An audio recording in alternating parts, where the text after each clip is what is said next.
if we can get an answer to the question. What 4 U.S. states start with the letter A? She's on the move this morning. We got Leah who's joining us via Zoom. Hi, Leah. Hi. Nice to see you. Thanks for joining us. Do you happen to know the 4 states that start with the letter A, please? Alabama, Arizona, Arkansas, and Alaska. Nailed it! Yeah! That is correct. So hang on, Leah, because we got you a pair of tickets to MMR Rocks Whitney Cummings, the Miller Theater, Saturday, November 22nd. Tickets are on sale now via Ticketmaster. You can go to WMMR.com for more information. So thank you very much. All right. I got some stories. The Met Gala was last night. I'm surprised I was able to wake up this morning. The red carpet was filled with stunning fashion choices. This year's theme, Superfine. Tailoring black style pays tribute to the artistry and legacy of black dandyism, drawing from fashion, photography, and history. And the official dress code was called Tailored for You. The co-chairs included Coleman Domingo, A$AP Rocky, Pharrell Williams, Lewis Hamilton, Anna Wintour. LeBron James was the honorary chair. Want to hear about what people wore? Oh, yeah. I know. Describe it. Yes. Adidas sweatpants. I'll describe it for you. Rihanna revealed that she's pregnant, by the way, with her 3rd child. She wasn't hiding it either. She was wearing a form-fitting 2-piece Miu Miu. That made sure all eyes were on her baby bump, so you got to see her pop a little bit last night. Too busy. Janelle, the outfit is too busy? Yeah, I agree. So some of them go for, they're going to do the outlandish, I raided my tool shed kind of vibe, and others just kind of really try to match the period that they're going for. Janelle Monáe caught everybody's eye. She wore a striking black, red, and white pinstripe suit and a large diamond brooch that was made from tequila. She was wearing something that, at least if I'm recalling correctly, that looked like, so there was the picture of an outfit on the outfit she was wearing. Yeah. You know what I'm talking about? Well, it looks like she had something over it and then peeled it off. Right. And are you telling me she could take her little pin off and take a sip? I don't know what that means. It's just to Kath, I'm not really Sounds sure. But great. it's a brooch made from tequila. From tequila. I mean, it was Cinco de Mayo yesterday, so. Yeah. Could be. I just need a brooch with tequila in it. Halle Berry wore a risky, potentially not safe for work striped dress on the carpet. And it was stripes, literally. There were large stripes covering her body, and they were strategically placed, apparently. Hallie, this is amazing. We can almost see your beaver. I didn't see it personally, so. Yeah, you can kind of see like the ab to leg line, but not between it. Yeah. Okay. All right. You're on the road. You're just not getting all the way there. Lizzo debuted a platinum blonde look. She also channeled a bit of Cruella de Vil, featuring black and white, topped off with Disney villains, the Disney villains' iconic long cigarette. I'm sorry. This is a freaking costume party. Yeah, well, this is a costume party This is, you that, are that, right. that masquerades as a fashion party. That's all it is. Well, no, and in fact, Stupid. once you figured out, a lot of people were saying that this was kind of felt like a funeral for the Met Gala because a lot of the main celebrities didn't show up. And she talked herself, Anna Wintour, about 2 or 3 years ago about canceling the whole thing. Well, that's what I was going to say. She's been saying that for years. So, like, you can't say that this. I thought you were going to say maybe this was the last one. But she's been saying that forever. Yeah, she was saying it for a while. Shabuzi showed off Everybody Shabuzi in a black suit that featured a turquoise watch and beaded design and turquoise grills. Wow. It matched he had like some sort of like beaded shirt or something on, and his teeth matched his shirt.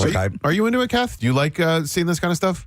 Yeah, I think it's cool. I mean, this is, like Casey said, it is they're dressing up. It's for them. This is their dress up. It's party. supposed to be over the top, obviously. Yeah. It's a little insane. It's a lot insane. But I guess what I'm wondering is, like, do you like seeing these sort of possible fashion trends come to light? I don't think that any of them are possible fashion trends, but I understand the question, but none of this you will see anywhere else but the Met Gala. This is not a fashion show, where like, okay, you might see some variation of something coming down the runway. No, but that's a lot of times that's the case with haute couture, where you'll see they're wearing things that, Meryl Streep describes it in The Devil Wears Prada, how it distills down to what you actually wear. Because no one's going to wear that crap. Nick, I think at the fashion shows, you'll see some iteration of it, right, in the actual fashion trends. The Met Gala is they're just going over the top as they possibly can.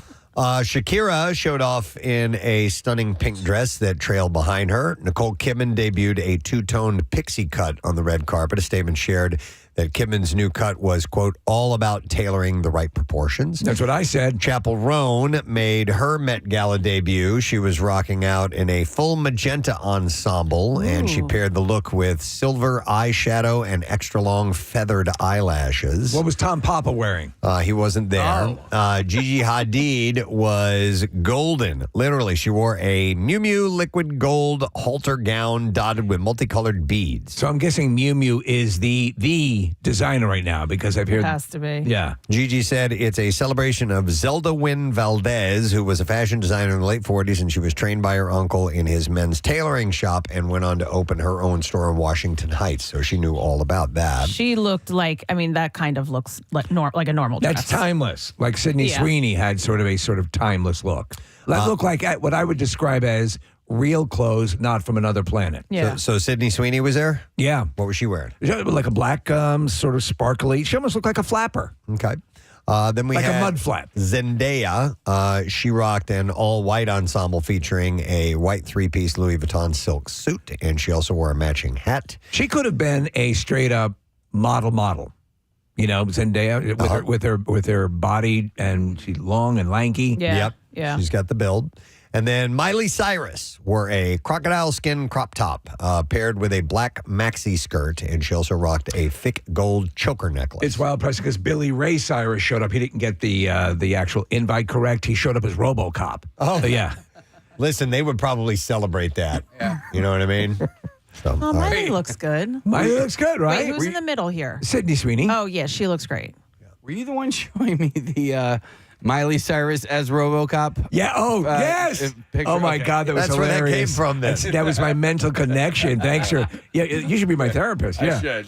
all right, speaking of Sydney Sweeney, there's another romance rumor. She was now spotted hanging out with Machine Gun Kelly. No. Recently single following a split from Megan Fox. I don't approve of that one. I know you don't. I don't even care. You know what? I dislike her We so much. care. I'm like, go for it. Why do you dislike Sydney Sweeney so much? Because of her character in White Lotus. Casey and I Season 1. both don't see her as attractive as everyone else does because she was such a bitch in White Lotus the That's very all. first season, and like it rubbed off. Like you almost You don't believe like that her because that personality is really in there. I hear that. You know what I mean? I understand that. I'll I probably come around at some point. I saw a couple of projects that softened that, but she was a bit of a biatch. Yeah. I like him less than her. I don't like him either. Yeah, he gets under my skin. So she was seen hugging him and talking closely while hanging out in Vegas over the weekend, which was enough for some people to wonder if there's anything going on there. That said, the two have actually known each other since they both starred in 2021's Downfalls High. So they actually have a history. And they're on the together, same pickleball team. I would imagine. Yeah. Jennifer Aniston was enjoying a quiet afternoon at home yesterday when things got a little loud. A man drove through the gates of her house in Los my Angeles. The actress's security held the man at gunpoint until the cops came and arrested him, and it's not known what he was booked for. The cops believe that the driver was in his 70s. I have 2 Whoppers and a Coke. What? So was it an accident?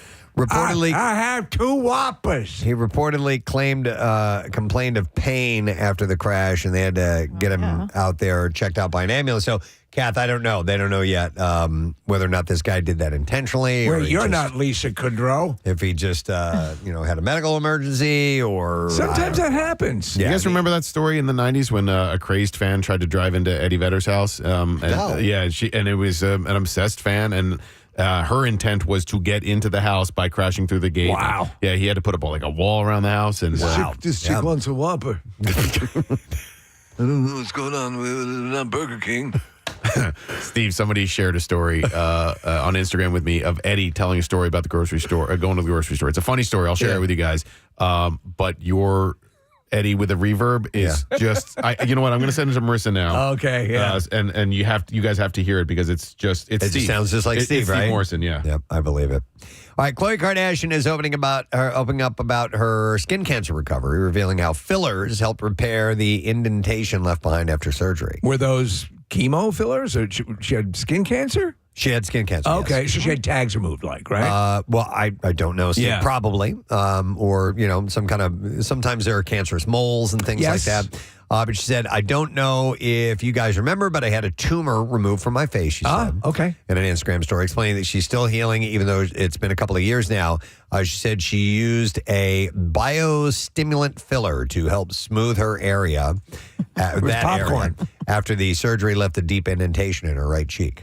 Okay, it's on her face. Yes, yeah. There was something on my skin that I had removed on my chest. It has left the most awful. Like a divot? Scar? No, it's not a divot. It puffed out. It's worse than what was there, and it wasn't cancerous. So I should have just left it. Wow. And I'm so angry that I had it removed. Have you ever had a flirt with skin cancer or anything? No, I haven't had anything like that. But I mean, it was like a little spot. And so the doctor was like, well, let's remove it and we'll test it. And it was fine. And now I have a terrible, That's bizarre. it's red, it's raised, it's awful. I hate it. Yeah. I need filler. Hey, Nick, back in the 80s, it was definitely the WWF. I don't remember. I feel like it was Junkyard Dog. If it wasn't Junkyard Dog, it was somebody else. But the dude essentially had a hole in his back. Do you remember that guy? No, not You don't remember that? Not at all. All right. I believe you. It was probably maybe about the size of a golf ball, and it was. What did he keep in there? I don't even know,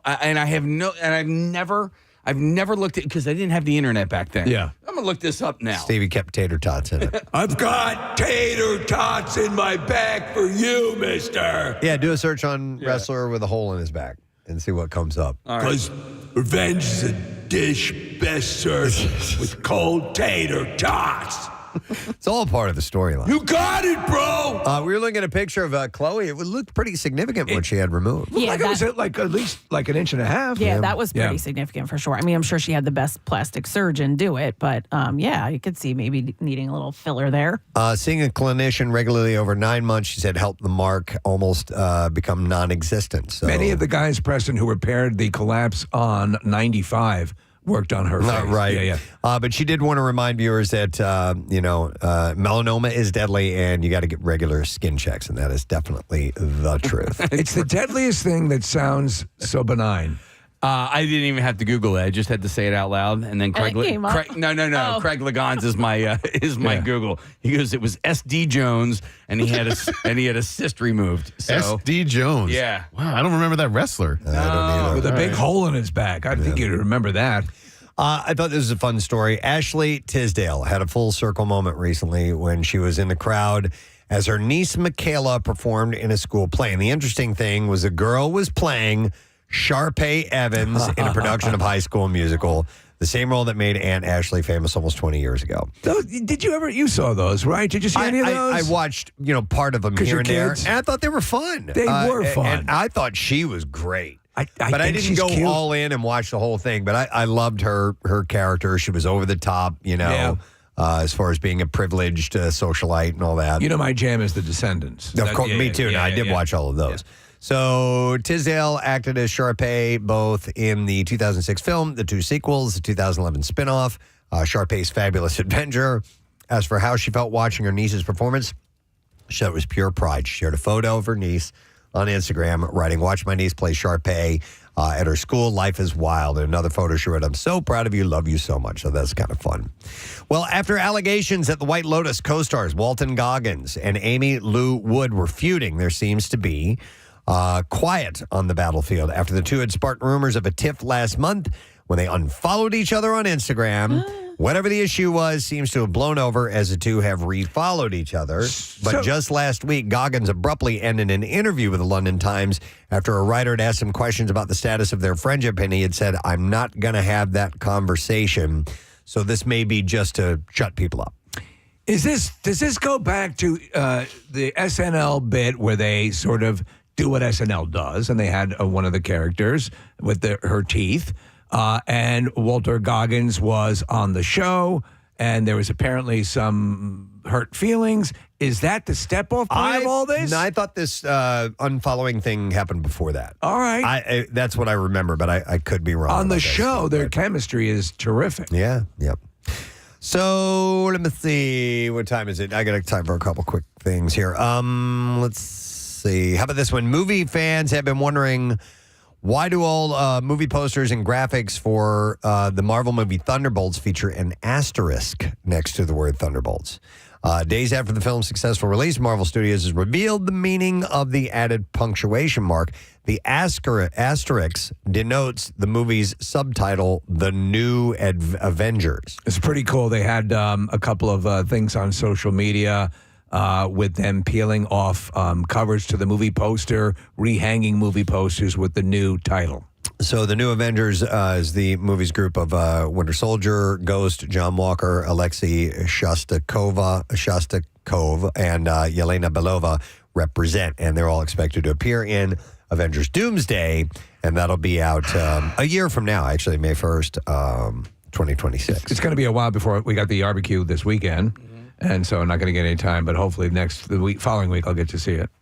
So, real-life couple Dave Franco and Allison Brie star as a duo whose codependency leads them down a dark path after a nightmarish encounter with a mysterious, unnatural force in the upcoming body horror called Together. This looks good. As the couple struggles with their relationship, their physical bodies begin to fuse together, and what was a complacent, staid relationship gets so much worse after. Did you watch the trailer? No, I haven't So seen it there's yet. a scene where they're really close together and their eyelashes and lids start to move towards each other.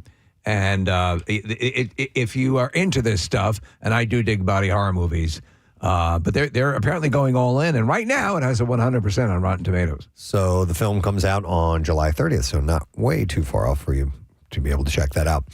Let's see. I thought this was interesting, too. When you see the film Final Destination Bloodlines, you not only be seeing the latest Final Destination movie in this series, but you also be witnessing a world record that is being broken. In an interview with Entertainment Weekly, director Zach Lipovsky said that Yvette Ferguson, a 71-year-old former actress and stuntwoman, was brought out of retirement for the movie's opening scene, breaking the record for the oldest person ever on fire on camera. Wow, that is awesome. There was a record for that, apparently. Yes. Okay. Ferguson. Now, she didn't know she was doing a stunt, Nick. Right. They just literally set her on fire. She posted a still of her big moment to social media, writing, had the opportunity to do a fire burn for Burnett Simmons Stunts. Thank you for a great opportunity. That's and great. check it out in theaters. Coming out soon. The movie will be out on May 16th, by the way. So I enjoy those movies because it's like a Rube Goldberg. How's this person going to die? What's Right. going to hit what? And how's this going to happen? Yeah. In fact, that movie, Monkey, Preston, has a similar, based on the Stephen King story, has a similar vibe to it. But I can't help it. I'm a sucker for this. I only saw the first one, Steve, but I will not drive behind a truck with, logs in Yes. it without fear of one of those bad holy boys hopping hell. off and going right through my chest. Yeah, you know what I won't do? I won't, in the shower, pull that little string to No. hang things. No, Screw that. No. To hang Don't close the door down, the top of your tanning bed all the way down. You'll die. Yeah. All right, one more story, and then we'll get to the clips. At a For Your Consideration event, The Hollywood Reporter, Harrison Ford had nothing but praise for how 1923 wrapped up. He said, I thought it was very tight storytelling, and I was obviously delighted with it. He called it the densest script that he's worked on in ages.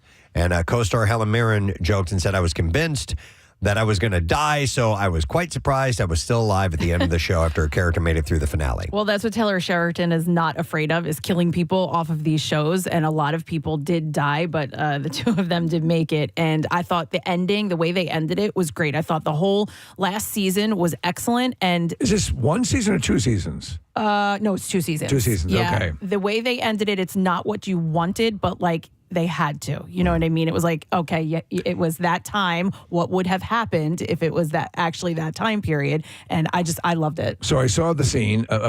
Helen Mirren Preston is apparently aboard the ship, and she's lost her hand, and they've attached an android hand.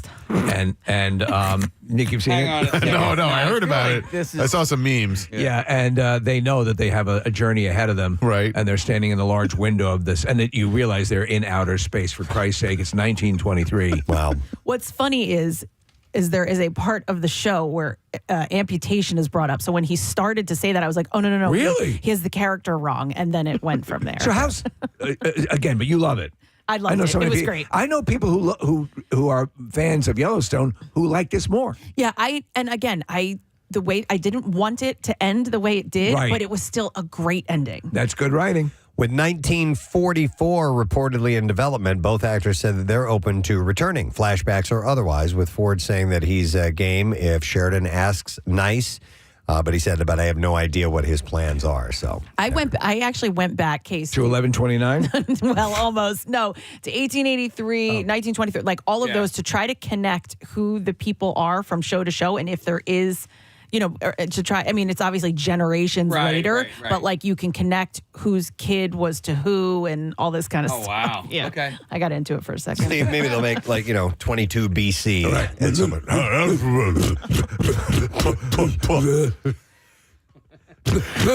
right.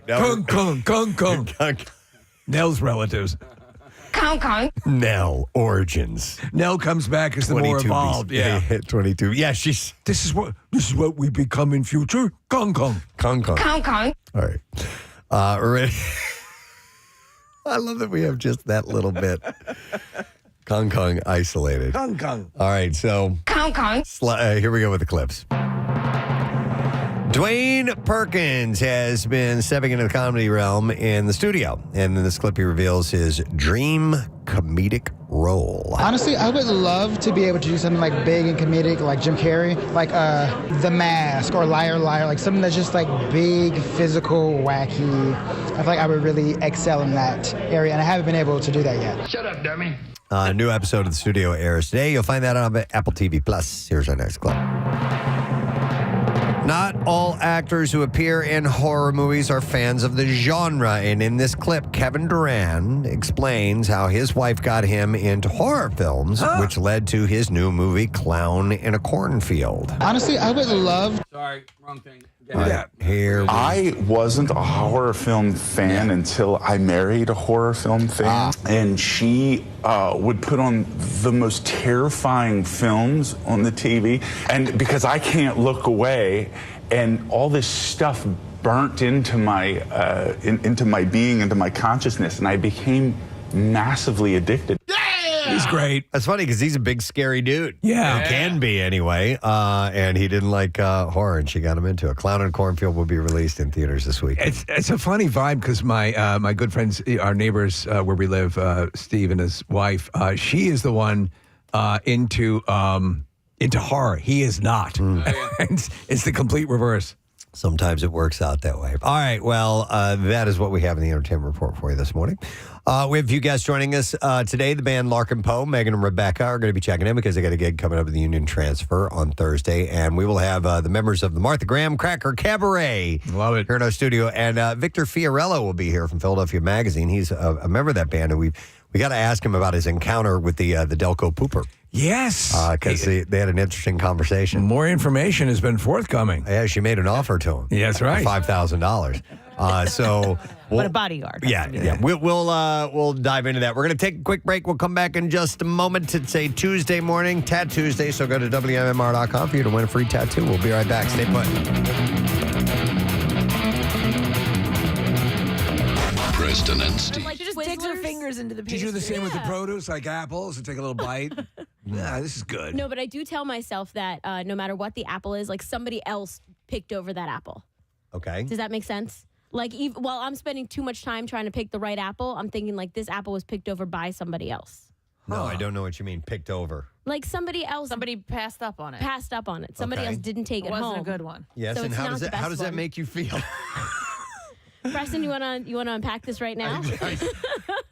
I'm not understanding. So you're saying that all the good apples are taken already, and you're left with the dregs? Yeah. I'm like the second best apples are left. These are what if they just put them out and you've got to pick of the litter? What if you just got there? Yeah. You're right. Yeah. Should never You don't thought of know. it that way. Thanks. See, This you is a turned it moral. around. This is a moral crisis you're going through now. God, I need to talk to you guys more often. Here's a text that says, "Color Me Mine sends me into a cold sweat. I loudly lectured my two children during a very crowded holiday weekend not to touch anything. Then picked up one of the largest ceramics, I'm not sure what that word is. a Senkan cookie jar. Flipped it upside down to see the price, and the head flew off, bounced twice, and then shattered. Wait, so the person did it, not the kid? Yeah, the adult. Yeah, so yeah. To get it away from the kids. Oh my God. It wasn't so much. I love that. The cost, but the audible gasps from all the other mothers there was the worst. That space, Preston. It's like when you get kicked in the balls, and that time that it freezes in time for the pain. When something like glass, you drop it, it has the clink, clink, lifts up, for like a nanosecond, and then comes back down. It's always the second or third bounce on which it crashes. Mm-hmm. It's like, God damn it. Here's a text that says, regarding you break it, you bought it. I'm a civil attorney. If a store puts something on display that they they take the risk that something may be broken, and there is no need to pay for it. You do not have to pay for anything that gets broken unless you do it intentionally. Go take those raincoats back. Take it back. Yeah. In fact, she takes them back. She should piss on them in front of her. So that's interesting. That's what I mean. It's part of like the store insurance. It's like if somebody were to come into your store and get hurt, like you have, you know what I'm saying? You have insurance that's going to cover. I think they're saying that by what this gentleman or woman is saying, it's because they have opted to put this out as a display. You are absolved, from anything having to do with that. Yeah. So you can't be compelled to pay for this then. Yeah, I think that's the even right if thing. your dog pissed on it. This wasn't a you break it, you buy it thing, but maybe it was. Remember, we had that conversation about they made a rule because of me. Oh. But I reached out and pushed the Liberty Bell when I was 6, and the whole thing swung on its mount. Oh my God. Holy gee! If I broke it though, Well, it's already broken. like when they ceremonially ring that bell, they take a little soft mallet and just touch it to it. Like they don't actually hit it and ring it. Yeah. So the fact that this guy reached out and pushed it and it swung, they had to have freaked out when that happened. And then they went to a cave in Hawaii. Yes, and then Vincent Price. By the way, Casey's not here today. In case you hear some mystery sounds, Marissa is doing her damnedest, doing her best to wrangle the sound effects. So, Jace didn't break anything, but he loves cars and he loves exotic cars. And so we saw a Lamborghini parked in front of a hotel, and he's like, "Mom, can I go look at the headlights?" He's obsessed with the front of the cars and the headlights. I said, "Yeah, sure, go ahead." And so he walks over, he's like, inspecting it, and then he's like, "Wow," he's like, "This is so cool." And I'm like slightly across the street just waiting for him, and as he walks around the side of the car, he takes his hand and he runs it down the whole side of the car. Now listen, not a big deal, he didn't scratch Was he holding anything. keys? But people who have that car, like now it's like a little kid's handprint down the whole side of his car. I was like, oh man, Look, I got the hood ornament, Mommy. Yeah, seriously. I was like, That used to be a thing. Get out of here. Yeah. here's a text that says, used to work at Walmart, broke an extremely expensive exercise equipment piece. I was bored out of my mind, and I was doing something I shouldn't have been doing, and knocked it off the shelf and shattered a bunch of pieces on it. No. I put it back on the shelf, set it up so that it looks okay. Customer went to use it weeks later, and it broke instantly. Oh, what'd you do? Customer was insanely embarrassed and was just happy no one found out it was me. Dear God, man, don't you have any sense Oh, my God. of how fragile things are? Sir, What are you doing? have some respect for the people of the store who work diligently to make sure these things are safely displayed. Wow. You are to leave this Walmart. Well, it happens. It definitely happens. So, all right. Well, thank you for the stories. We appreciate that. We do need to take a break. As I said earlier, Casey is out today, so Marissa Magnotta is playing the role of Casey Boy here in our studio today. And she's handing me things to give away, and I will comply because we have tickets to see Jurassic World Dominion. Cool. We have a 4-pack of tickets, and this screening will be Tuesday the 7th, so it'll be a week from today at 7 p.m. at the UA King of Prussia, and then it hits theaters on June 10th. So we'll take callers 8, 9, and 10. At 215-263-WMMR, and those passes are on us. And while you're calling, you may want to text as well when you get a chance, because we have a Tattoo Day today. It's a chance for win with $350 gift certificate for Floating World Tattoo and Piercing for your Preston and Steve themed tattoo. They're located at 1729 South Street in Philly, and you can check out their artwork samples. Go to floatingworldtattoo.com or do a search on the Instagram. You'll be able to check them out there, too. We'll take a break. I got some B-File stories. I think you're going to like them. We'll get to them when we return. Stay there.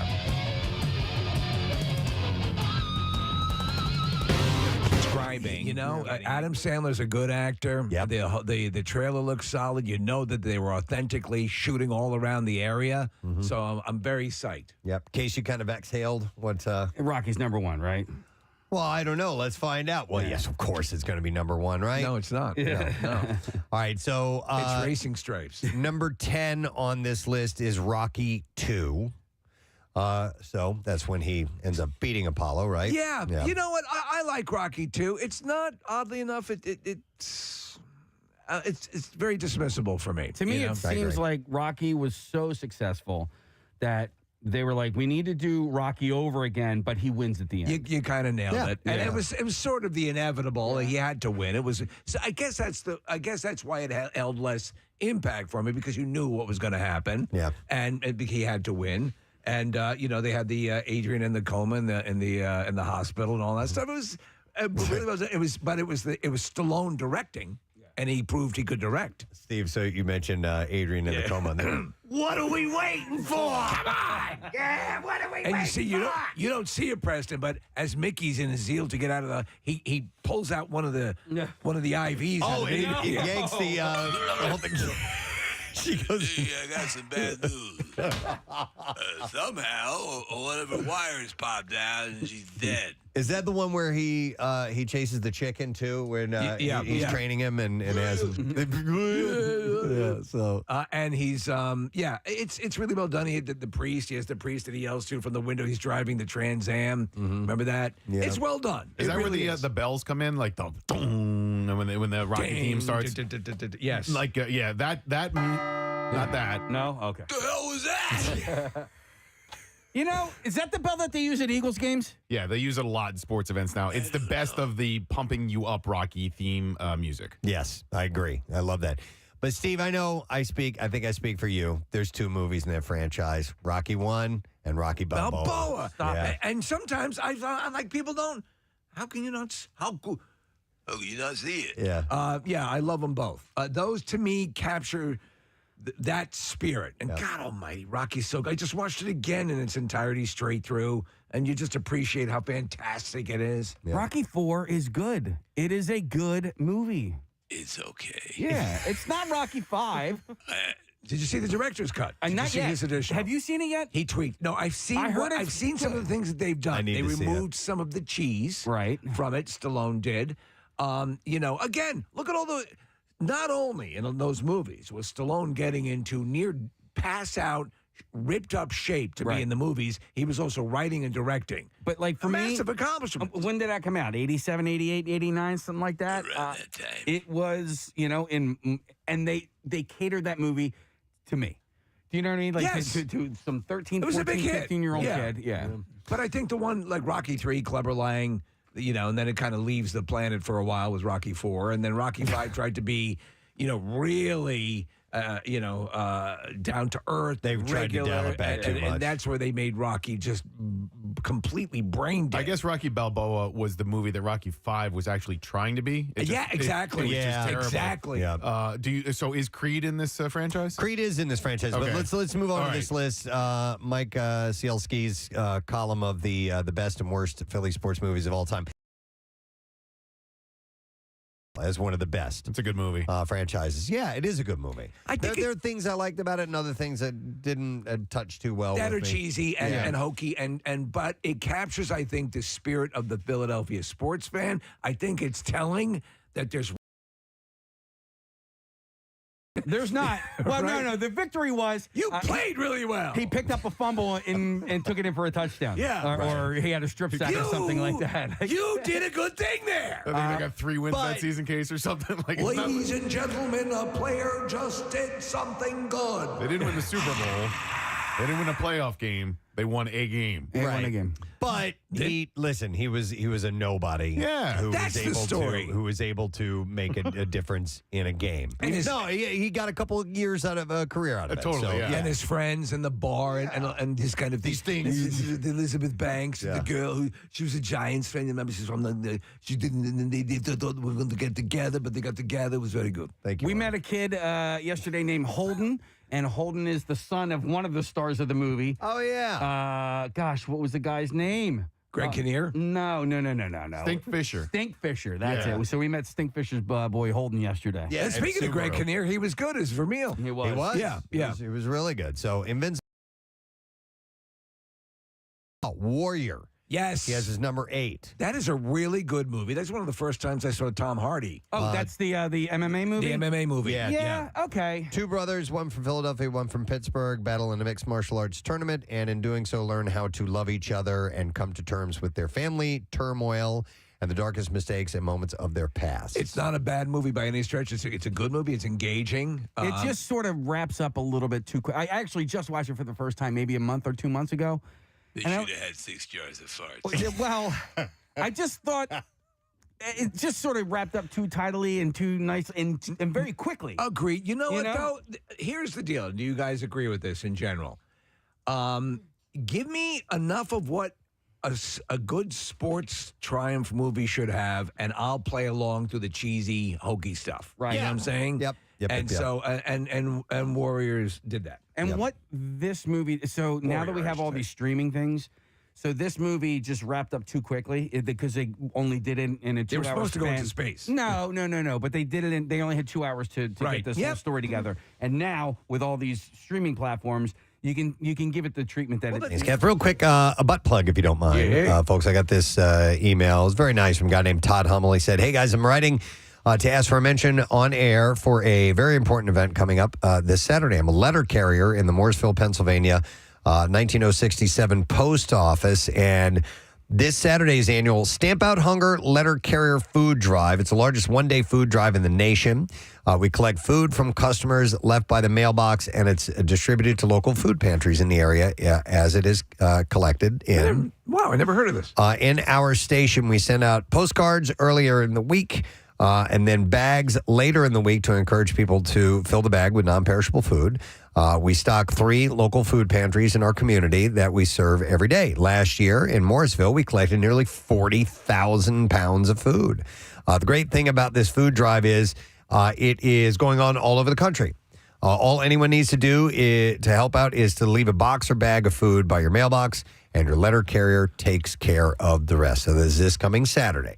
So I thought that was definitely worth plugging. So there's a little butt plug. And thank you. He says, thank you and rage on. That's from Todd Hummel. Well, thank you, Todd. Want to make sure we spread the word on that one.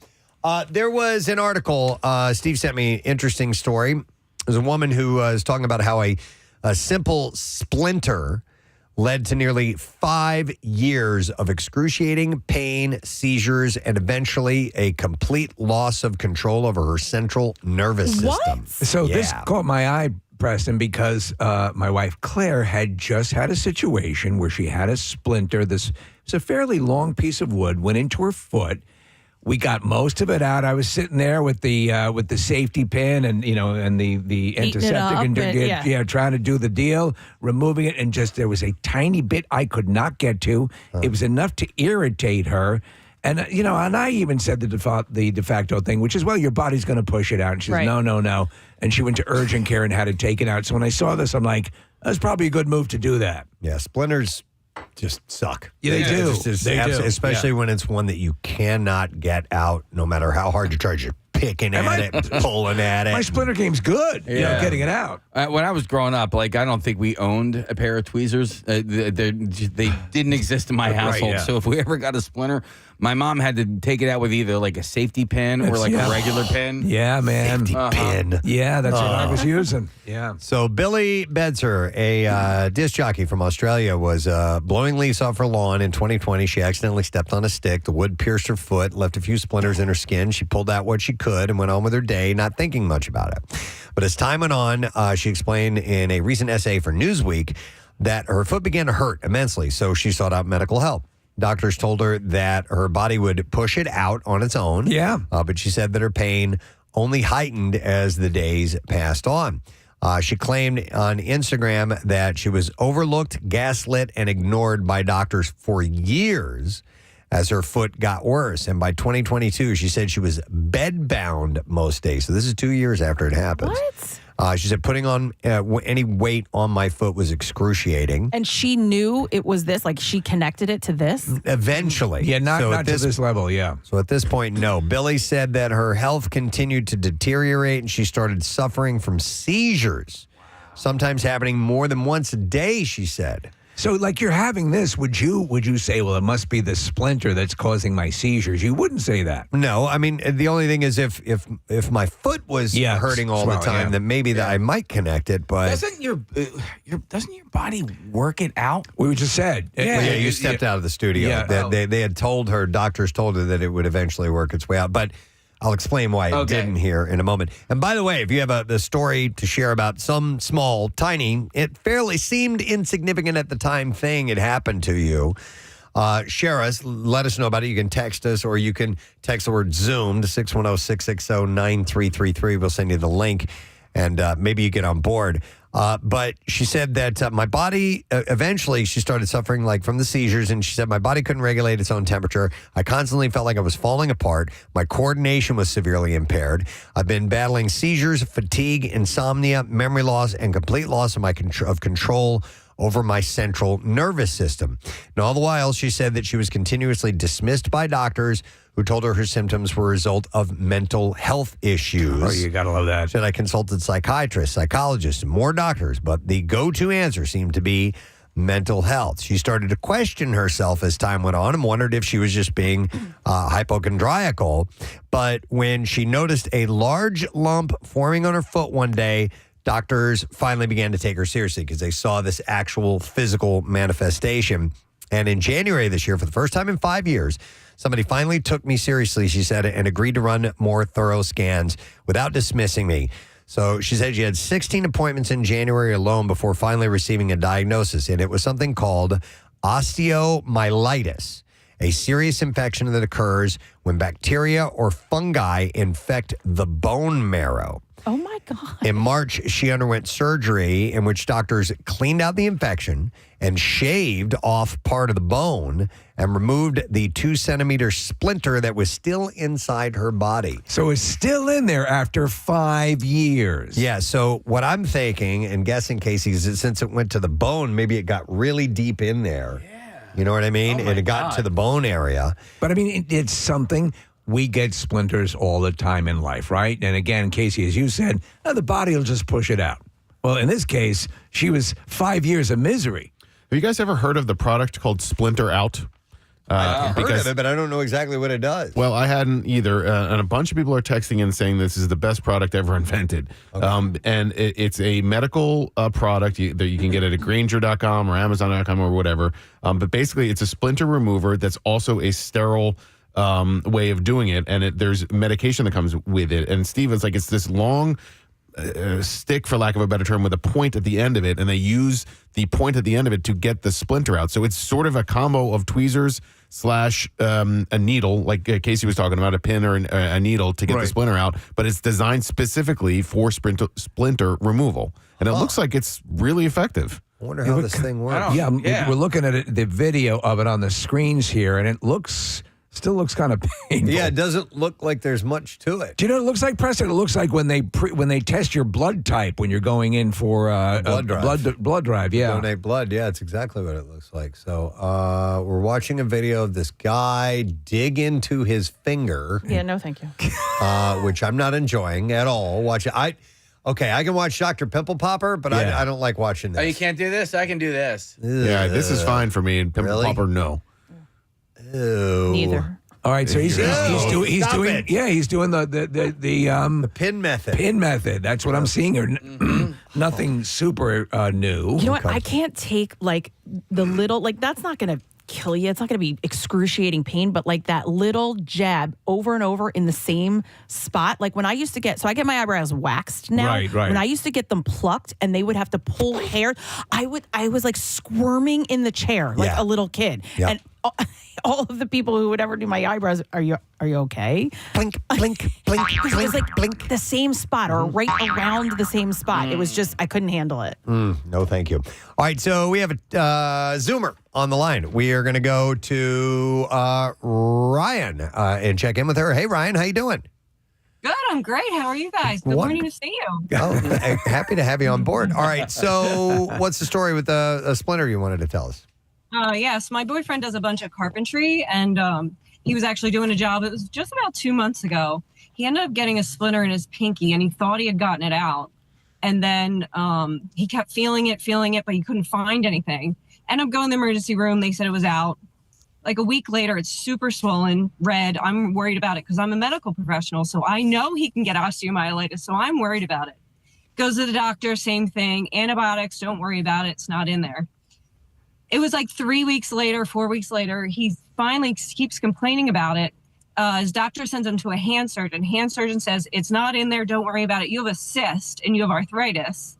And he's like, okay. So it's like 6-8 weeks later, all of a sudden he's at the grocery store. He sees this yellow thing. He thinks it's now pus popping out of it. Oh, no. It's the splinter.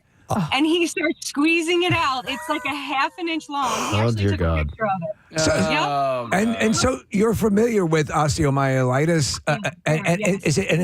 and it's fairly common.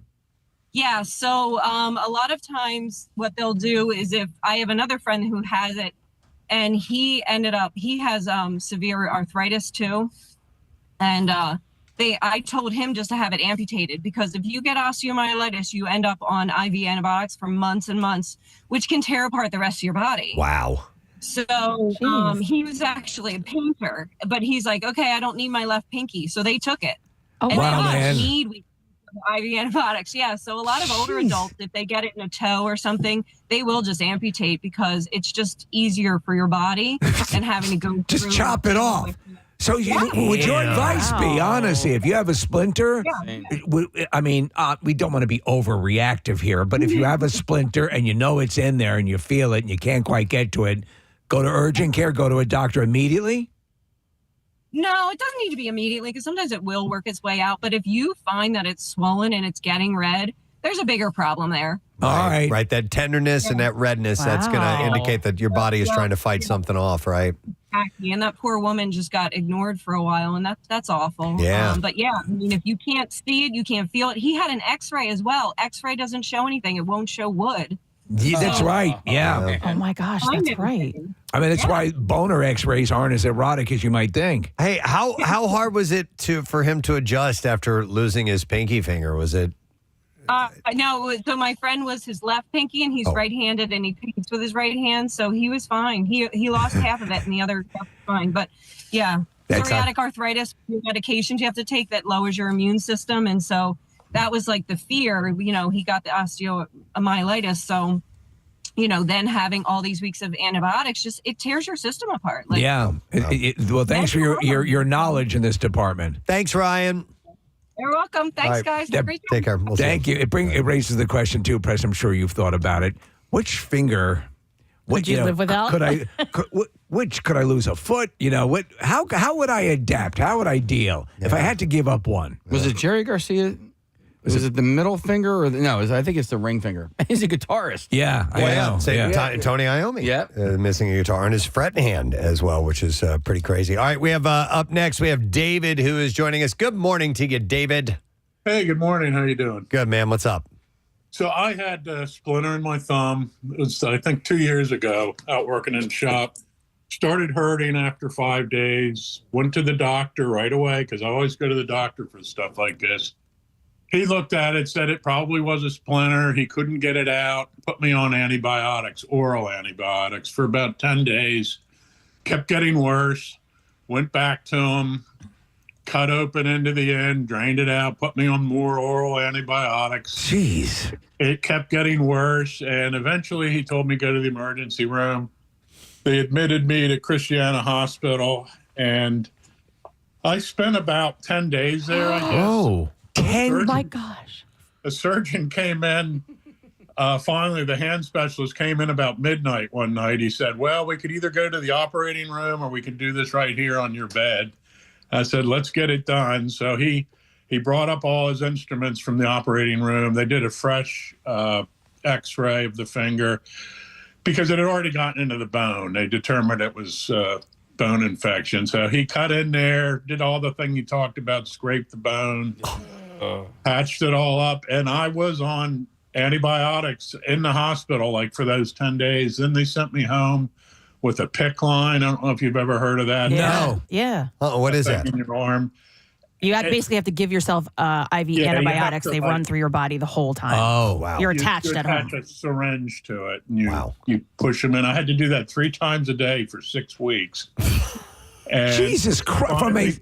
Finally cleared up. So we're looking at your splinter on the screen here. I mean, your thumb. It looks fine. It's fine now, and I'm a guitar player too, and I was so worried because he was like, if this doesn't work, that's what they'll do. They'll amputate the tip of it. Wow. Do you know what the alarm, or at least, look, you don't want to freak people out and have them go, badass crazy hearing this stuff. But you went to the doctor. They were looking at everything. Everybody always says, I'm one of these people. I go on something, and I did everything he said, and I don't really blame him. It's just he did what he could, and it had to progress, I suppose. Yeah, lucky you. Wow. Man, but that's it's quite an experience. It's all good now. Hey, but David, how bad did you feel when this thing was taking hold, like physically? It hurt so bad if you just got anything near the thumb. I mean, it was. But I mean, besides that, did you have fatigue, exhaustion, nausea, any of that stuff? No, I did not. I had a pretty good outcome. How were your bowel movements? How were your BMs? Yeah, they're just checking in on you. Yeah, it didn't really change anything. Did you have any sort of ED? All right. Well, we're glad it had a happy ending, David. Thanks for checking in. Appreciate it, buddy. All right, I just used my thumb. My cousin had to have knee surgery. This was probably 13, 14 years ago. And after the surgery, whatever they did, I think there's something metal in there, an infection formed. And so she had to go home with a PICC line. 13 years later, that infection still pops up, and she has to go to the doctor, get a PICC line, and come home and do those antibiotics 3 times a day for like 2 weeks. So it's a chronic situation. It's a chronic situation that keeps coming back. I'm scared. I remember reading stories in the Bazaar. Clean my grill thoroughly before I cook food is because if you use a wire brush to clean off the grill, bitty brush fragments can stay, and they're made of metal.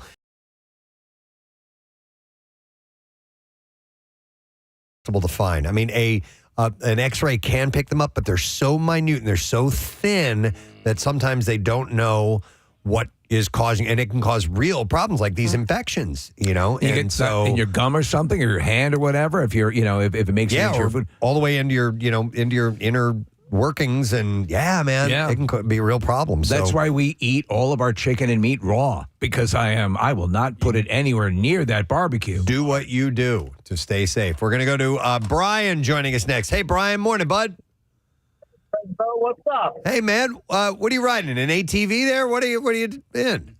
No, I'm in a work cart. I work at a golf course. At a golf course. Oh. Can we say which one, or would you rather not? So I work at Wildwood Country Club in Pottstown. Nice. I played an outing there one time. Nice golf course. Yeah. Yeah, you've also played at French Creek where I used to work too. Oh, love that golf course. All right. Well, anyhow, we could talk golf all day long, me and Brian. All right. What's your story, man? So I had to go to Home Depot and load 2x10s for work. I'm pulling them out, jam a big old honking splinter right in between, on my left hand, in between my ring finger and my middle finger. Okay. A week before my wedding. So doctor's like, well, we got to operate. I can't get in there. It's touching the bone. So he goes, yeah. So he goes, well, all right, we can do the surgery March 1st, but I have to take you to the Navy Yard at Penn and take it out there. What? I said, what? I'm busy. Yeah, because they couldn't do it in the Limerick office. Okay. I said, I can't do it March 1st. He goes, why not? I said, that was the day I was getting married at the Cardboard Classic. I needed out before It's you. Oh, my God. So he had to rush it 3 days before the Classic, and I had to go down there and get knocked out for 20 minutes for them to dig this splinter out of my hand. So what level of pain were you dealing with on a scale from 1 to 10? Like a 30, because I let it go for a week and a half. Wow. And was it debilitating? Was the hand numb? It puffed up. It got real red all in between right at the base of my fingers. Yeah. Between them. See, that's something that you would just dismiss. Okay, I got a splinter. It's going to work its way out. And here you are. I mean, then he shows me what he pulled out, and it was huge. Yeah. And it was all but touching the bone. Wow. I do admire your dedication to both your wedding date and the cardboard classic. Yes. So that's a real commitment right there. I mean, what are you going to do? The only way to do it. Yeah, right? We appreciate it, man. You guys won best fail at that cardboard classic, by the way. That was awesome. All right, Brian, give your wife our best. I still have that trophy, by the way. Nice. Thank you. Love you guys. All right, love you, bud. We'll see you. Man. So that's what happened with Claire. The splinter was sticking straight up out of the wood, and basically, like every horror movie, went up. Ugh. That's horrible, man. I can't stand it when it happens. I told you guys the story not that long ago, actually, and I don't know when it ended up happening to this girl, but we had taken a spring break trip, bus trip to Florida, and as we were leaving, this girl decided she's going to climb a palm tree. Yeah, I can't. And the palm trees are essentially they have all these little splintery things on the bark. And she went up and she started to climb it and came back down. And the palms of her hands, she probably had like 50 splinters in each hand. Palm of her hands and on her thighs as well. And that just had to have been. What about the cooch? I didn't ask about the cooch. Right. Yeah. Because I'd figure, I mean, that's an area that's going to be. I think it was covered by clothing. I think she was okay. Well, she doesn't climb the palm tree naked? Not naked. Not that I didn't see it. Well, that's why you don't. I mean, yeah, exactly. Come on. You better put on your cooch protector if you're going to climb that little lady. Not an animal. I mean, come on. What are you, a monkey? But I thankfully have never had like a crazy bad splinter experience, and definitely not one that's gotten, so infected that you end up sick. It does sit in the realm of the, lancing of a boil or a pimple when you get it out. Oh, sweet relief. Most definitely. Yeah, I told you guys about the time, and this was my dad was moving railroad ties out in our backyard and dropped one on his toe. Oh, yeah. And that thing blew up. And of course, my dad is he's an at-home surgeon. and tried to do his own work on that. I don't know. I don't remember if he actually took a Dremel or a drill and drilled into the. You said drill into the nail to relieve the blood that had built up. But he definitely heated up a paper clip on the stove and lanced it with that. And Preston, go get me a snapping turtle. By the way, enjoy your breakfast if you're eating it. Yeah, exactly. Man. So you got to be careful, friends, because that thing, and this is why I want to be a proponent for, and even though this story is filled with, this woman mentioning that she went to doctor after doctor, and they didn't explain what it was. But there was another story I saw not that long ago of just people who just flat out refuse to go to the doctor. When they have glaring real sick. like it turns out that they've got a bad cancer diagnosis that could have been or like spotted. a 50-pound nutsack years before. Yeah, that too. Yeah. Okay. Oh, should I go to the urgent care? Yeah. I'll get you a wheelbarrow. Not any of that, Preston, but welcome to the Romano household. Oh, yeah. My parents do not go to the doctors. Really? Your mother? No, my mother has not been to a doctor in probably when she had Christopher, when she gave birth to Christopher. Does she consider herself? Now, wait a minute. She works in the medical industry. She sure does, Preston. Exactly. She's a nurse. She is a mental health nurse. She deals with the brain. She doesn't deal with anything else. It's in the same building. You're bound to pick some stuff up. Neither of them. My dad fell riding his bike. He got driven off of the road. A car came by and almost hit him and made him fall. His muscle and tendons were hanging out of his forearm. Dear God. Cool. And we were like, Dad. And he was like, I just pushed it back in. He goes, it's fine. God. He goes, the skin's going to heal over it. It's fine. It's not like fixing a zipper. So is it the same mentality of my dad is, I ain't going to go there and charge me $500 to do this thing, blah, blah, blah, blah, blah, blah, blah. Preston, I said, Dad, it is covered. You don't have to pay for it. Even when he snapped his femur in half, he called my brother and he goes, I'm not calling an ambulance. Just come get me and put me in your car. Yeah. Tie me to the hood. Wait, and then remember, then he said, no, then he told, my brother got there and my brother goes, I can't move you, Dad. Yeah. And he goes, well, don't call the ambulance. Call the hospital. Have them send someone. My brother goes, that's the ambulance. They're going to send it in. That's them. Where do we send the Uber? Call the ambulance or call the hospital and have them send someone. I need an emergency Uber. Dad, that's the ambulance. So how did he get into the? Did your brother carry him? No, my brother, he said he couldn't move. He said, I can't move him with his leg like that. So no, they called an ambulance. He said it took 4 EMTs to get my dad into the ambulance, and he wanted my brother to pick him up and stick him in his car. That's a reality show, Preston. The people who think they're like sort of self-taught doctors arriving at emergency scenes, like your dad, and that'd be and maybe great. What should we do? Yeah. All right, I'm going to get some olive oil and a barbecue tongs and a pair of tweezers. Yeah. Here's a couple of texts coming in. This one says, women are dismissed more oftentimes than men. I spent 3 years telling doctors that something was wrong with my lungs. Shortness of breath. They ran tests, couldn't find anything, told me to lose weight and exercise. I've heard that before. Yeah. I went to Penn Lung for a consultation. They suggested I see a cardiologist. I went to the cardiologist. They did a test and found severe blockage of the blood vessel in my lungs. What? Eventually diagnosed as fibrosing mediastinitis, and never would have known if I'd listened to that first doctor.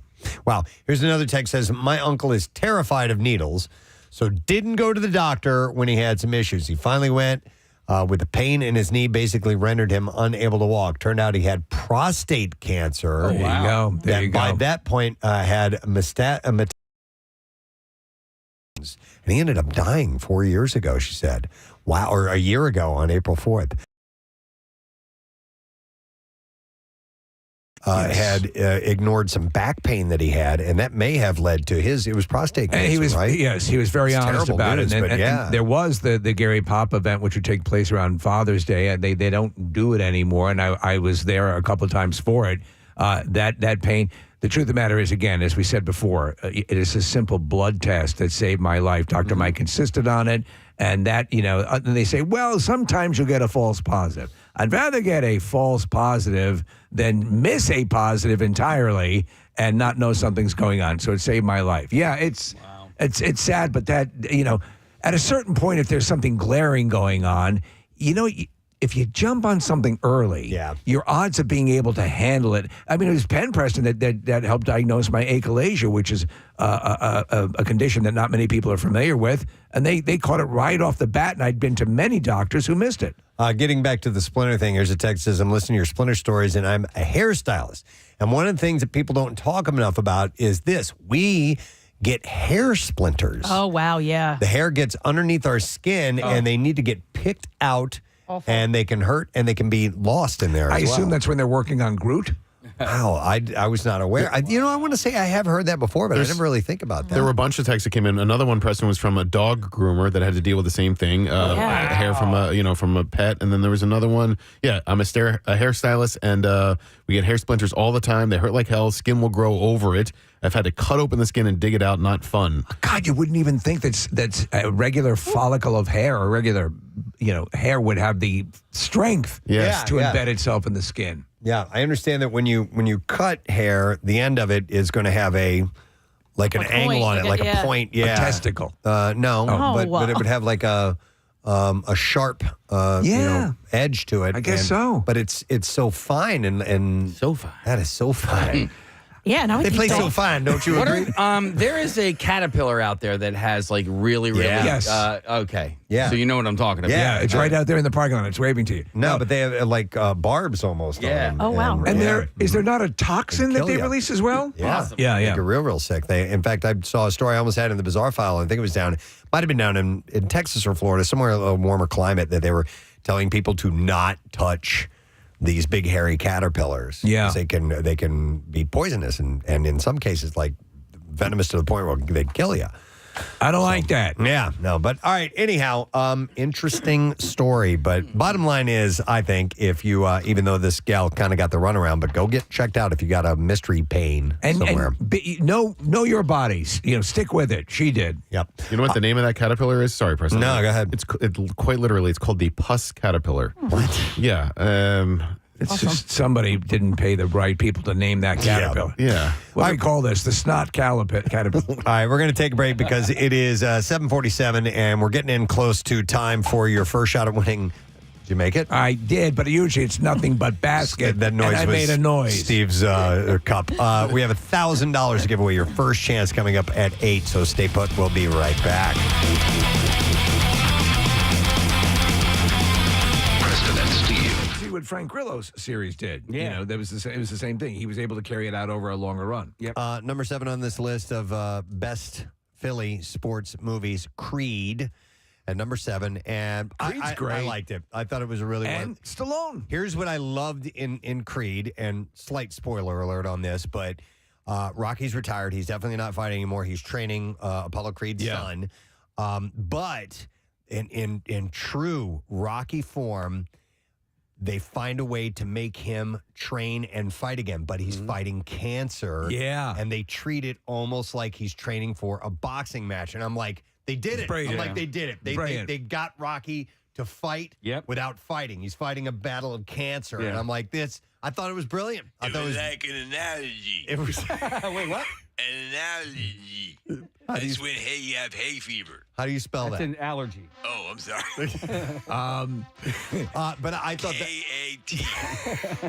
I thought it was brilliantly done the way they handled that part of it. Do you know And- what it's like in Rocky Balboa, Preston, the conceit that had the video game pairing. Yeah. How did they make it happen? Yes, And they did it. That was really well done. And they also, in that movie, were able to introduce the word John to the rest of the world. And that is true. She explains it to them, and they start using it in the movie.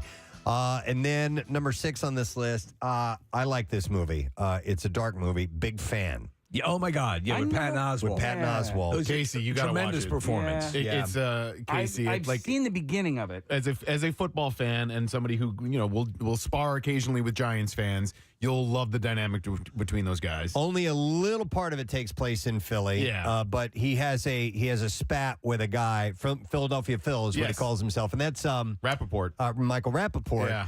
And it's a dark look at somebody who really takes their fandom too far. It's gotten away from them. Too seriously. It impacts their life to a ridiculous amount. But Patton Oswalt, I was like, that's my first time seeing him in like a dramatic turn. Yeah. I was like, he was really good All in right. it. But yeah, Case, I'll give it a go. It's a good movie, and it's an interesting dynamic. I don't want to give it away, but he gets put in a strange position where his quote unquote fandom takes over. Yes. You'll have to see it. Plus, but there's a radio element to it as well. Yeah. So, like, dealing with sports radio and what they have to deal with, those guys down the hall, like on a daily basis, is an interesting dynamic as well. But then also, the thing is that the radio callers, they start to become like their own character, right? Yep. Uh-huh. They have their own nicknames that they've given themselves, and so they play into it as well. So. All right, here's one I'm not familiar with. It's called The Last Game. I saw it on the list as well. I'd heard the title. I've never seen it. All right, so Kathy, this will be interesting to you because it's in Bucks County. He said it's a personal favorite. This documentary by a pair of independent filmmakers chronicles 1999 Central Bucks High School West football season. Oh, yeah. The final season in the storied career of Mike Pettin. Yeah, Mike Pettin. So that guy had this long storied career. Okay. Coaching was at CB West. And as a matter of fact, my brothers, when he played for Cardinal O'Hara, played against his team. I think there was a lot of indication of steroid use and stuff like that, right? Is that what this documentary is, or no? I'll read you the description. It says, from CB West rivalry with North Penn, coached at the time by Mike Pettin Jr., to the Bucks' dramatic run to a third consecutive state championship. The story had plenty of natural drama and intriguing storylines, and anyone familiar with the history of Doylestown and or CB West football under Pettin, the and can attest to the film's accuracy. Okay, so maybe he doesn't maybe cover- that's or not it. he didn't explain that in He this. didn't but delve into that. He did not delve. Thank you. All right, so I don't know if you consider this a sports movie or not, but number 4 is Silver Linings Playbook. I could see where you could in a way because it's so essential to De Niro's character. It's a prominent character in the movie, and also, Bradley Cooper's. Is it technically? No, unless you consider the dance competition to be a sport as well. Yeah. But I mean, they're constantly the movie revolves around watching the games and the betting And that's taking superstition. place. Yeah, and And the rituals, superstition as well. And you know what, man? I know it won all the awards and people loved it. I didn't really like it a whole lot. So how many stars out of 4 would you give it? Like you can do half stars if you. Yeah, maybe like 2.5, and that's just on a personal thing. I thought it was okay. I didn't love the characters, but some people, like my buddy's daughter, it is like her all-time favorite movie. So for me, 3 stars, enjoyable. I like their romance, the flawed characters, and that's it. I agree it wasn't as massive as it was depicted as, but a good movie. But it struck a chord with a lot of people. Was so. it up for like Oscars? And Yes. stuff? Oh, yeah. Yeah, she, Jennifer Lawrence, won an Oscar. I couldn't remember. Best Supporting Actress, right? I believe Didn't so. she win for that? Yeah. Actress in a leading role. Leading role. Yeah, that's right. That wasn't a supporting role. And it was nominated for Best Picture and Best Actor for Bradley Cooper, Best Supporting Actor, De Niro. So, a lot of nominations. Okay. If we're leaving anything out, please feel free to give us a call, all right? 215-263-WMMR. These are the best Philly sports movies. This is Mike Cielski, columnist who wrote this article. Number 3 on this list, strange movie, Foxcatcher. DuPont. Yeah. And I know they take a little bit of license with the actual story in it, but Steve Carell is just like gross. He's cuckoo for Cocoa Puffs. He is that. He's nutty. He goes over the top. But it's a you don't recognize Carell too, by the. I mean, with the prosthesis or whatever he's wearing. Yep. And what's his name? Who plays the Channing wrestler? Tatum? No, Anthony Michael Hall? No, Mark Ruffalo. Mark Ruffalo. He got really beefed up for that role. Yeah. He doesn't. It's hard to recognize, but it's a messed up story, and that whole John DuPont going off the rails, mental illness thing, Wrestlers in the walls. Yeah. It's crazy, and it's kind of hard to watch. But another dramatic role that you're not used to seeing Steve Carell in.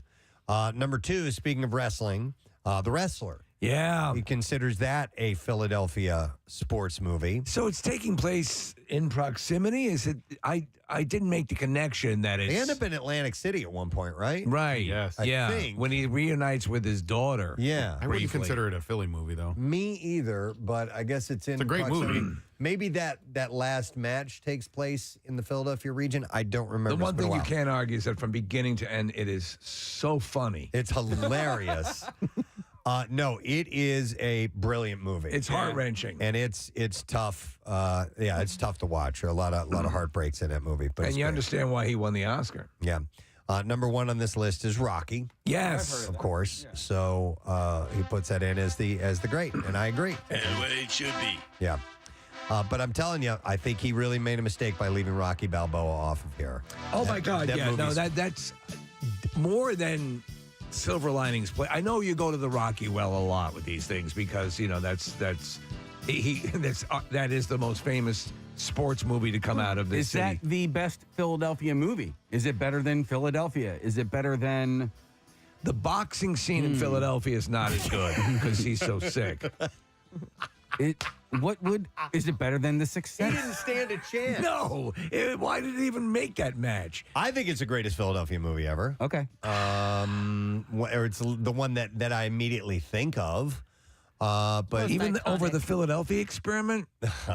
but what did you mention? Sixth Sense, Philadelphia. Sixth Sense. Sixth Sense. Pretty freaking Unbreakable good. is a Philadelphia movie. Yeah. Huh, maybe that's another topic for another time. That's a Right. tough call. Wow. Interesting. All right. Let me ask you this. Speaking of topics, and this is one to bring up out of nowhere. What is the Philadelphia sports movie yet to be made? What story? What story is out there that would make for a good movie? I know one. And you can't just say the Eagles Super Bowl because Right. a team wins the Super Bowl every year. It's got to have something. Rob Zombie's beyond that. Broad Street the Bullies? Broad Street Bullies was Yeah. supposed to be made. It was Yeah. like 60% on the way. Yeah. And it was looked like it was going to happen, and it didn't. Yeah, that's a good story, and sort of the rise out of coming out of nowhere, because they were a young franchise at the time, right? They were 67, 68 is when they were started, and so they won the Stanley Cup by 74. For me, the Eric Lindros story is a fascinating one. The rise and fall of that guy. And his departure when he left in 99, 2000. That would make for interesting. What was it? I'm sorry? The rise and fall of Eric Lindros. Okay. The taking of the captaincy off of his jersey. They did it on live television. The Bob Clark and Ed Snyder versus Eric's dad, Carl. And like all of that drama, to me, is fascinating. There was a brief period in time where Daniel Day-Lewis had signed to play Barbaro. No. Yeah. He's amazing. He's amazing. He is amazing. In that He can pull it off. suit? Yeah. Oh, my God. No, I think the story of Leonard Tost, the former owner of the Philadelphia Eagles, I mean, he essentially lost the team because of, I believe, gambling. Is that right? Yeah. All right. Somebody pointed this out. Nick, you'll have to remind me. Somebody said the Flyers versus the Red Army. Didn't they play the national Russian team? The Flyers did as their warm up for Olympics. I thought. Well, it was an international series. Yeah. And the Flyers played so dirty. They left the ice. That they left the ice, Yeah, right? It was a game at the Spectrum, and the Flyers were a physical team. No, we didn't play the hockey the best that we could have, but we played to win. I think that was 76. And you not know neither borscht. But that could have been. Was that Broad Street Bullies? Yeah, I mean, it was after they won the Stanley Cup, but they were still the same team essentially, and they played rough, and the Dave Schultz and the Watson brothers and the whole nine, and they played so tough against the Red Army team that the Red Army team said, we're not playing anymore. They left the ice, and it took forever for them to come back out. I would like to see the movie that depicts the setting of 3 world records in the dumpster pool. Oh, sure. In one day. In one day. Yeah, that could be a good one. I mean, we have a documentary of it, but I think, something a little bit more dramatic. A number of callers are saying that this one should be on the list. I'm going to go to Chris. Hey, Chris, good morning. Good morning. How you guys doing? Good. What's up, buddy? So I'm going to premise this. I am not an Eagles fan. I cannot stand the Eagles. I can't even stand the color green. That's how much I can't stand the Eagles. Wow. Okay. Should I hang up on him now? Well, I don't know. Where are you from, Chris? I'm from this area. I'm a Philly guy. I'm from Newark, Delaware. I love the Flyers. I bleed black and orange. Like, I'm a diehard Flyers fan. Okay. That's not the only team I bleed for Philly. So that's why it's kind of shocking. I'm calling about this movie here. It's the garbage picking, field goal kicking Philadelphia phenomenon with Tony Danza. Tony Danza. Yeah, that's he went from a garbage man to a field goal kicker for the Eagles. Among the worst movies It's a ever made. classic. Yeah. It's so bad. I've never seen it. I've heard of it. Well, It's very bad. You should my rent God. it. And actually, you should rent out a theater and go watch it there. That bad, Chris, huh?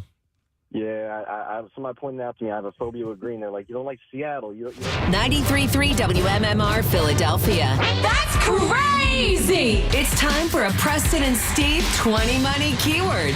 Our word for you is spirit. S-P-I-R-I-T. You have until 25 minutes after the hour to enter that. You can do it on the MMR app at WMMR.com. Or you can text it to our special contest short code number, which is 45911. One random entry wins $1,000 in this company-wide contest, and each MMR winner gets a pair of MMRBQ tickets as well. Winners will get a call from Beasley, so make sure you answer your phone. There are contest rules available at WMMR.com. And Preston and Steve's 20 Money is sponsored by United Tire and Service. So again, the word to enter is spirit, S-P-I-R-I-T. Make sure you do that now for your chance to win $1,000, and we wish you good luck. We're going to take a look at traffic, see how things are shaping up. Kath, what's up so far this morning? Nick and I were just watching the news in the office, and we saw this accident, one of the 2 accidents on the Blue Route. And it looks like a mess out there. So the Blue Route southbound, you've got stopped traffic just south of Lansdale on the Northeast Extension through the Mid-County tolls and then onto the Blue Route at Ridge Pike. 2 left lanes are blocked with a jackknife tractor trailer. We also have an accident involving another another tractor trailer with tow trucks on the scene north on the Blue Road. Only the shoulder getting by. This one at the Media Bypass. You're stopped back to 95 starting to be affected. And then the Pennsylvania Turnpike is now affected because of the southbound accident. So a lot happening this morning on the roadways. The flooding cleared off of the Schuylkill Expressway eastbound at Gulf Mills. Eastbound is still jammed from 202 to Gulf Mills, the Boulevard to University. Westbound from University to South, the Boulevard out to Gladwin. 95 southbound jams Cotman into the Vine. On the 30 bypass eastbound, that's heavy 340 to 113. New Jersey Turnpike, we still have the truck fire. Only the shoulder is getting by. So now they're letting people get by on the shoulder northbound, just north of Route 133, exit 8. Traffic stopped back to exit 7A. This traffic report brought to you by Share a Ride Match program. Reward yourself when you leave your car at home with the free Share a Ride Match program. You can find a carpool, transit choices, and other travel options. Then record your trips and earn points towards fun items. Learn more at pacarpool.org. And that's your traffic on 93.3 WMMR. Thanks, Kath. Before we dive into the B file, I've got a couple of shout outs to do real quick. I got this one. It says, hey, Preston, I'm an avid podcaster and have been listening to you all since DRE. My friend Mary Marin is also a podcaster, friends with Just Like a Ronnie Sang, she says. An amazing mom and 2 crazy boys and wife to my friend Bill. Her birthday is May 6th. Special day, or when you get a chance. She says, you guys make us smile and laugh every day, and we are a bit behind on podcasts, but I live on Grays Lane with what has been come to known as the Squiggly Lane Street. There you go. By the way, did you see that the lines are gone? She says now the lines are sanded off. Yeah. Have an amazing week, and that is from Anita Skowronski. And here's the shout out for Mary Marin. And then here's another one I got. This is from Sean Lally. He said, hey, I'd like to give a shout out to my lovely wife Danielle and her team behind the new restaurant called LaGrange in Yardley in Bucksco. The concept for the restaurant is French brasserie. The grand opening was yesterday, and the whole team has been working tirelessly at getting all the details in order to offer the best program and, the best possible experience to their guests. Danielle is the beverage director there and has curated a fantastic bar program. And then he lists all of these cocktails that she makes, and it's very detail oriented, so I'm not going to go into all of it. But she said, "I'll give you one creme brulee martini." Ooh, nice! That sounds pretty damn good. He said, "I think Danielle is the best bartender and mixologist around, and I think fans of a quality cocktail program will agree if they decide to visit." Incredible mother to our son. She deserves the shardiest of shout outs for Mother's Day. Cheers from Sean Lally. So here you go. And good luck, man. Restaurant business, tough biz. It is. And we wish nothing but the best for you. All right, we can now do the Bizarre File. WMMR presents Preston and Steve's Bizarre File. Brought to you by A.D. Moyer, trusted expert since 1939. A.D. Moyer Lumber is your professional source for decks, windows, doors, kitchens, millwork, and more. Visit them on the web at admoyer.com. Well, here is a rare story, one you normally don't hear about, but more than 60 years after she went missing, a Wisconsin woman has been found alive and safe. This is a pretty amazing story. Audrey Backberg was last seen in Indianapolis, Indiana in July 1962. She was 20 years old. She had hitchhiked with the family babysitter from her home in Reedsburg, Wisconsin to Madison and then took a bus to Indiana. The babysitter said that she had last seen Blackberg when she walked around the corner from the bus station. Blackberg was in a troubled marriage and had filed a criminal complaint just days before her disappearance. In an update this week, authorities say that Backberg had been found alive and well at the age of 82. The Sauk County, Wisconsin Sheriff's Office said earlier this year the case was assigned to a sheriff's office detective for a review as part of cold case files. And through diligent investigative work, which included a thorough reevaluation of all the case files and evidence, combined with re-interviewing witnesses and uncovering new insights, Audrey Backberg is alive and well and currently resides out of state. Her disappearance was by her own choice and not the result of any criminal activity or foul play. So she was in an abusive relationship, and she got out and took off and went into hiding and has been there ever since. Went off the grid, so to speak, Yeah, so the teenager had apparently said that she had later, as she was re-interviewed as an adult, maybe 15 years ago, according to one of the detectives, she said that Audrey had taken a bunch of pills, put them in a Coke can, and drank it before taking a bus down to Indianapolis. She reported Audrey potentially hooked up with some construction workers that may have been in that area. And the sheriff's office said investigators pursued numerous leads over the years, but the case went unsolved for decades, and eventually they dove back into it. Wow. And of course, like the DNA stuff helped out as well. But that is, I mean, she lived very a life. rarely heard. She lived a full life. Yep. All right. The growing epidemic of unruly air travelers hit the art world this weekend when news broke that James Rondeau, the president and director of the Art Institute of Chicago, allegedly took off his clothes. Rondeau, who has led the museum for nearly a decade, allegedly drank alcohol and took prescription medication, then removed his clothing while on United Airlines 953. Police were called to the flight after it landed in Munich. Is that the Half a Mile High Club? The Art Institute confirmed the report saying that Rondeau had returned to Chicago and is currently on voluntary leave from his position. Yes, I'm going to think things over. Founded in 1879, the Art Institute of Chicago is one of the largest art museums in the U.S. with over 300,000 pieces in its permanent collection, over 30 special exhibits a year.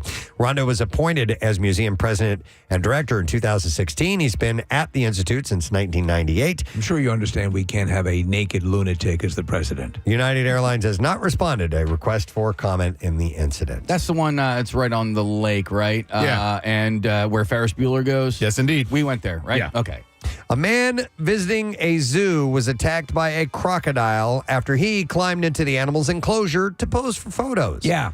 The man, identified by the Manila Bulletin as a 29-year-old, climbed over a chain-link fence with a cell phone in hand at the Cabug Island Mangrove and Wetlands Park in the Philippines. Oh, this is too easy. Onlookers could be heard screaming at the man and the crocodile after it bit him on the arm and held on tight. Ow! Though the man could be seen sitting still as he awaited help, the crocodile, a female named Lele, dragged him through the shallow water and rolled over. He gave him the death roll, twisting his arm even further as he screamed in pain.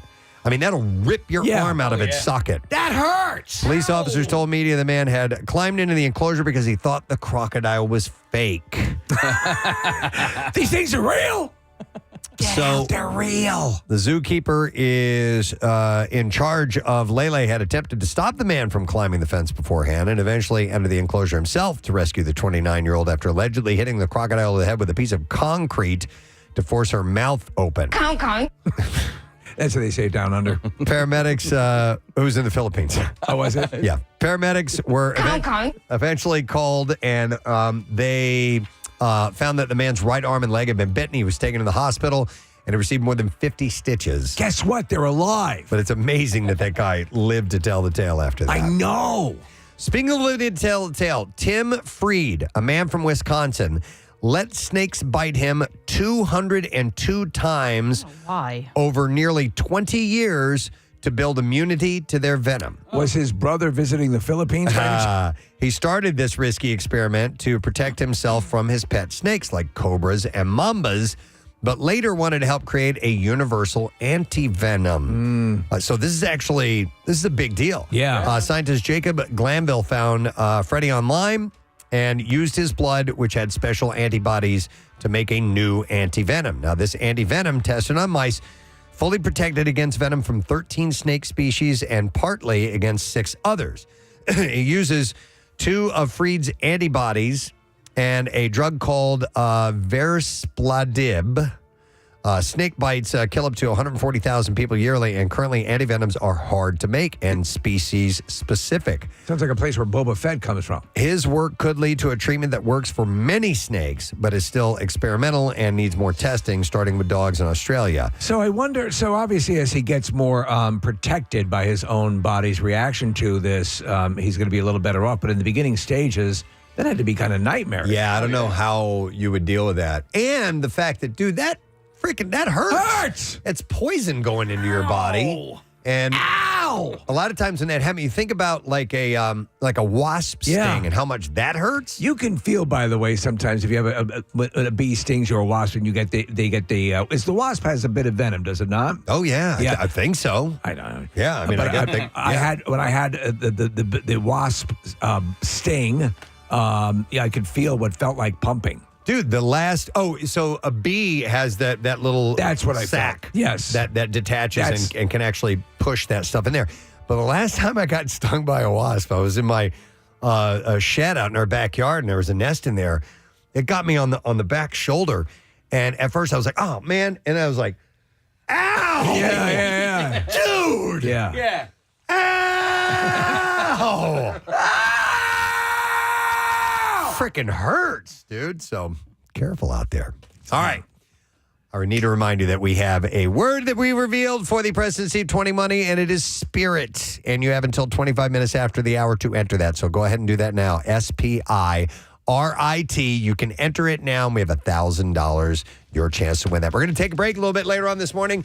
The band Larkin Poe, Megan and Rebecca are going to be joining us. They're union transfer on Thursday. And members of the Martha Graham Cracker Cabaret will be here, too, because this event is coming. It's an anniversary show. We'll be back in just a moment. Stay with us.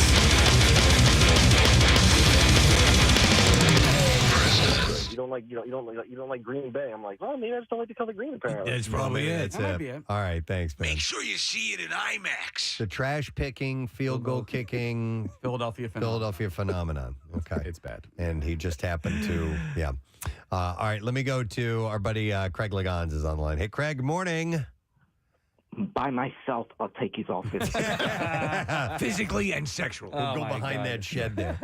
All right, Craig. So, are you calling in for what needs to be told, the story that would make a good movie?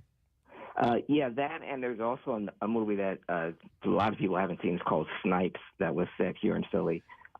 It's not a sports movie, but it's a competition film, and I always thought it made a good sports movie. It was about the culture of tagging. See all graffiti art in Philly? Right. Well, there was this movie called Snipes where rival taggers, rival graffiti artists, competed with each other to see who could get the best spot, like the most impossible to get spot to tag their name in Philly. That sounds familiar. Yeah. Yeah, it was made in early 2000, but I thought it was a great Philly sports film. As far as a movie that should be a film, Nick, you mentioned Eric Lindros. That's a great one. For me, would be the Chris Carter story. When Chris Carter was a Philadelphia Eagle. All he did was score touchdowns. Yeah. Yeah. And I was like, why would you cut this guy? All he did was score touchdowns, and goes to Minnesota, goes in the Hall of Fame. His drug problem was so out of control while he was in Philly that Buddy Ryan cut him just so he would get into rehab. And Chris Carter even mentions that Buddy Ryan's the one that saved his life. Okay. That sounds compelling. Okay. Yeah. So, and I like Chris Carter now as a commentator, but his time in Philly was nothing but success on the field and nothing but tragedy off the field. What about sports scandals and in the area? What would make for a compelling movie? Well, the 93 Phillies, there's a lot of scandals surrounding those guys, and they made it to the World Series. That's the Mitch Williams, Joe Carter series. But there were so many steroids on that 93 team. And Lenny Dykstra and Pete Incaviglia and Darren Dalton. There's a story to be told there. And this is my daughter. Yeah. Hi, Daddy. Also, Pete Rose's time in Philly during the strike year, because he was on the verge of breaking the record for the most hits in National League, and he couldn't play for a while. So that was, many people consider that was when the time he had off was when the gambling really kicked in when he was in Philly. I think the story is just in the beginning, and it's being told right now. But Jordan Mailata, the left tackle for the Eagles, I mean, here's a guy who never played a down of football, was a rugby player, an enormous rugby player coming out of Australia, and he is. I mean, he's one of the best left tackles in the entire league. It sounds like the story to Kangaroo Jack. Yeah. Or Joel Embiid, who didn't start playing basketball until he was 14. Yeah. He played soccer, and now look at him. He's pretty good. That's pretty. He's pretty good. All right, thanks, Craig. Appreciate it, man. Thank you, guys. Somebody texted in the sports story that needs to be told. Philadelphia sports story needs to be told. The Dick Button story. The Dick Button story. Yes, I love figure it. Skater. Yes, we should definitely do the Dick Button story. Button, Dick. Yeah. It sells itself. I see the poster right now. That's my name backwards. Some people are texting in Iverson. It's his birthday, so sure. It is his birthday. What do you think? What do you think? With that? Yeah. There's a story because there, right? There was a downfall there too, and a pretty bad one. And the fact that how much fame he had and how good he was, and the whole no practice and all that. I think there's definitely a story there. Do you think there would ever be, and would have ties to here, a Kobe Bryant story? I don't know if his family would want something like that, at least not now. Right. But I mean, because of the way he tragically died and all of that. But I mean, clearly there's a story there. I mean, he went on to be one of the absolute greatest. Look, they can take one incident and build a movie around it. They've done it many times. Yeah, true. Yeah. You don't have to do the whole life. Right. You can do a portion of what's happening in someone's life. Like the wrestler focused on mainly his good years. Yeah. Let me go. Hang on. Let me go to Daniel. Hey, Daniel. Good morning. Hi. Good morning, Gadzooks. Gadzooks, buddy. All right. What's the movie you wanted to mention? A movie I wanted to mention was about the Taney Dragons back in 2015, 2016. Yeah. When they went into the Little League World Series. They had Monet Davis as their pitcher. And Monet, that's right. They were destroying. Yeah. Yeah, and that was a national story for a while. Yeah, that could be a good one. What is she up to, by the way, Monet Davis? Is she playing? Thanks for your call, Daniel. College softball? Here, Nick just pulled up. Well, she's 20. Oh no, she's 20 now. It's her birthday in a couple of weeks, and her middle name is IKEA. That's very cool, man. Yeah. My middle name is Walmart. Oh my God, I'm Target. Dude, actually, it is Michael, like Michael's. Yeah, that's true. Yeah. And Paul, I'm not after saying Paul McCartney. I think Ron has a great suggestion. All right, let me go to him. Hi, Ron. Good morning. Hey, you guys rock. Thanks, buddy. All right, what's Philadelphia's sports movie to be made? Before I get to that, there's a great story behind the Flyers and the Russians. Yeah. The Russians are in the dressing room, and I read it in the Complete Spectrum. It's a great book. Ed Snyder goes in there, and he goes, if you guys don't get the F back on the ice, you're not getting paid. And that's what made him go back on the ice. Wow. Yeah, it's a great book. It's called Complete Spectrum. Okay. That's very cool. Cool, man. So there's a great story. It's almost like Rocky and Apollo Creed. Joe Frazier would be a great movie, but it would not be mostly about Joe Frazier. It's how Joe Frazier made Muhammad Ali so famous. Mm-hmm. Muhammad Ali would have been famous, but Harold Cosell documented that it was the rivalry between them that made Ali so famous, and it was Joe Frazier that had a lot to do with it. You're right, and so you'd have the Ali story has been told a number of times. In fact, he played himself in his movie, so that's been told many times. To get an angle that would do Joe Frazier right, and his importance in all of that is the film that still needs to be made. I agree. Yeah, there's also a small one. If I could say one more, nobody's going to get this one. There was a guy that lived in Veterans Stadium that worked in the plaza. We had him on. Yeah, we talked to him. Yeah, that'd be a crazy movie. That would be a good one. He gambled, he did drugs, he drank. The whole damn thing. Yeah, I like it. There's a lot of stories there. Thanks, I don't know how many of them were guys. true. But like when that guy like when the Pope came by. I was going to say, you know what, the likelihood of a movie getting made needs to be, it has to be someone who's nationally famous. So I was thinking that, Joe Frazier would make sense and a few others. But then again, I'm wrong because Invincible was not about, Vince Papale's very, very famous here and known around the league a little bit. But in the pantheon of things, he's not one of the all-time greats. So, and that worked because it's a story. It's a great story, even though it ended with him just winning a game. Let me go to Dave. Hey, Dave, good morning. Gadzooks. Hey, Gadzooks, buddy, what's up? Julius Erving single-handedly changed basketball forever. Yeah. There should be a good Dr. J movie. I mean, a big screen, big budget. Julius Erving inspired Michael Jordan, for crying out loud. Yeah, there have been documentaries, you're right, but there hasn't been that full-throated, life story movie. That'd be pretty cool. Yeah, Dr. J is a great one. He changed this town, and, the Sixers were horrible. Here's a guy who left a successful medical career. Thanks, Dave. As a doctor. As a neurosurgeon. I love Dr. J. I know. He's my favorite Sixer of all time, and I'm watching Winning Time on HBO right now. I just finished it up, but the Lakers in 1980 played the Sixers in the finals, and Magic Johnson was a rookie, and Dr. J was an established star. And the dynamic between those two guys, even though it's a fictionalized portrayal of the two, was really, really well done. And Dr. J, in a way, took Magic Johnson under his wing, but he also knew he was the star and Magic was not yet a star. It's a really great series. It sucks because I was too young to appreciate him and Charles Barkley, being on the court at the same time. Like, Right. and I've Moses. seen them, and Moses, and, Mo Cheeks. Mm-hmm. You guys ever met Dr. J? I did, on a plane in 1984, going to the Olympics. And Turquoise was on the plane as well. And I shook his hand. Okay, did you see him stand up on the plane? Because that had I to have stood been- next to him. Yeah, really? I stood next to him. I was a kid at the time, so I was 9, and got off the plane and shook his hand. My grandfather introduced me to him, and it's a memorable moment in my life because, Kathy, I know you've had the same experience, but your hand disappears in his, and it's this massive thing. Seeing him on a plane would be like you being in a kid's, playhouse. Completely hunched over and so on. I would love to meet him sometime. Yeah. He's just, he's a class act. For sure. And just one of the all-time greats. I stood next to him at a bar in Philly, and actually Matt Cord introduced me to him. And Nick, I shook his hand, and that was literally, I think that's the one thing I remember is how giant his hand was, and it's just like it's just like another world. Like, I couldn't believe it. All right, let me go to Lewis here. Hey, Lewis, good morning. Good morning. Hey, the Philly sports movie yet to be made. I think Concrete Charlie, so Chuck Benderek from the Eagles. I mean, he's 40 years before my time, but every thing I've read about him and watched about him, just You're nodding. Casey's nodding.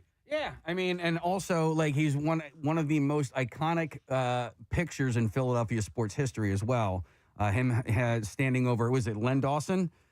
Frank Gifford. Frank Gifford. Yeah, just lays this guy out, and he's just standing over him like he's just standing over a dead body. Wow. Yeah, we're looking at that picture. Not growing up here, I'm not familiar with that, but that looks, yes. By the way, look at how ripped up the field is. Oh, yeah. Is that Franklin Field? It's got to be, right? And so, he won the championship in 1960, and then I don't know if he also won in 48, but for the long time, that was the only championship that the Eagles had, or the most recent, until they won the Super Bowl in 2017. Wow. I think maybe a story of the making of Buddies Watching You. That'd be great. The composing, the long late night songwriting sessions. By the way, I didn't go through the 3 worst movies on Mike's list here. So the 3 worst Philly sports movies, and then we're going to have to take a break. Stealing Home with Mark Harmon. It was in the 1980s. Played Billy Wyatt, once a hot prospect for the Phillies who had fallen on hard times, has to figure out what to do with the ashes of his late friend / first love, played by Jodie Foster. Lots of shots at Chestnut Hill and a ridiculous scene set in Vet Stadium, he says. But other than that, for the local nostalgia, Stealing Home isn't worth a rewatch. It's, in fact, it's trite. He said Roger Ebert wrote that he, quote, left the screening wondering if any movie could possibly be that bad.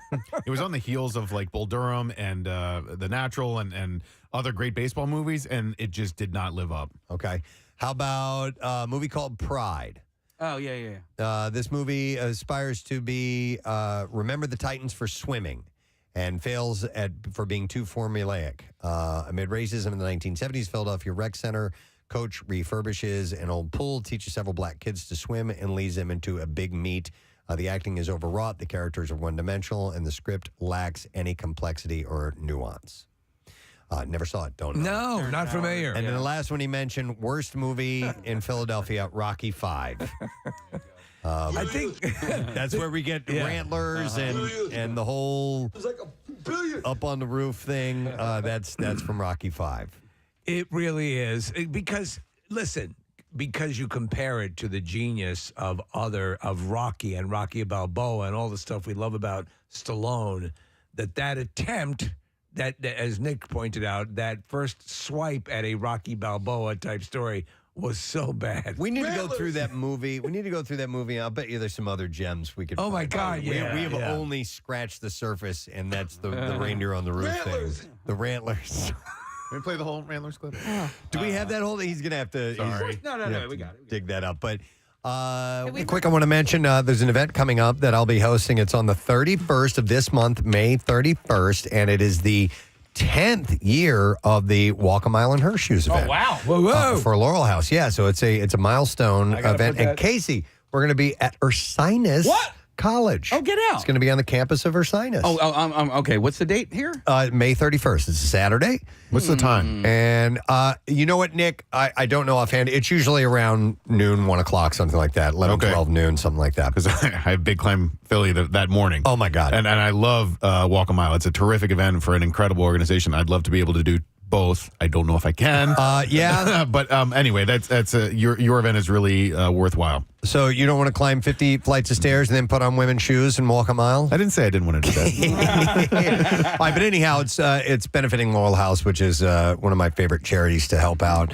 Obviously, victims of domestic abuse, they help out. And Men and women. All different kinds of ways. And not just housing them temporarily or, but they help guide and find new lives for people. It's pretty amazing. So that event is coming up, and you can just do a search on Laurel House, and you click on their website, and you'll find it right there. We'll get it up on our website eventually, but yeah, looking forward to that. What did you want me to see something, Casey? Dude, yeah, because this is just like, it's kind of like breaking news, but I didn't know that this existed. Whoa. Yeah, I know. Hang on. So Breaking news. And have Patrick Swayze. Oh, it looks like Vox Pro's not working. I got it. What do you need? So this, if you go to the Wildwood Boardwalk, obviously you know about the tram cars. Yes. And apparently they are replacing the tram cars, and they're going to use trucks instead. Like 18-wheelers? Does it look like the truck is going to drag the tram Wildwood's car? iconic tram cars they're going to replace it with Ford hybrid trucks. Citing loss of nostalgia, safety concerns, and decreased charm. Wait, Yeah, that so sucks. Watch So the truck, please. Yeah, watch the truck, please. Watch the truck, please. That is a bit of history. That is a bit of nostalgia. Why would you trade that in? It looks like they're still going to be pulling the traditional tram, but just the actual vehicle pulling the carriages of sorts is going to be a truck. Maybe that vehicle, the pulling vehicle, just needed upgrades. I mean, those things can't last forever, and the trucks look new, so perhaps they just got some deal to have new pulley thingies. Do you know what I would think so, because those tram, the front, the tram car, the engine of it, if you will, looks really old, like from the 1950s or something like that. Yeah, it'd be nice if they could, though, keep that magic going. Perhaps they could take the wings off Cessnas and have them use those. Yes. I don't know. Your mama is a whore. Yeah, right? And even she knows to watch the tram car. They didn't go with that, which Even amazed Patrick me. Swayze knows. And and as you would imagine, the comment section on this post is people are just supportive, supportive, right? Yeah. They got to be ripping apart any type of change whatsoever is obviously going to be met with venom. Because that's a part of so many people's growing up and their experiences. It'll all work out in the end, but yes, I can see that. Even I'm a little pissed that I never really did it. Hang on, we have a variety of tram car. Here, how about this one? Here's one of our favorites. Watch the tram car, please. And if you haven't noticed, I have 3 testicles. Wow, Lauer did one. How about this one? My mama told me to please watch the tram car. And then Jenny got AIDS. Why would he include that? That's probably why he didn't pass the audition. Who's J.E. Jones? That's James Earl Jones. Yeah, Right, okay. here we go. Sorry. Hang on. Watch the tram car, please. Oh, wow. He went straight ahead. Yeah. Oh, here's a more dramatic one. I beseech you with every ounce of my being, please be aware of the tram car. Okay. All right. And then Very dramatic. And then if you ever saw the movie Jaws. Watch the tram car, please. Or don't. I really don't give a good goddamn. But I mean, clearly you could see why Patrick won it because his was best. Your mama is a whore. And even she knows to watch the tram car. Yeah, it was saying tram car. And the whole mention of AIDS just was not for Forrest Gump. Yeah, can we get Gump? This is not Tom Hanks. This is Forrest himself. Yeah. It was My mama told me to please watch the tram car. And then Jenny got AIDS. Okay. It's not even time-wise. I got to be honest. I don't understand the pushback on this. Like, it's just the truck that's pulling the trams. The trams themselves haven't changed. The charm of being in the tram hasn't changed. I don't understand why there's so much pushback on the thing that pulls the tram. I guess, Nick, it's just like it's a big pickup truck now on the boardwalk. As opposed to a train-looking thing. That's it. It has a little bit more charm. It's a little bit more unique than right now. I could see where it looked like the tram is out of service and it's being towed away. But it's yellow. It has sights. It has... They made it yellow. They made it yellow. I'm sure they could mod it up a little bit. And Nick... Put some spinners on it and undercarriage lighting. People just can't deal with change. No, I get the pushback on that. I certainly understand. And the charm of what you grew up with, having that replaced, I'm sure takes its toll. But you're still on the boardwalk. It's still summertime. You're still on the tram, They'll get used to it and stop complaining. Let me ask you, does the additional power that this vehicle provides, would that facilitate longer trams? Steve, maybe it could go like 60 miles an hour. Yeah. There with the tram car. You got to jump on the tram car. I just threw up. Yeah. Here it comes. Hey! You tore my grandmother's arm off. And then they get the real high-powered ones. Here, wait, get on the tram car. I missed it. Damn it! And you just see half a body frozen in motion. Didn't mean to hit that button. Is that a slide whistle?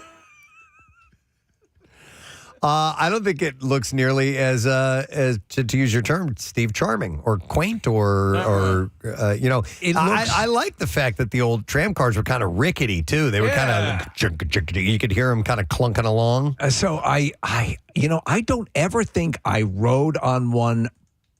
I've seen them and been near them. Yeah. But I've never actually ridden in one. It's fun. You just kind of sit in all back my and years. Yeah. Lounge and people watch and.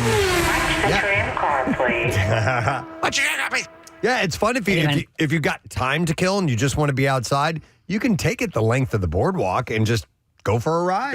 I like doing that. I mean, so growing up, we were, Long Island and those beaches, and there was nothing really akin to what this is, And so, but I love the concept, and I do get it, the nostalgia.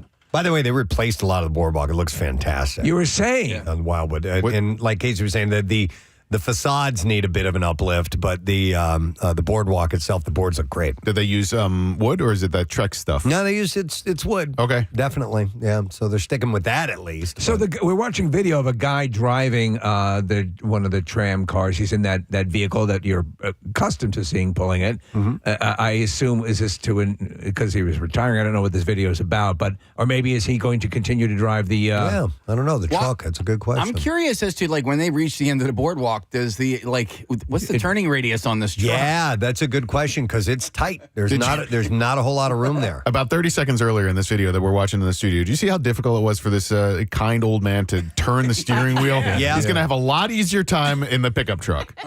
And but what's interesting too is the old tram car sits a lot lower to the ground. Yeah. It's open air as well, other than just a little canopy on top. Yeah, and I think more. this kind of removes the driver. Yeah. Because they're inside, they're up high. But I also, like it. you need to have like as much vision as you possibly can, and when you're in the cab of a truck, yeah. Well, blind spots. Yeah, blind. This total way, blind spots. the driver will get to play guess the bump. Was that a person or was that a seagull? Steve, but you joke, but that's kind of what I was thinking. Listen, I'm sure you can get injured by the tram car, but now you have a full vehicle up there with all of these people. I would imagine this is the tram car can only go a certain speed, whereas a truck is going to go can go road speed. I wonder if they'll fix that. Tram car, please. With a special gear that only goes one speed or something. I don't know. Or maybe they're going to put nitrous on it, Preston. Oh yeah, fired up. Here comes the tram car. Yeah. Your mama is a whore, and even she knows to watch the tram car. Yep. I don't know, man. All right, well, that's new news here. I didn't know that. That is a huge story. All right, well, other than that, Nick has a follow-up to his red light story. Yeah, this is breaking news. The other day. Is this breaking news, too? Breaking news. Breaking news. By the way, We've re-examined our breaking news and we've changed the parameters of what it actually is. You'll notice a certain relaxed attitude. Yes. Give me 1 second. Okay, all right. So I got a really nice, detailed. Well, before we do that, can I set up what you saw? Yeah. Reset that. So Nick's wife was on the Northeast Extension near Harleysville, out my way, and this was over the weekend, and she saw in the sky this red glow. It looked like it was above the clouds, and it was a very cloudy evening, and it had a certain shape to it. It was almost like this oval shape, and it just hovered there in the air as big and obvious, and Nick put it out on social media. None of the responses were coming back legit, other than somebody who said it might have been the new field they have at Souderton High School because they have new lights and stuff like that. But you have a follow-up to that. So there's this guy named Chris Valentine, and he direct messaged me yesterday, and his Instagram handle is LC Valent. And I'm going to post on Instagram what Chris shared with me. And Preston, long story short, he believes, and his evidence is really would support this argument that it is the new lights at Souderton. So he says, okay, this has bugged me for a while now. I'm convinced that it's the new lights at Souderton. The last two frames overlapped one another. He does this detailed breakdown of the video that I posted, and then he does this thing. He goes, so I was able to get the new position and position the lights from your drive versus the lights of this billboard and the lights on Google Maps. So basically, he triangulated where Andrea was on the Northeast Extension, the billboard that you see in the video that I posted, and Souderton High School. And he says, I was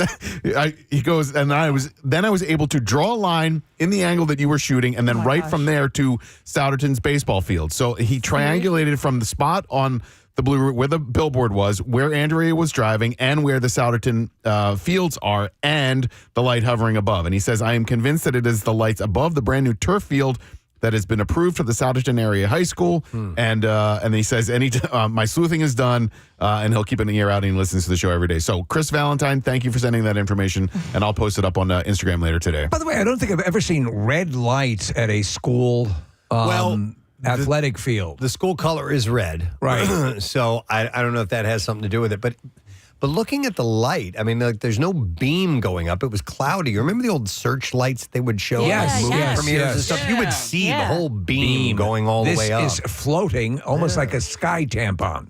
Like a sky tampon. But does I'll reach out. I know people that work there. I could find out from them. Yeah. But would red light do, because that's usually with like a white light, you can see that the beam.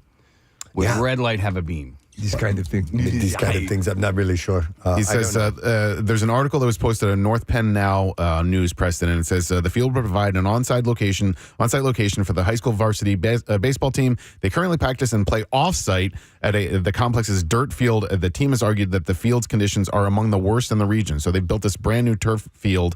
I still don't quite know why it would be a red light above it, but maybe it has to do with the school colors. But the varsity softball field will also be turfed. And here might be a part of the compelling argument. He says both fields will receive LED lighting systems as well as 0-foot candle lighting at the property line. So perhaps it's designed to reduce light pollution.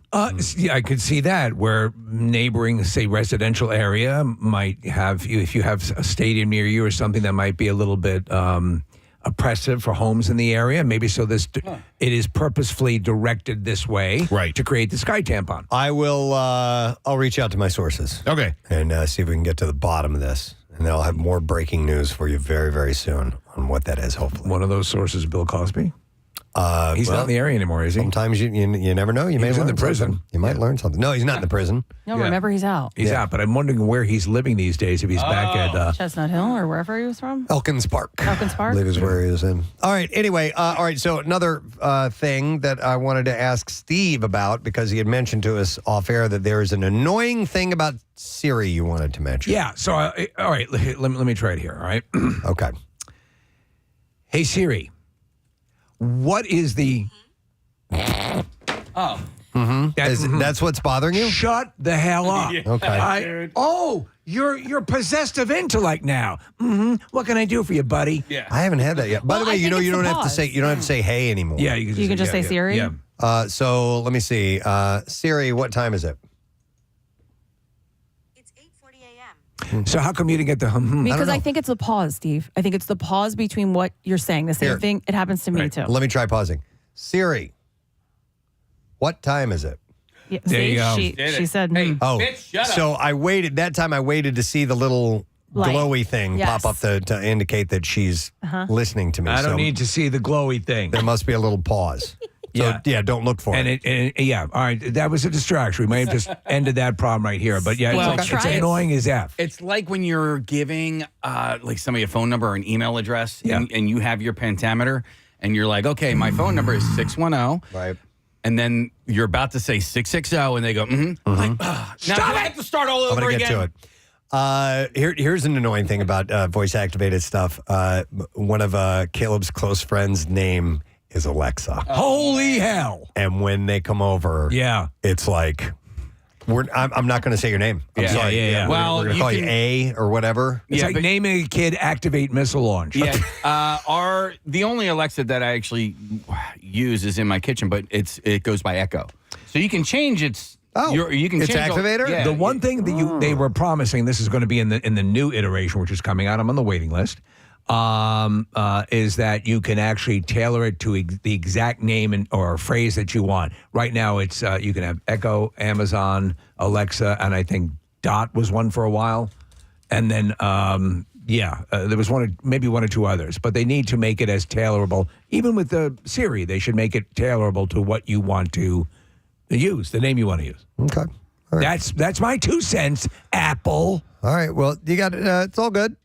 Got it all figured out. So we figured out what was floating in the sky, and we figured out how to help me through life. I don't use that all that much, and I should. Do you know what I do as I'm writing, or when I have access? I have the computer open or whatever, and I have this production area in the house, and I have the Alexa unit sitting there, and its ability now to give me the information that I want is pretty wonderful. Yeah. So if I see the name of a 9th tier reality star, and instead of doing the search, I'll just say what show is Bemble for Dimbick on or whatever.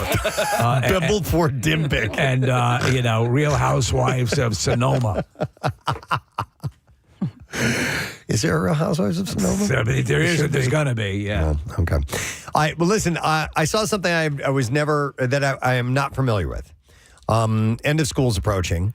May has turned into an unofficial kind of December with event that a month that's loaded with events like school performances, Santa, sports tournaments, final project celebration, stuff like that. Teacher Appreciation is week. So there is a new term that's being used. I don't know if you guys heard this or not, but Maycember. So we were talking about this the other day. We were looking, and I always try to remind myself, and it's a good thing to do. Remember, during lockdown and all that stuff, and there was just nothing to goddamn do. So as you were commenting that your calendar for May, as his mind just jamming in big time. Yeah. But you know what? It's better to be busy. I don't have that kind of clarity. I'd rather not be busy. Yeah, no, I hear you. I hear it. And sometimes I piss and moan, but I try to put it in perspective. So there's only so many weeks left in the school year, but the calendars are jam-packed, and the hectic pace can be hard to keep up with, even with the festivities. But the clever name Maycember may be new to you, but parents say that it's spot on. According to mom of two, Meru Akusta said, "What a perfect way to describe this whirlwind of a month. It truly captures the chaos and nonstop pace of May.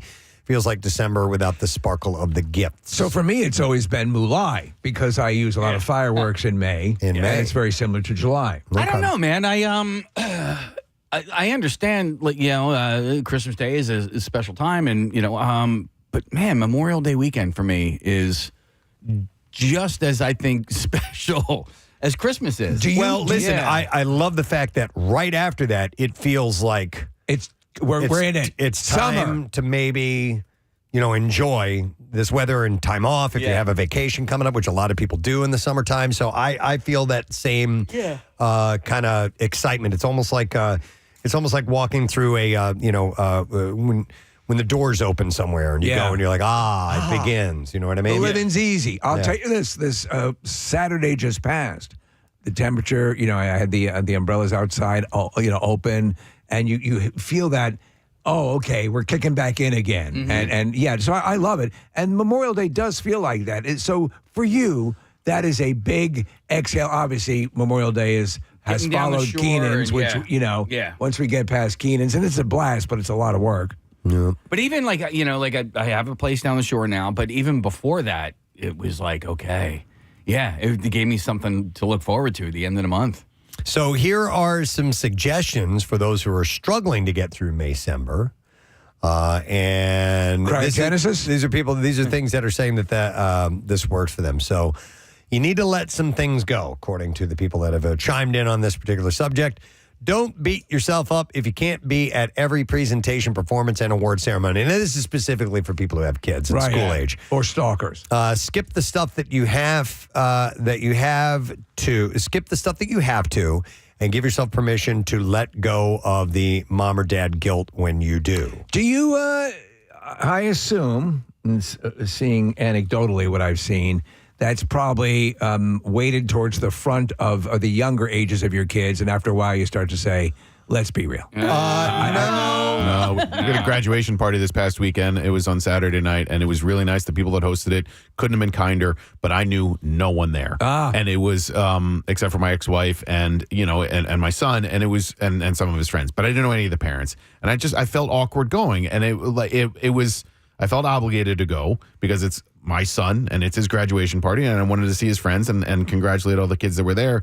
You guys like Bob Seger? But I mean, it would have livened up my aspect of the party if I turned on, although the music actually was really good. But no, Steve, it was 100% obligation. Okay. I felt like I needed to be there. Steve, so I will try to go to as much as I can, but as long as one parent is there. That you know?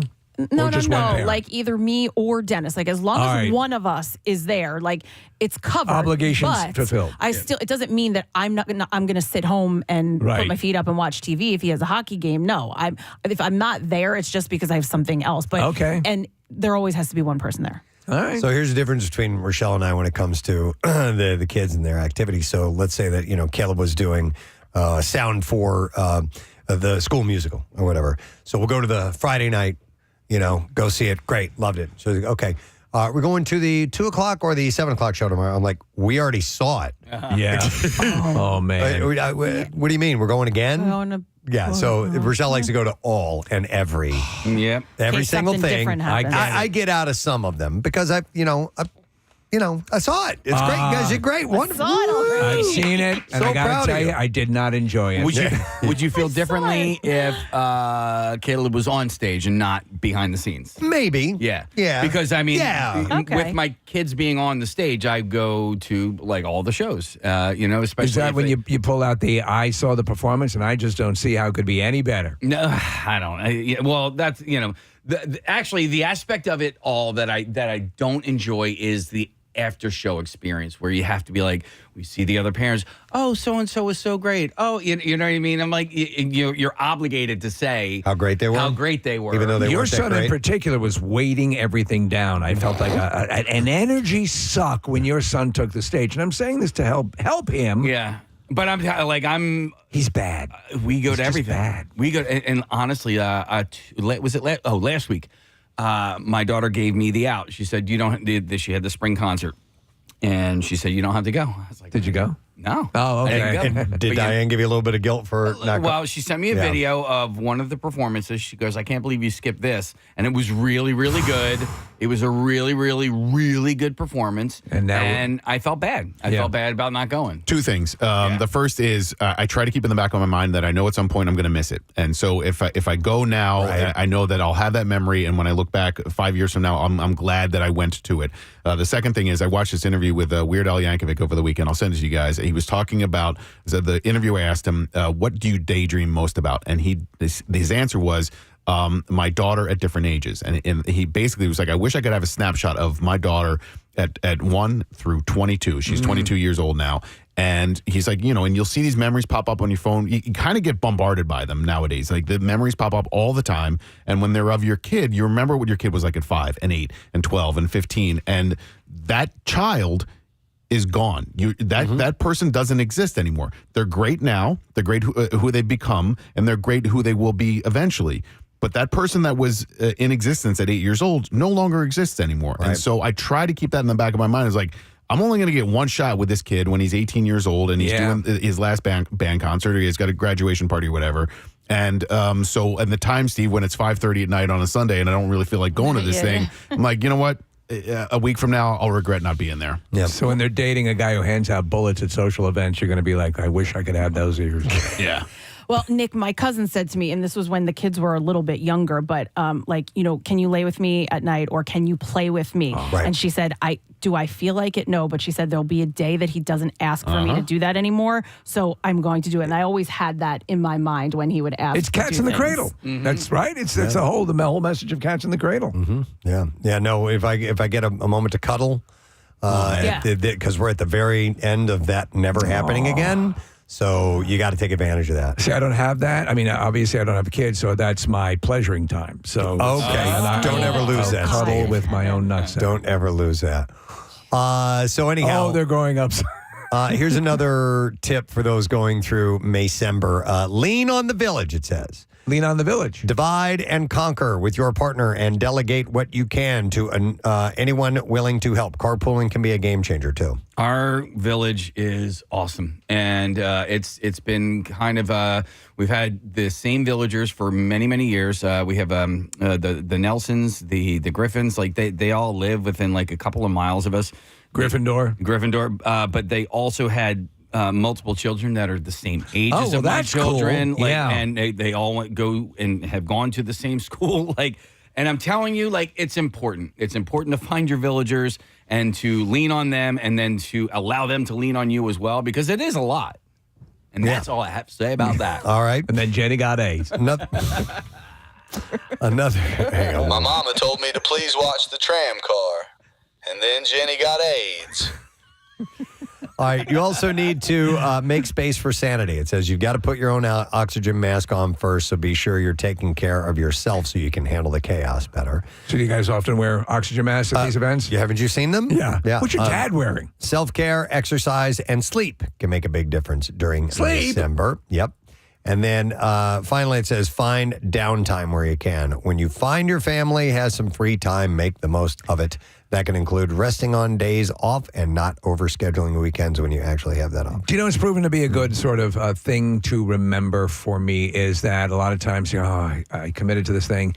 You know what? I've gone, and I will remind myself, I've gone to a number of these things and had a good time. And it's possible I'll not have a good time, but I won't know if I don't go. Mm-hmm. So, go for it. It's an obvious axiom. Life is too short, but yes, take the shot because you might have a fantastic time. That's true. That's how I usually feel about weddings. Oh my God, I don't want to go. Mm-hmm.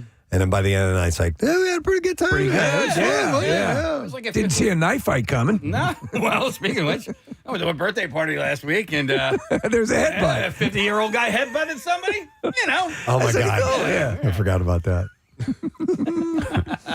All right, but anyhow, for parents right now, this is people are starting to recognize that this time of year, this end of school thing, while there's light at the end of the tunnel for the kids, it gets very, very busy and very, very active for the parents because you're getting in those last few things involved with school. So Ben's graduation is a month from today, I guess, or June 4. And he has this thing called Senior Project. So he's a senior in high school, and it's his last month of school. And he had finals last week. He's wrapped up, and he has to go to school a couple times this week or whatever. But I texted him yesterday morning during the show, I don't know, 8:30 or 9 in the morning. Hey, what are you up to today? What do you got going on with Senior Project? 3 hours later, I got a response. Nothing. And I was like, oh, all right. So you have coasted into Senior Project and you are just coasting your last 4 weeks, man. And he's earned it. The kid works his ass off. He's been really serious about his academics for forever. And so I'm not mad at him for not really engaging in the beginning part of the Senior Project. And it's a cool way for kids to end their senior years in high school, but he's on senior mode, man. He is done with the school year. Tapped out. What is Senior Project? It's a senior internship. We used to do it here, and then somewhere in the company we weren't allowed to have high school students be interns here anymore because we corrupted so many of them. That was probably it. Yeah, I was thinking it was the porn thing. Yeah. But it's just a way, Steve, for them to end their senior year without having to go to classes for the last 4 weeks. Basically, it's almost a month off, and they have to do this project. But it's senior internship / career project. He's building a doghouse. Yeah, but But it also kind of sucks that you don't go in. Like, you know what I mean? Like, this is all you got. Like, you only got, even if you, like, went in and didn't really have anything to do. That was the best time. Yeah. I don't know, man. I had it my last 4 weeks of high school, Casey. I loved every second of it. It was such a great way for us to end senior year, and we just ended up hanging out with our friends anyway. Yeah. I mean, I didn't have that, and I loved the last month of school, going into school. Wait, Nick, is it like an internship, or is he just doing it at like a solo project? Both. You can do a project, and he chose an engineering project. Because I had a really awesome one. I worked with a photographer who like shot for Philly Mag. Oh. His name is John Carlano, so I would just like go into his studio in Northern Liberties and like help him with photo shoots and all. How many times did you turn on the light while he was developing?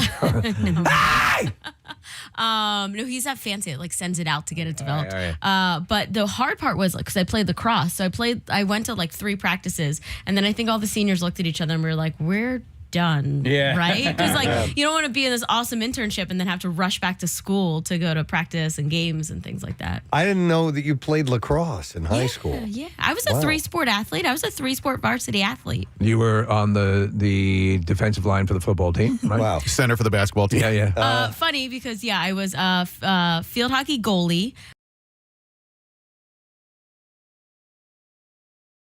Well, the volleyball is almost as funny as the center in basketball. That's why I said it. I wasn't allowed in the front court. All right. Well, anyhow, Maycember in all its glory. So just take it nice and easy and don't burn yourself out, friend. All right. We should take a break, right? Yeah. All right. We're going to do that. We've got guests joining us aplenty when we return. Stay put. We'll be back shortly. Preston and Steve. Oh, yeah. You were in Mighty Max, right? Yeah. Star.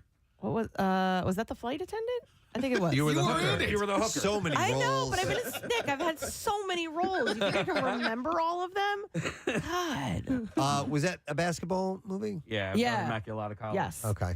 The women. I can't believe we just come up on the roof, will you? He just landed there and crashed, and who do you think it is? Do I hear reindeer on my roof? You know, Rattlers, unbelievable. It's like $1 billion.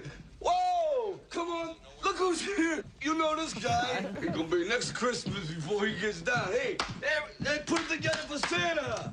Hey, Merry Xmas, yo. Hey, I don't think you got it right, Santa. No, it's ho, ho, ho. I need you to stop talking. I've said this many times. It's Shut up, man. You're gonna try to Santa Claus. So that was the best take. Yeah. You know? Yep. There were other takes that weren't as good. Let's watch it on playback. Perfect. That's the one they went with. All right. Well, anyhow, interesting. But this movie, Hustle, looks pretty damn good. Yeah. I don't know any feedback. We do have that screening tonight. We'll do a couple more movie passes in a little while to give away. I'm going to hang on to those. What I need to give away now as we take a break are some passes to our sorority party at Parks Casino next Wednesday. Ladies, we want to welcome you to the fold of Zeta Eta Pi. We have not had one of these in years now. Years. And it is time to get you on board for this event. And our activity this time around, we're going to square dance. Just like we did in high school or junior high. You know what? I actually did do it in high school, too. I'll guarantee you a lot of the people that'll attend have never done it. That's fine. It's a stupid, fun activity. Yes, and it's next Wednesday, so it's rapidly approaching. Bill, I'm going to take 10 callers right now. 215-263-WMMR is the number. And you need to be ladies, you need to be female and able to join us 21 and over only at Parks next Wednesday. And we'll set you up with a free drink, and we got a free happy hour buffet. You can bring a friend, ladies only, invitation only event, 215-263-WMMR. Call only if you can go. We're going to be back in just a moment. B-File up next. Stay with us. Clearview Regional High School, Mullick Hill, New Jersey. You're up next for Coolest Teacher. You, and then we choose one more tomorrow, and then we're done. So make sure that you do vote. Take advantage of this. It's a way to let your teachers know that you care about them and you thank them for what they've done for you. So just text word teacher to 39333. And if you go to Clearview, make sure you let the faculty know that we are doing this. One of the more frustrating things that can happen to you as an individual is in a moment when you're trying to tell someone about something and there's a word that you just can't remember. And you start flipping through the card catalog in your mind. The inability to articulate. You just can't find it. You know what you're talking about. You know what you want to express, but that actual word doesn't come to you. So on occasion, you will find a suitable replacement that you feel will get the job done. You rig something together. Yep. In your mind that makes sense to you. And sometimes it sounds ridiculous. So I found a list that is titled Times That People Failed to Remember What a Simple Thing is Called, so they came up with the most hilarious new name. And feel free to share examples, because sometimes once you say these things and they get out there, it becomes, like what your friends will bust your balls over or something totally. like that. So 215-263-WMMR. So I have examples of these. I can't think of anyone's personally, but maybe I will if we go through this list. But people responded, and one of them said, my boyfriend's mother once referred to a peacock as a disco chicken. Yes. Oh, my She God. couldn't think of Disco the name. chicken. Why does that sound familiar? Disco chicken. Disco chicken. I don't know, but she felt that maybe the plumage. elaborate flowers, Yeah. the plumage, flowers. See, there you go. I did it. The fluffy bird things, flowers. the bird flowers on the Grot of things. That's it. bird. That's exactly it. It's a bird flower. Yeah.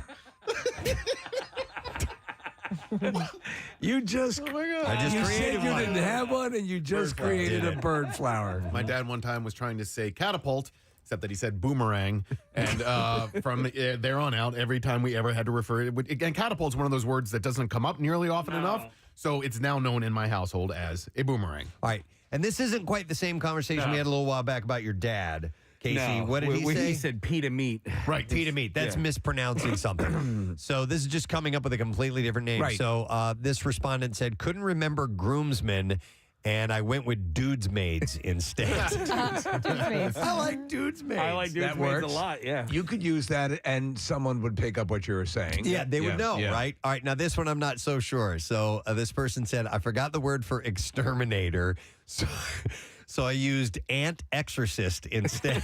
That's not even right. I feel like an ant. You're cleansing their souls. Yeah. And eradicator. You're trying to get them out of here. Okay. So you're exercising them out. And another one says, my friend couldn't remember the word cow.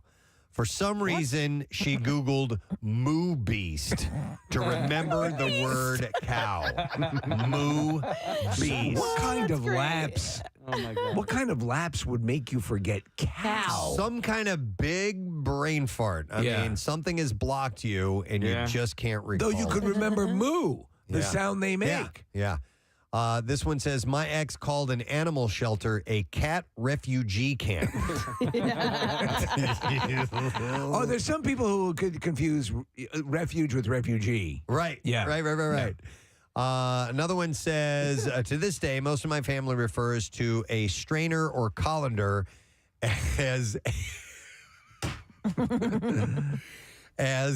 a noodle stay water go, because Noodle stay and the water goes. Yeah, my brother called it that once when he couldn't find it and needed to ask where it was. Where's the noodle stay water go thing?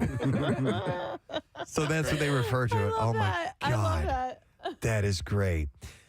This one says, back in the 90s, I was 14. I was begging my mom to let me go to a Guns N' Roses concert. And I kept nagging until she got frustrated but couldn't remember the name of the band. And she said, I'm not letting you go to any damn Death and Flowers concert. Guns N' Roses. Death and flowers. It's like a Death bird flower. and Flowers. Here's a text. It says, I had a friend ask for spicy yellow mayo on his hot dog once. He meant mustard. Spicy yellow mayo. Do you have any of that spicy yellow mayo? This one says, a Polish exchange student was thirsty after a night out and didn't know what to say, so he pointed to his mouth and said, Sahara. Okay. He had a dry mouth. Yeah. Oh, okay. Sahara. Let's see. How about... It's amazing how the mind works that you would forget.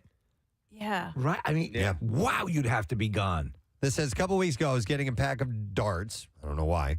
Needed some change. Pick up some darts on the way home. You're probably having like a balloon Yeah, race. maybe they're having a balloon contest. Yeah. Are darts cigarettes? I don't know. Needed some change for the parking meter. As the girl is getting my change out, I was panicked what it was called.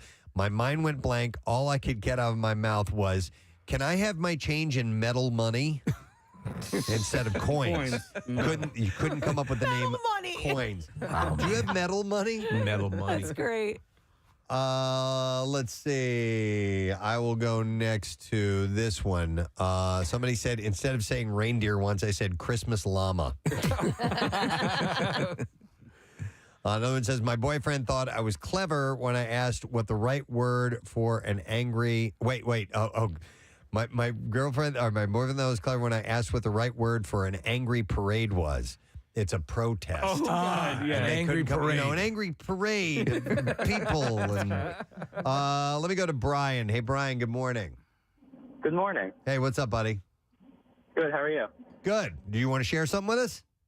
Yeah. So back in college, they were doing, I don't know, yard work or something on our apartment complex, and they had like tractors and like backhoe type things all around. And our one friend referred to it as like, oh, what's up with all the cranes out here? Well, you know, there's some people with heavy machinery. Don't know the names. They don't know. Well, that's incorrect. A backhoe's a backhoe. Yeah. But I call everything a backhoe. Like, Do I you? mean, I would know the difference between a backhoe and a crane, but like, I Like don't a bulldozer, you I'm- call it a backhoe? I'm like, oh, what are all those backhoes doing over Think of the there? Yeah, movement like, of the. It's scooping. I know, but like, I don't know what the other things are, so I just call them all backhoes. But a crane, yeah. I would know a crane. I would give that person a pass on that. This one says, I can't remember who said it, but ever since I heard a person call a cupcake a party muffin, they were permanently renamed in my mind. Love that. I like that too. Once I had to listen to my mother tell a 10-minute story about all the honkers she saw in the park. She meant geese. Oh, okay. Right. Not knockers. So she would call them honkers. Here's one that said they were in Target, and I forgot the word for insecticide or even bug spray, and so I asked an attendant for a can of bug murder. Oh, my God. Mom, it says, my mom once referred to Guitar Hero as carpet banjo. All right. I like that one. Another one says, couldn't remember the word athlete, so I went with sportican. Couldn't remember athlete. Yeah. Wow. Yeah, listen, it's a common word that will escape you, right? And it happens. In fact, this one said, I forgot the word for pants, and so I called them long-sleeved shorts. Oh, yeah. When this we did growing up, they were long-sleeve shorts. Really? Yeah, it's the exact same it's terminology. usually you're doing something like, you know, and you're trying, And by the way, that's where these words are born. I've often posited that when you can't think of a word, that is contagious. That can be like, if I can't think of a word You and can cause other people to forget the word. Yeah, I don't know why that is. Yep. And there is there a word that anytime you try to say it, you forget what it is? Well, you know what? A word that eludes you because I have one and I'm trying to think of what that actual word is. What is it?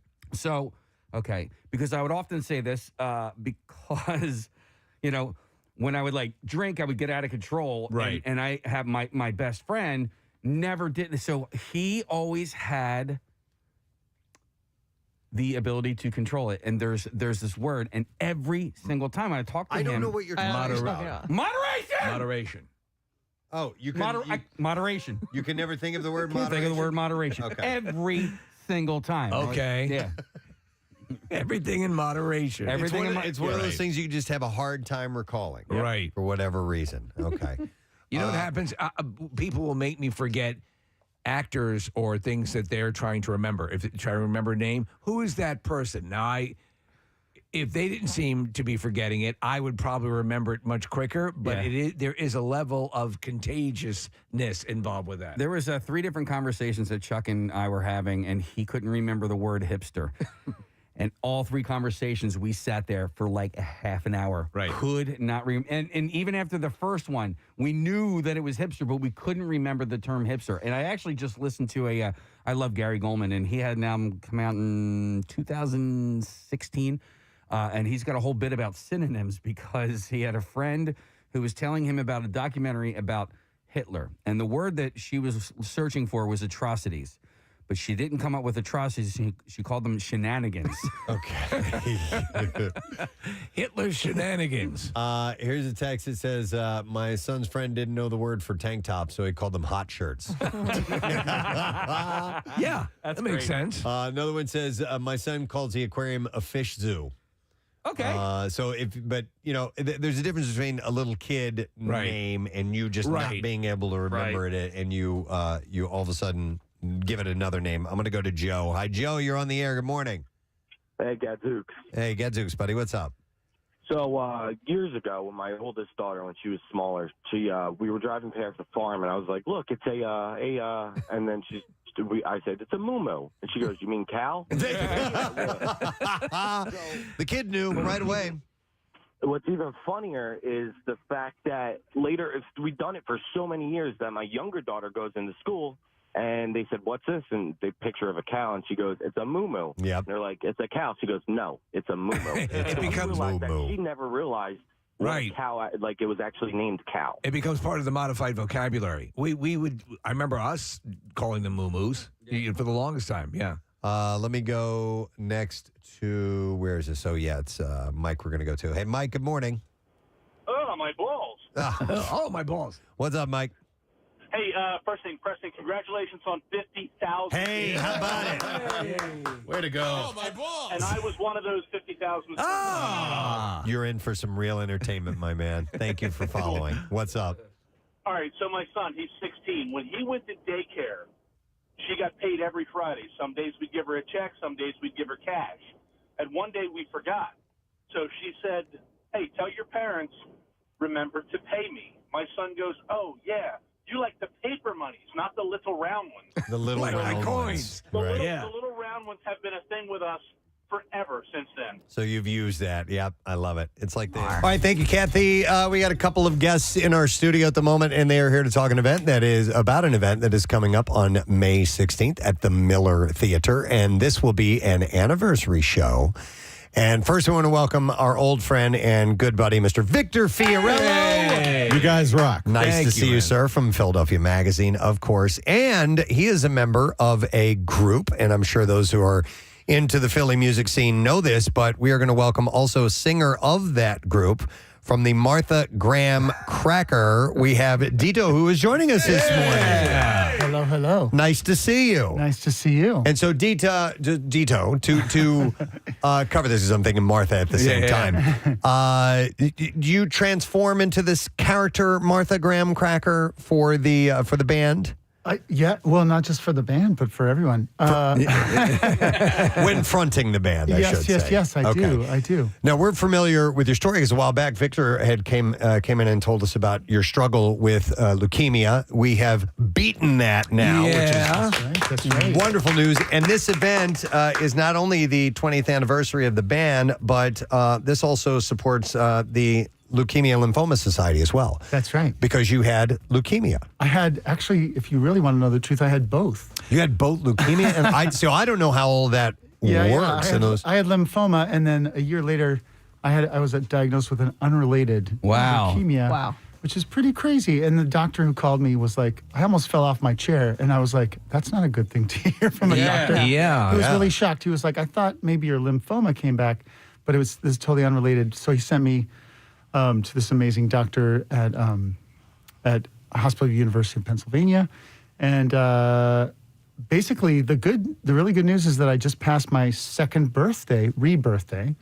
I had a bone marrow transplant 2 years ago, March 31st. So I'm past my 2-year mark. Great. And those are milestones. Anybody who deals with different levels of the prostate cancer, and anyone who's had any type of experience personally with cancer, you have those milestones that you hit. When you hit those certain year markers, it means everything. Yeah. So congratulations. Thank you very much. Thank you. Wow. So the 20th year, you guys have been together for 20 years, Victor? It's true. I mean, I had a band previous to this one called the Brothers Suggerillo, and Dito would occasionally get into drag either as this fledgling Martha Graham Cracker character or her evil twin Polly Vonnekracker, who had a German accent. It was the best It was friggin' pretty name. weird. She's fell by the wayside. I miss her.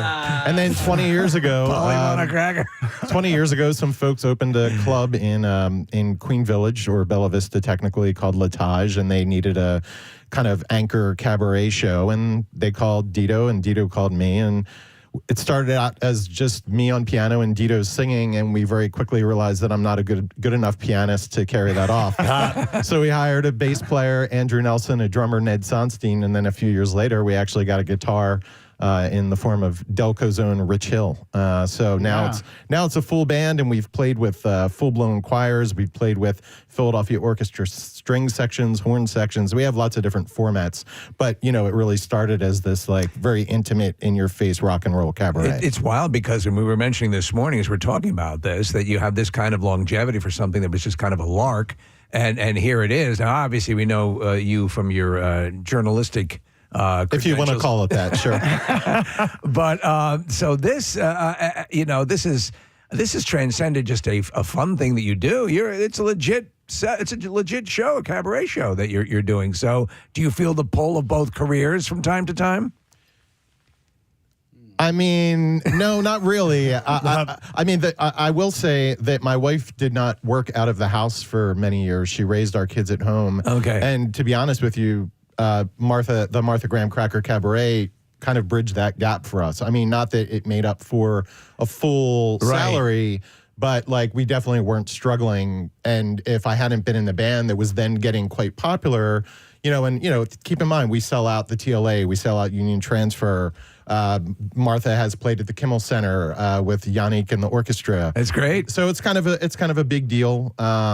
But like, I also like that we don't have merchandise. I like that we aren't trying to like get a record deal. Right. It's all about being this live, very unique show that sits at the intersection of live music, comedy, theater, and drag, which when you talk about the longevity, I think that's why, because there's no other show that's quite like this. Well, and an example of that is one of my favorites, and I think it's well known that Dito, you guys do a version of War Pigs. Yes, we do. With a crazy Sabbath with the Casey. They have the we have one of those too. Oh, you do? Yeah, we have a hand crank siren. We're a full service show. We don't break it out that often. But Casey's, It's loud. It's very is loud. it not in there anymore? There it is. Oh yeah. There you go. Oh yeah. We have one just like Dito that. will start it up by.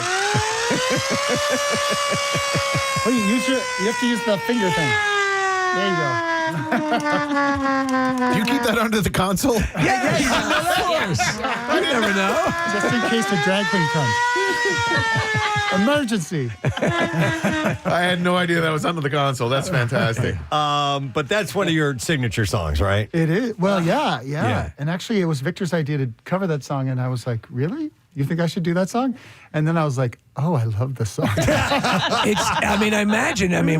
It's great, but it's for you, it has to be a blast to just, tear into that. Yeah. It's a real, you get to do your Jesus Christ Superstar screaming. And I remember Brian Sims was at one of our shows, and he went berserk. He really loves that song. Wow. And I think one of the other things that contributes to the popularity is that, everybody in the band, I kind of like metal. So I bring metal to the table, and I bring Van Halen to the table. The bass player is a musical genius who hates all that crap. And, he brings his own stuff to the table, and everybody has different influences. So you come to the show and you literally hear everything from Stephen Sondheim to Nina Simone to Prince to Led Zeppelin to Black Sabbath to Lady Del Gaga. Rey? Lana Del Rey. Yes. I'm a fan. Yeah, I assume you can't be easily labeled, and so you present a lot of options for people who just want to take in a good show. That's right. Yeah. That's right. It's all about the entertainment. And, for those who haven't been to the show, if you go to a concert, normally the singer just kind of sings from the stage, maybe talks to the crowd a bit. Right. I would say half of our show is music and half is Martha interacting with the crowd. Just blabbing away. Tito's, it's called crowd work in the biz, and he's become a true master of crowd work. Oh, that's great. And there's a potential collab that might be in the works. I was hearing some side talk here. Yeah. I've been asked. Is that a surprise later? Well, I was going to ask so Pierre's going to actually do the full-blown full-blown announcement next week. So, but I'm writing this huge Live Aid feature for Philly Mag for the 40th anniversary, which is on July 13th. And so 2 Fridays ago, I was like, wait, why don't I, in my spare time and with all my spare energy, produce a Live Aid tribute concert? So I talked to Union Transfer, booked it. It's going to be really cool. It's going to be, you don't hear this very often, 100% of all ticket proceeds are going to go directly to the Leukemia and Lymphoma Society. Oh, great. So that's a true fundraiser. A lot of times you hear some portion of proceeds. No, 100%. So this is going to be very much like Live Aid. It won't be transcontinental, unfortunately. I couldn't afford that.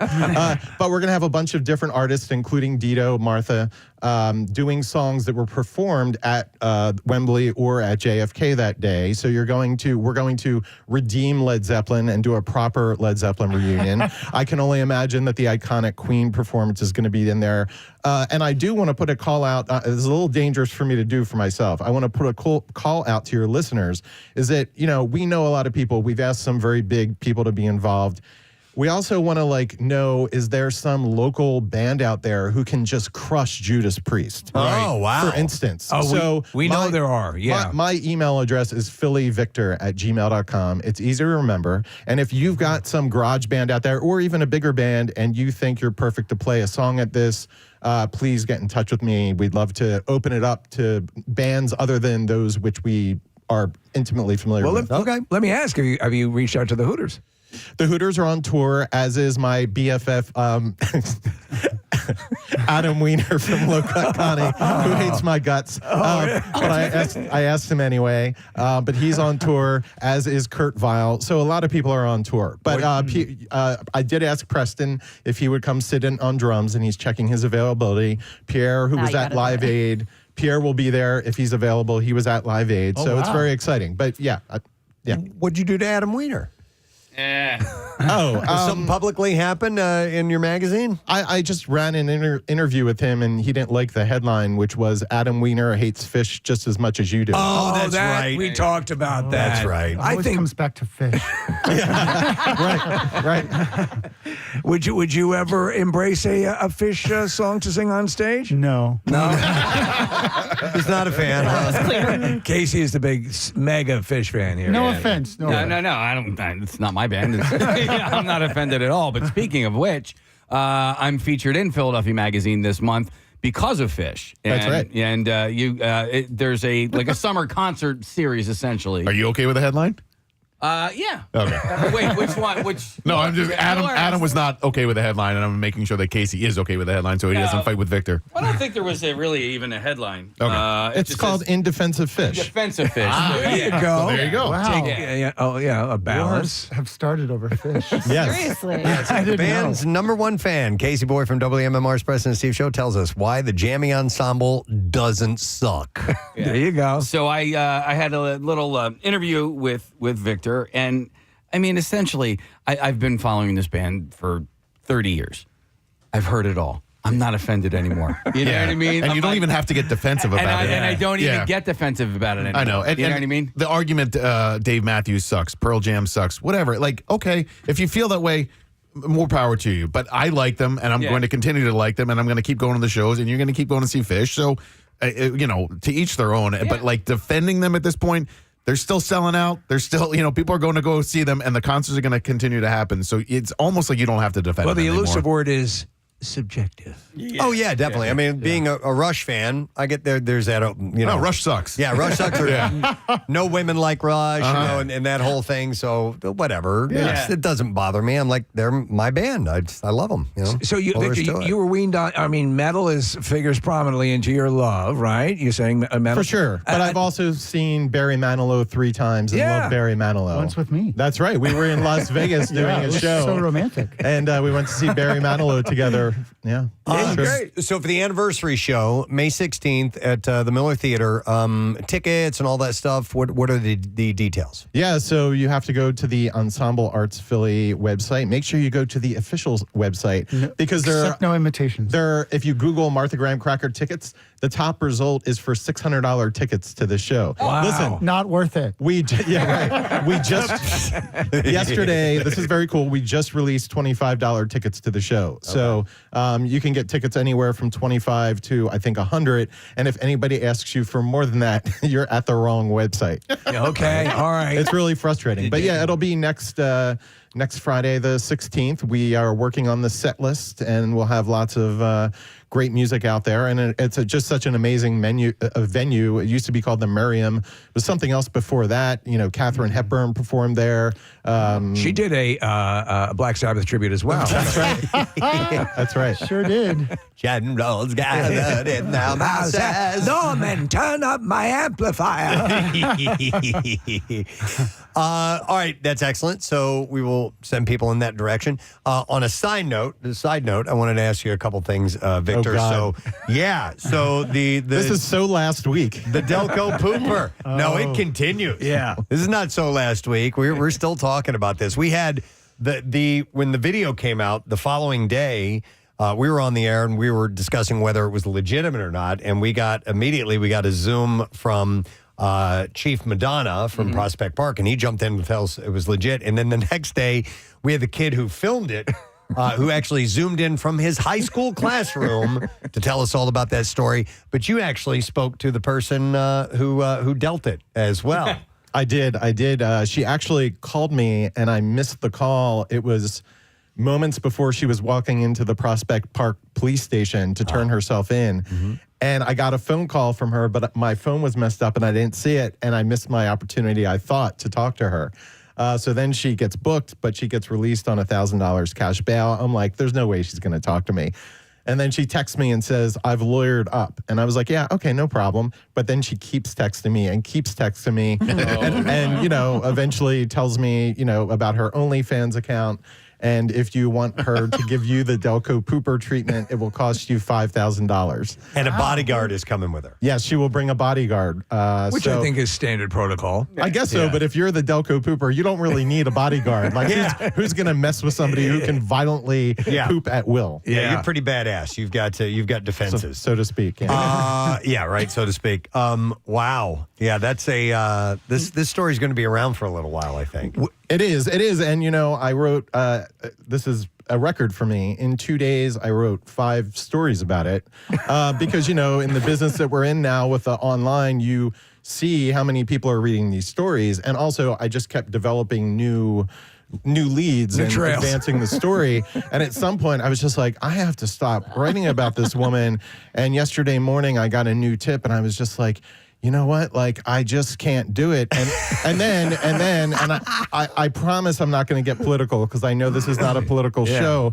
But then I learn about all these local theater companies who are suddenly losing their NEA grants, including like the very small Theater Exile in South Philly, which was supposed to get a $25,000 NEA grant. This is a small company. That's a lot of money. Yeah. They're losing it, as are so many. And I was like, you know what? I have to start writing about how local arts are being gutted and stop thinking about the guts coming out of this woman in Delco. Yeah. So I'm glad to be done with her. I've got more important things to talk about, but you know, happy to discuss it with you. Synthesize both if you can. There's a marriage that can put money back in the coffers vis-a-vis a projectile crapper. Maybe that's an angle that has to be explored. Oh my gosh! But wait, $5,000. Let me do some math here. $5,000 times 5 would get. Yeah, you're set. Okay. Yes. Yeah, all she has to do is poop on 5 people, and Theater Exile can do their show. I think she's got it in her. Do we have to think of everything? And we'll get it out. There's been no shortage of stories though lately, Victor, because I saw also this morning, or maybe it was yesterday, you were writing about the Portnoy situation with with the club in Philadelphia, and then he had that interview that went awry with 6ABC, and so like it just seems like a lot of spotlight has been on Philly lately, some negative, some not so negative. But yeah, it's at least there's stuff for you to write about. Well, that's true. I would like to be able to write about nice stuff. And I do that a lot, although I've become more known for the not so nice stuff. But I actually do read about a lot of nice things. I've interviewed you for the magazine before. I've got my summer concert guide with MMRBQ and Casey Boy in there. So I do a lot of other a lot of other things. You can't. It's in your blood. But I think it's important to remember too that 2026 is next year, and Philly is going to host the whatever they're calling it, the 200 and whatever birthday of America. 250. And, there's going to be so much going on next year. And so I think all eyes of the world are going to be on us now and through then. And hopefully we get a lot of good out of it. And, that people start behaving themselves. It's massive. Like instead of showing up to a bottle service place in Center City and ordering a sign that says F the Jews with the actual word, not F, and that a waitress would make that sign for somebody. Like, it's one thing to request it, but then the waitress says, okay, I'm going to cause a viral mania kind of moment about anti-Semitism by writing these words on a board for some douchebag that paid way too much for a bottle of Grey Goose. Right. All right, I'll calm down. Sorry. All right, here's another story that we found out this morning. We touched on it earlier, but you're a Wildwood guy.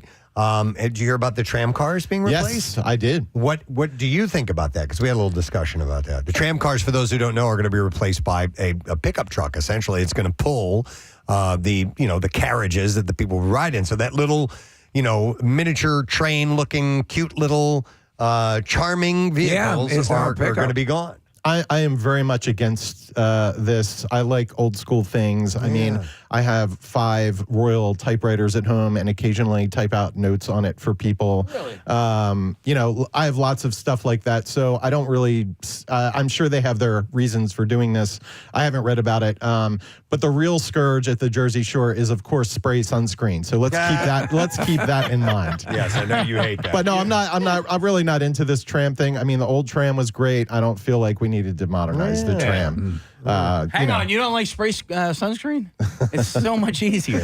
Yeah, but it's easier, but it gets in the air, and all I can do, if I'm like 5 chairs away from you, all I can taste all day is spray sunscreen. If other people are using it without properly. Well, you have to find where the wind is. But people don't get that. People don't get that. I use the wind because it blows it onto your body. Right, exactly. But if Victor's sitting behind you, then that's it doesn't no work good. out so well. So before you apply it, look at what the weather vane and make sure you're. Yeah, we keep a windsock up. Right. Just in case. Victor happens to be nearby. But this is all cool. We're excited that your show is coming up and that Dito, you're doing so great, and 2 years on is a wonderful thing. When is that rebirth date? It was my grandfather's birth. Oh, you already had it. That's excellent. Yeah, it was March 31st. Excellent. Good for you. What are you going to be now? Having not been to the Martha Graham Cracker Cabaret event, yes. Are there wardrobe changes and things like that happen during the show? Or do you stick with one awesome outfit for the night? There can be costume changes. There have been such a thing, but I don't think we have time in the show because it just has to roll. So I think if any, there might be like I remove a layer. Okay. Right. Okay. I don't want to. So a different look, but not necessarily full I will costume appear change. in one look and then it will turn into another. But we definitely have some dramatic surprises in store. Okay. Yes. One thing that's always fun to play with is how does Martha enter the show? So right now we're kind of playing with that. They nixed the idea of flying in on a kite from the contract, saying it would violate OSHA. But we do have some dramatic things in store. Have you ever done the Cleopatra litter carried on the shoulders of people? I think he did that at the Trocadero for a pig iron benefit. Oh, maybe yes. You guys have been around so long, you don't remember something like that. I did once enter on a horse. Yes, that's true. That's a good one. I did. Speaking of the Trocadero, is there rumors a couple of years ago that somebody was going to buy that and refurbish it? What's the latest on that? So they were trying to get some state grant money, which they didn't get, I believe. However, it's very funny you should mention this because about 4 days ago, somebody in the industry told me that process was starting again, and I went and pulled permits for the Trocadero property, and they're definitely doing work on the building, including plumbing and fire suppression. Great. So that doesn't mean that the Troc is reopening, although I hear it will be. I love the Troc. It could also just mean that they're renovating the building for another purpose. And part of the charm of the Troc was its inability to suppress fires, I think. That's true. That's true. I've definitely done shows there where people they came in from the cold, and they were still like dressed in their parkas and their hats and their scarves in the venue because it's just that drafty. But it's just magnificent. Yeah, it's great. It's like being outside and being in this. Yeah. We had a couple moments where we didn't know if we were going to get out of the Trocadero alive or not. That was part of its That's charm. fun. Yeah, most definitely. I miss that building. Wow. All right, well, listen, we've got the word out. We'll make sure that we mention it again, but the Martha Graham Cracker Cabaret 20th Anniversary Show coming up at the Miller, and it's going to be on May 16th, 7 o'clock show. I have tickets. It says on my information, MarthaGrahamCrackerCabaret.com or Ensemble Arts Philly. Is that what you're... Yeah, so you can go to MarthaGrahamCrackerCabaret.com, and there's a link for the show, or you can just go to Ensemble Arts Philly for the show. Whatever works. Just don't go to eventsticketbox.com, which is selling $600 tickets. And also, if I can mention real quick, the same issue that Casey Boy and MMRBQ are featured in, there's a 5-page interview with Dito, a.k.a. Martha Graham Cracker, that opens the magazine. Very cool. So now you have 3 reasons to pick up a copy of Philly Mag. Some sexy pictures. And you can get that at any Whole Foods, Barnes & Noble, or, I don't know, probably other places, too. Wherever things called magazines are sold. Yes. Oh, my God. I open up this picture of you as the Liberty Bell is hilarious. Oh, wow. That's excellent. Yeah. Wow. Okay. All right. Well, have a great event, guys. Thank you. And Dito, it's great to meet you. And remember, local bands, phillyvictor@gmail.com if you want to be involved in the Live Aid tribute. And you need to know Judas Priest, too. You'd like to. I would tell people to look at the set list for the UK and JFK and see if there's a song that you can do better than anybody else, and give me a call. All right, fair enough. Love it. All right, thank you guys. Victor, Fiorillo, and Dito on our program. We are going to take a quick break. We'll come back in a moment. The Bizarre File's coming up, as well as another chance to win $1,000. Preston and Steve's 20 Money. We'll be right back. Stay with us. Preston and Steve. It's funny because kids are obviously prone to do that because they're building their vocabularies at that point. But when you're an adult and you call it a moo-moo. Yep, that's a different story. So let me go to Dylan. Hey, Dylan, good morning. Hey, good morning. Sorry to bother you guys at work. It's okay. We want it. What's up, bud? So I was camping with my girlfriend, and we walked past this little pond, and I go, look at that dove goose. And she's like, what? And I'm like, that, like, classy duck. It was a swan. It was a swan. A dove goose. Classy duck. I Or couldn't tell dove what it was. goose. You just couldn't come up with the name Swan. I love it. All right. Thank you, Dylan. Thank you. Appreciate What an it. elegant dove goose. Stop looking at me, classy duck. All right. I was looking for that. Stop looking at me, Swan. I got you. All right. Thank you. I've been in it. That's like a go-to for you. Stop looking at me, Swan. All right, let's see. This says, growing up, we had a piece of furniture that we didn't know what to call. Was it a bureau, a dresser? And we all agreed to call it Uncle Fred. And that's weird until we have company, they said. So I don't know why. Right. All right, so that's not exactly what this is. All right, here, my buddy once forgot the name, the term air horn, and called it spray scream. Spray scream. It's in a bottle, it's in a can. That, so, yeah. yep. Let's see. When my sister was young, she didn't know the word cemetery, so she would call it Dead People Field. This one says, at one point, I started Googling Map of the Year because my brain short-circuited and I couldn't recall the word calendar. Oh my God. Map of the year. Map of the year. You probably get a lot of that when people have had some sort of head trauma and they're trying to fuse ideas together. You know. Yeah. This one said, my husband wanted me to pass him the cooking tongs, and instead he said sausage tweezers. And that one could stick, too. If you accidentally slip and say something like that, that's going to be what it is known from here on out. I'll go to Kenny. Hey, Kenny. Bonjour, bitches. What's up, buddy? So we were going to my friend's place, and I couldn't remember the name. So my friends asked, like, where does he live? And I'm like, The room houses? What the hell are room houses? Apartments. Oh my God! So instead of room, you houses just full of couldn't rooms. remember apartments. Yeah. Room houses. Yeah. And it makes sense. Condos would be like that as well, right? All right, thanks, man. Appreciate it. So earlier I was talking about feathers. Yes. And I accidentally said flowers. This one said a girl called a feather a bird leaf. There's like minds. This says, my buddy couldn't find the word for lungs, and he came up with breath sacs instead. Oh my God. Mm-hmm.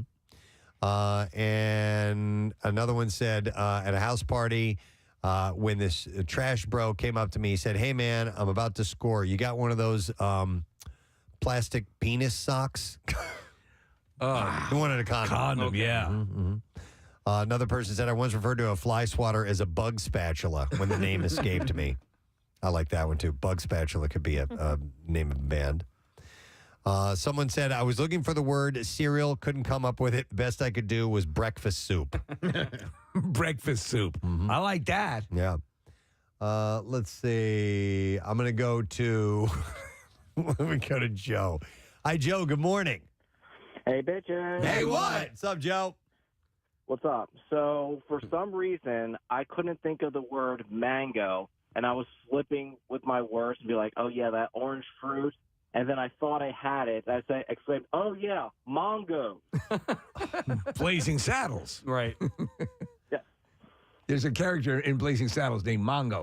So Mongo instead of mangoes. I think that's exactly what I was thinking of. That's just where my brain went. Yeah. Instead of mangoes. Thanks, Joe.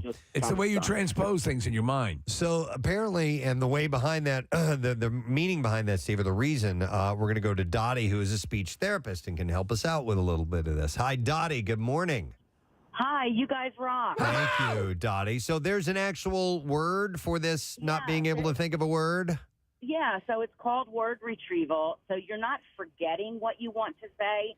Imagine your brain is like a 4-drawer filing cabinet filled and filled and filled with files, right? Which are the words. You're just having trouble finding it. So it's tip of the tongue phenomenon, very common, and it actually gets worse as your vocabulary expands because you don't want to say pancake flipper, you want to say spatula. So you're hesitating so that you find the exact word that you want to say. So you're saying that the more elaborate your vocabulary, the more likely you are to struggle for the word, the perfect word. Yeah. That's right. All right. Right. Interesting. It's funny, Dottie, because when that guy called in, he called the cow the moo-moo to his daughter, and his daughter's like, no, that's a cow. I was thinking, I'm like, dude, you don't even know that many words yet. Of course you know the word cow. Like, you know how many words we've learned over this, And I often thought of that, too, like, as a kid, and, like, an adult would come over and didn't remember, like, all of our names. Like, you're like, how could you not remember my name? I'm your cousin, or, but you know how many names I've learned over the last 40 years? Is there a better way? Is there a way, Dottie, to train yourself or different? Yes, so I was just going to say, so Casey, the next time that you're searching for the word moderation, you're actually supposed to go through the alphabet quickly, and you'd be like A, B, C, and I promise you, when you get to M, moderation will come out. Oh, that's an interesting. Just take the time, even if you. I do it. Go ahead. I do it all the time. I work in a school, and the kids' names, like, I'm like my 37th year in a school, and all the kids' names blend together. So I'm like A, B, C, D. Oh, Jalen, hi. There you go. Wow. Very interesting. All right, we'll give that a shot. And so probably wouldn't work when you need to come up with the word quickly, but if it's escaping you. No, you'd be surprised how quick. You would be surprised.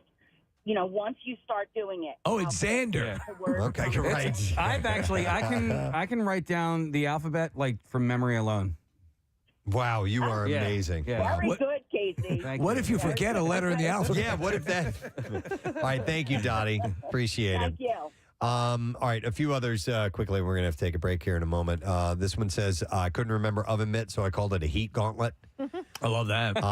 Another one says, I couldn't think of the word robe, so I I asked my friend for a towel jacket. Yes. I mean, that's essentially what it is. So, I always laugh about the way the Dyson company names their various appliances. So we have Dyson fans in the house, but they don't call them fans. They call them air multipliers. Oh, well, air multipliers. Yep.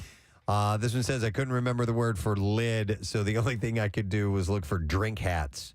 That's what they called them, drink hats. Oh, well, the decorative, and now I call them beauty tacks, but they're the you put in sandwiches. Oh, yeah. Toothpicks? Toothpicks, yeah. I always call them beauty tacks. Beauty tacks? Yeah. Okay. Another one says, I was playing Pictionary with some friends, and the prompt was skunk, so I did my best to draw skunk, and my friend yelled stinky cat. That works. Instead of skunk. Another one says, I once called toothpaste tooth soap, and I couldn't think of the name. And another one says, when looking for the word sore, this girl couldn't think of it, and she said the words muscle hangover. So I guess after working out. Oh, okay. All right, got it. Yeah. My friend was frustrated because she couldn't find her shoehorn and then said loudly, where is the boot spoon? Yeah. Oh. Yeah. Do you think I said butt spoon? No. Never mind. It looks spoon-like, yes. And then the last one says, my mom always says wanky candles instead of Yankee candles. Okay. That could be interpreted as something else. I do like that as You well. touching your wanky candle again? All right, anyhow. But it's called, I even forgot what she said it was called. Word retrieval. Thank you. Yes. Nice. And just go through the alphabet. Yes. It'll be all good. All right, we can reminisce about this stuff if you want to, ladies, because we have a sorority party we would like to invite you to at Parks Casino. This is going to be Wednesday, June 15th, 1 week from today, 6 to 8 p.m. We'll be in the Liberty Bell Beer Garden at Parks Casino, and we're going to do a square dance party. In fact, we have members of the Federation of Delaware Valley Square and Round Dancers. There you go. What's round dancing? I think the edges are softer. Oh, they must be. Yeah. I've never heard of round dancing. Well, square dancing and round dancing. We did square dancing, and we would move in a circle. Maybe that's just a riff. So we'll take, you know what? We'll take, just to make Bill happy, 9 ladies that want to go. And you can bring a friend. Everybody has to be female and 21 years or older. 215-263-WMMR. So it is next Wednesday. We always like to have an activity to do at our parties. And this one is square and round dancing. Why not? I think round dancing may just be the more modern square dance. Okay. All right. Let's get you on board, and we will do it up next Wednesday at Parks Casino. We're going to take a break. We'll come back in a second. Going live on Fox. Good day. Stay with us. Preston and Steve on 93.3 WMMR. Like that. And this is not the connoisseur. No, it is not your parents' connoisseur. And Nick is giggling because I think he knows what it's about. So we were at Subaru doing our live broadcast a couple weeks ago, and I was online, and I was just pulling up some stuff, and I saw sometimes these headlines, like in prep services, I'm like, okay, whatever, man. Yeah. And it was like five of the best celebrity chef egg salad recipes. And I just turned to Nick and I go, Nick, what's your favorite celebrity egg salad recipe? And then, warranted, I just was doing it as a throwaway joking line. Nick gives me his top 3 favorite types of salads. Of course he did. And so then we started having a discussion amongst me and Casey and Nick of favorite types of salads. Now, by that, not really meaning lettuce-based salads. Anything.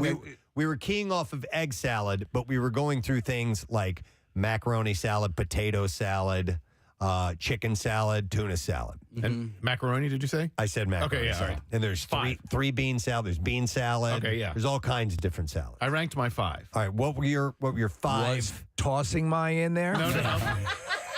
Well, that's number 6. I have no interest in having my salad tossed. I've never. No. Listen, when a guy asks for it, I'll do it. Okay. But you'll do it, but you don't want it done.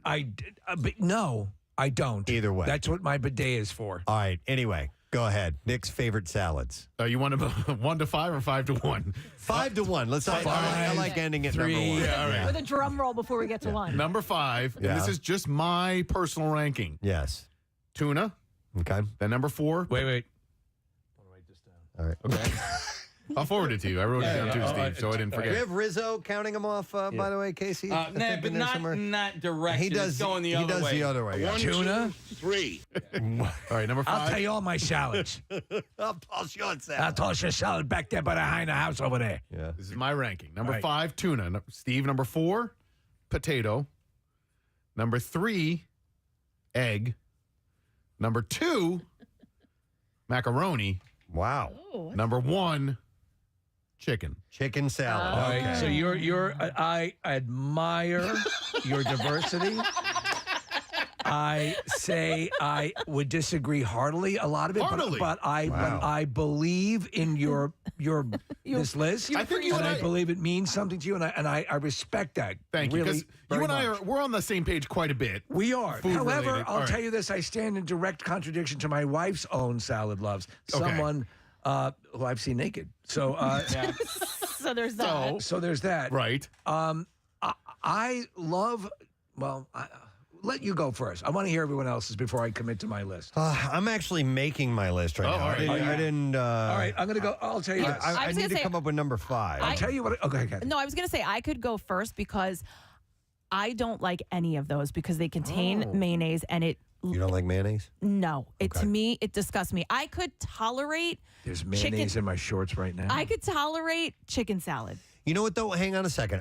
One of the best tuna salads I've ever had was not mayonnaise based. It was oil based. See, that I could do. With like some capers and a little lemon in there. It's just and listen, I used to like it, but like over the years, I can't stand mayo. So any of those, I pass up on. What them. about cream cheese? Can you do cream cheese? If it's Like a cream cheese salad? I don't like cream cheese Okay. that much, but if it's light, maybe. cream cheese Because nuts and I mayonnaise. saved this recipe for an egg salad that calls for cream cheese. Oh, interesting. Yeah. I hate egg salad.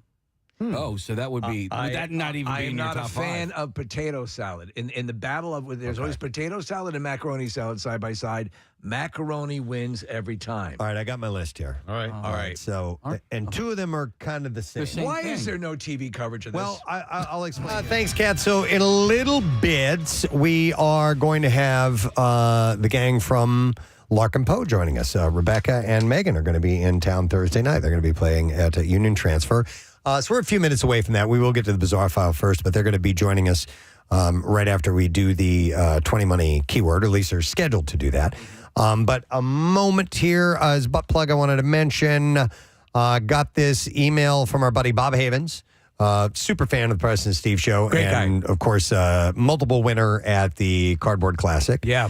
And he asked me if we would mention this. Nick, did you get the email too? Yep, and it's posted. Okay, so on Sunday, May 4th, he said one of our Casey's employees, this is according to his niece's, where his niece works, our Casey's employees, Brooke Woolhalf, suffered a devastating loss of their home in an unexpected house fire. Brooke, her husband, their 6-year-old son were thankfully out of town, so they were all safe, but unfortunately, the house burned to the ground. Oh, my God. Well, it says they lost everything. So he said that it says that she's one of our own, and we are kindly asking to pull together as a community and help the Woolhalfs during this extremely difficult time. Anything helps and is greatly appreciated. So there is a GoFundMe that is up, and Nick has posted that on PrestonandSteve.com. If you go to PrestonandSteve.com and you click on events, you will see the community page. Click on that, and that will take you to not only this, but anything else that we have that people have made us aware of. And if you like, you can help out, and we would appreciate it. There's another one that I'm going to mention, too. This was sent to me and Casey. It's from Kelly Rogan, who says, I have a butt plug. I'm hoping you can help with seeing that you're both golf enthusiasts, and Casey is a Delco enthusiast. It says, Happy Souls is a Delco-based charity that has 3 main missions. First, they create care packages for people going through cancer treatments. It says socks, lip balm, tchotchkes to make them smile. Second, they help IVF treatments for oncofertility patients. And that's a fancy term to describe people with compromised fertility due to cancer treatment. IVF allows them to go have families that they always wanted. And third, they sponsor Janet Bollinger Doherty Memorial Law Scholarship for a Delco resident to defray the cost of law school. And this was created in memory of my sister, Janet, was born and raised in Springfield, became a lawyer at a premier Philly law firm, and lost her 9-year battle with breast cancer. That was back in 2022. So they have a golf outing, and it says in bold, with an open bar at the end. And it will be at McCall's Golf Club in Upper Darby, Monday, June 23rd at noon. It starts with a lunch, 1 p.m. shotgun start, dinner after, 2-hour open bar. If you're not a golfer, you can just sign up for the dinner as well. They have raffle prizes and so on, and all proceeds benefit Happy Souls in their effort to make cancer patients' lives better. So I sent that over to Nick, and we have that up as well on the community page. You go to, like I said, PrestonandSteve.com, click on events. You'll see community. Go on that. You'll find all these really cool events. There always is. And as we've said, there are some that might be right down the street from you, and some of them have an open bar and end up actually not costing very much, and you end up doing a great thing for people who need the help. So please help if you can. All right, now we can get to the Bizarre File. Here we go. WMMR presents Preston and Steve's Bizarre File. Brought to you by Dermatology Associates of Plymouth Meeting Research Department, seeking volunteers for an alopecia areata clinical trial. Adults and kids 12 and older with 50% more scalp hair loss are eligible. And you can learn more at PlymouthMeetingDermatology.com. So, here's a peach of a guy. Vincent Conroy, 56-year-old man from Florida, was arrested for wandering drunk in a parking lot wearing just a T-shirt and no pants. Okay. So he was Porky Pigging it. Yep. Yeah. When police asked him for his name, he said he was Charles Dickens. Oh, my God, I love Charles Dickens. The famous author of A Christmas Carol. You know, man, I'd love to get one of my books signed. Cops later... That's all, folks. Later... believe him, he was carrying an open bottle of alcohol, which is against the law.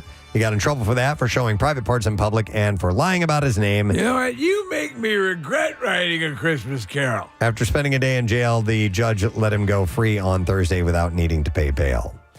NYPD officer Armando Silvestri pulled over a driver in Queens while in uniform last month, and he asked the driver to park and then requested a, quote, $1,700 loan, promising to repay it with interest. Yeah, those roadside loans are very...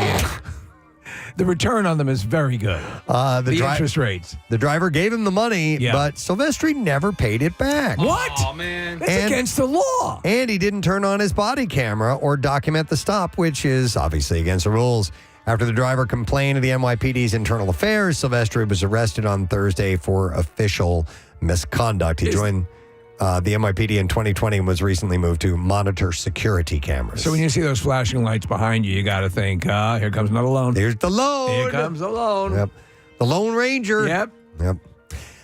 Gisborne Airport in New Zealand is often listed as one of the world's most unusual and potentially nerve-wracking airports due to a rare striking feature.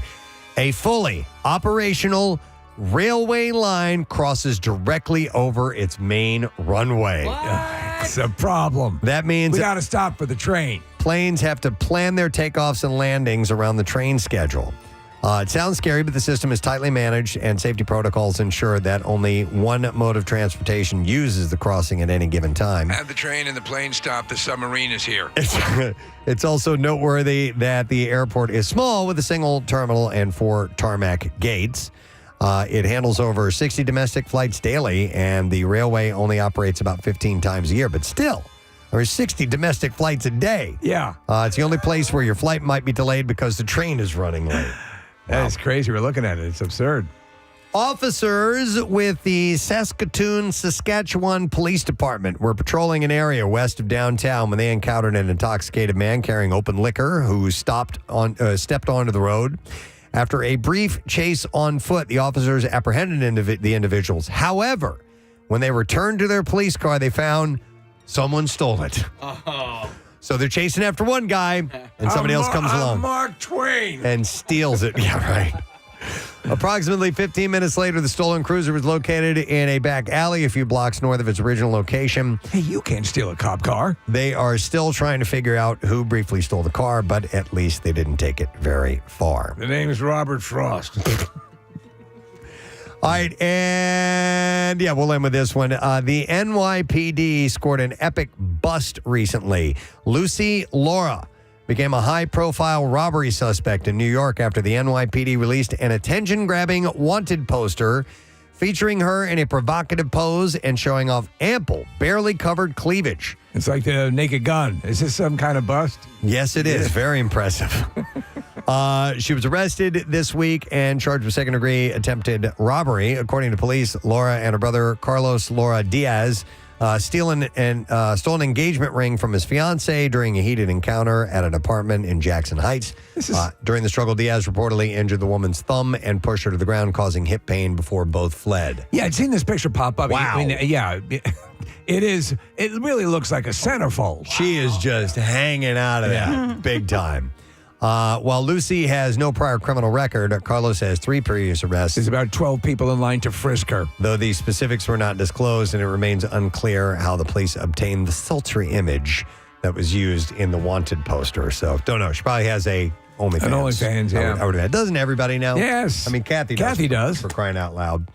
All right, and that is what I have in the bizarre file for you at this point. So, we're looking at the clock, and the clock says 10. So that means this.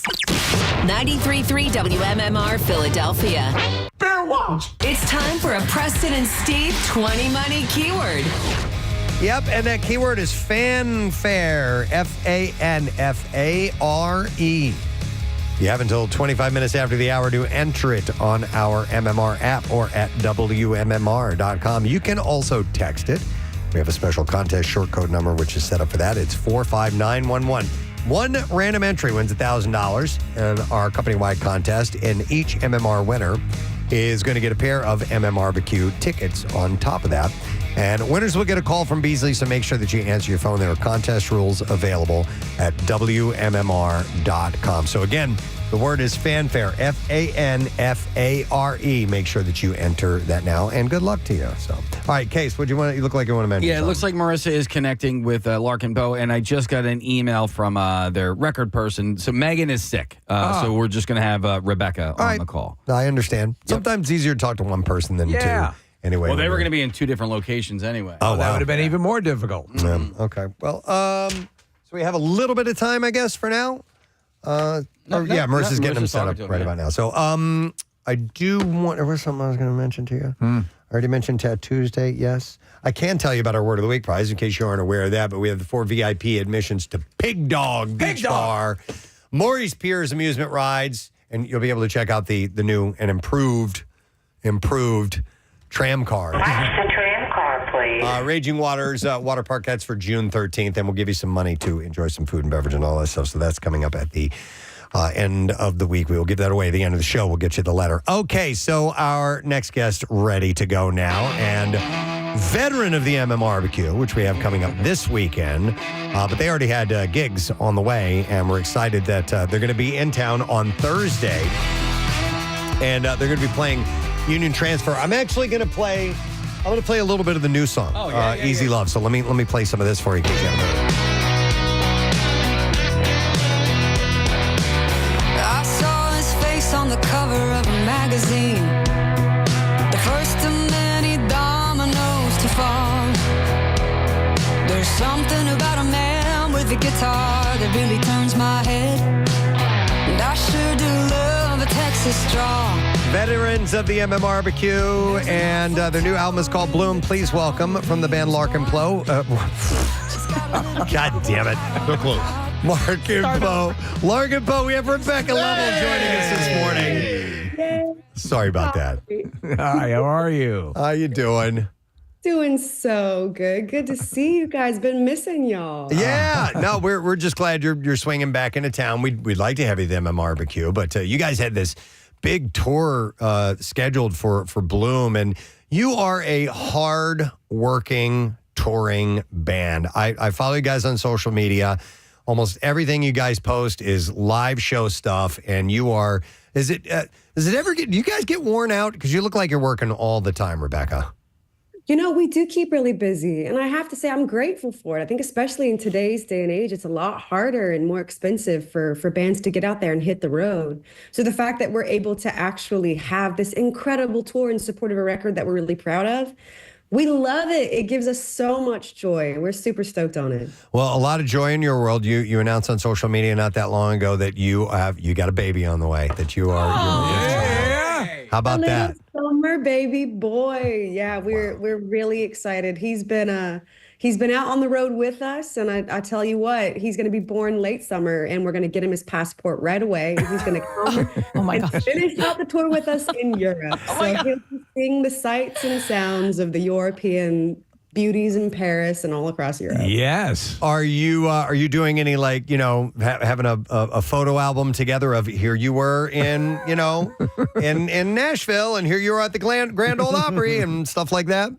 Yes, indeed. And it actually is really funny because so far the baby's gotten to do Letterman, Kimmel. He's going to support Sheryl Crow at Red Rocks. He's going to get to do a lot of cool stuff even before he takes his first breath. That's very cool. Wait, so what does an infant's passport look like? Are they still taking the photo? Are they is it just paperwork? What is it? Dude, this is a great question. I started Googling it in a panic the minute that I found out I was pregnant because I realized that we would in fact need to get one. I've never been through the process. If anybody has any tips and tricks, they got to hit me up and let me know. I would imagine that at some level is considered a carry-on, correct? It is a little terrifying, I think, actually. I don't know that they take images. The birth certificate and our information. But it is kind of terrifying how, you could just carry the baby on. I've done my job well. That's right. So how many dates how does this affect the tour plans, Yeah. It was a unique thing for us to move through because in our career as Larkin Poe, we've missed maybe or had to cancel due to illness. Like I can count it on two hands, like under 10 shows in the last 15 years. Wow. So we did have a couple of festivals that we did need to cancel because they were right in that window where I would be heavily, heavily pregnant, no longer allowed to fly. Wow. But they were so understanding and it's a bummer, but also like it's for a good cause. I do think being able to enrich, into the full expanse and spaciousness of the human experience. I'm really excited to have kids. I'm really excited to see where, that leads our writing brains and the songwriting process. So I think it's all going to be for the best. So, you have obviously a rock hard work ethic and you're not missing many days on tour. Do you go to extreme lengths to preserve the healthy environment? Are you in some sort of hyperbaric chamber that you sleep in? What are you doing to make sure that your health is maintained? This is a great question. I feel like I'm still troubleshooting this as well.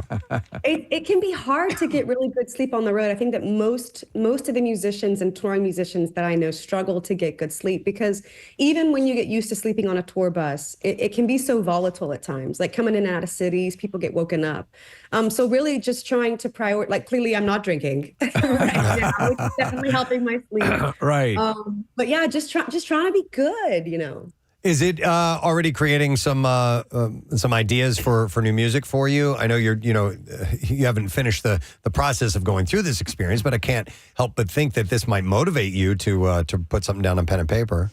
Big time. I mean, even just this is clearly not something that's necessarily spoken about or addressed a lot in the rock and roll genre, but even the fertility journey of getting pregnant, it was hugely inspirational, and you can hear a lot of the material like that I was working through as a person on this most recent record, Bloom, as well. There's a couple of songs that were dedicated to some, like I went through a miscarriage, and that was really challenging on tour a couple of years ago. And so again, just being able to be real, and connect with folks through song, particularly in subject matters where it can be a little bit harder to put your heart on your sleeve. And so I am really proud of the way that Megan and I have made that commitment to continue to delve deep and try to be as real as we can in our songs. I wanted to ask you, in talking about Bloom and rock and country rock and rock country and this bizarre delineation, there have been bands like the Allman Brothers and so on and so forth, and there's that rock and country have shared stage space and sound for a long time. Yet you do have audiences that can get very covetous of you in different ways. Have you felt that split at all, or has everything been pretty copacetic? Oh, I love this question. Yeah, I do feel like people have been pretty open-armed in their approach to the way that we've continued to evolve as Larkin Poe. And clearly there's so much shared history in the traditions of American music and the ways in which blues and rock and roll and Southern rock and roll have all co-evolved over the years, built upon the traditions of the blues. And that being said, like to be a female-fronted Southern rock outfit in today's era, it feels really liberating because I grew up on those records. I grew up listening to Thin Lizzy and the Allman Brothers, and I always was able to connect in such a soulful way to the music, but lyrically, it was harder to find myself in the music. So being able to, again, like channel our story in conjunction with these musical traditions just feels so great. Well, and you're really honest about it, too, because I was reading an article, and it was probably you, Rebecca, that stated, and you were like, well, we're kind of derivative. Like, we're taking all this stuff that we were inspired by and influenced by, we're putting it through our own filter, but there's clearly, you'd be, the influence is obvious, but you're not stealing things, but you're definitely showing your interpretation. And I think that's cool because, it's, to be honest, everybody's inspired by the people who came before, Oh, yeah. Lucky is the human that has an original thought. Yeah. Standing on the shoulders of those who've come before.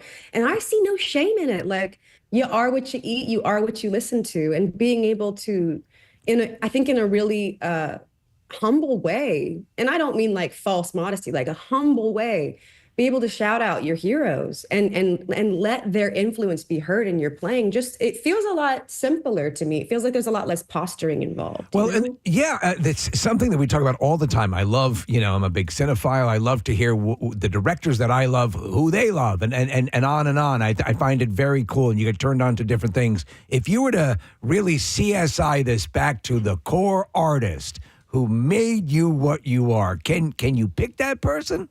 Or that band? For myself, for us as a band, that might be a little bit more difficult. But I would probably say for us as a band, I do think it's the Allman Brothers, specifically because Megan's slide guitar playing is so, it's the defining thing in our sound. It's the interplay between her lead singing on her guitar and my voice, which of course is directly influenced by all those records we grew up listening to. I don't know if it's happenstance or not, but you guys seem to end up on a lot of different festivals over the years. And I'm just looking at your Instagram account, and you're doing one in October that I've not heard of before called Moon Crush. Avett Brothers are on it. Sierra Farrell, Molly Tuttle, who are incredible artists. Langhorne Slim, who's from our area, I love a lot. When you do these shows and do festivals especially, who have you been surprised that you're like, oh man, I want to go see this person or see this act, and maybe kind of caught you out of blue, and you're like, now I'm a fan because I saw them at a festival?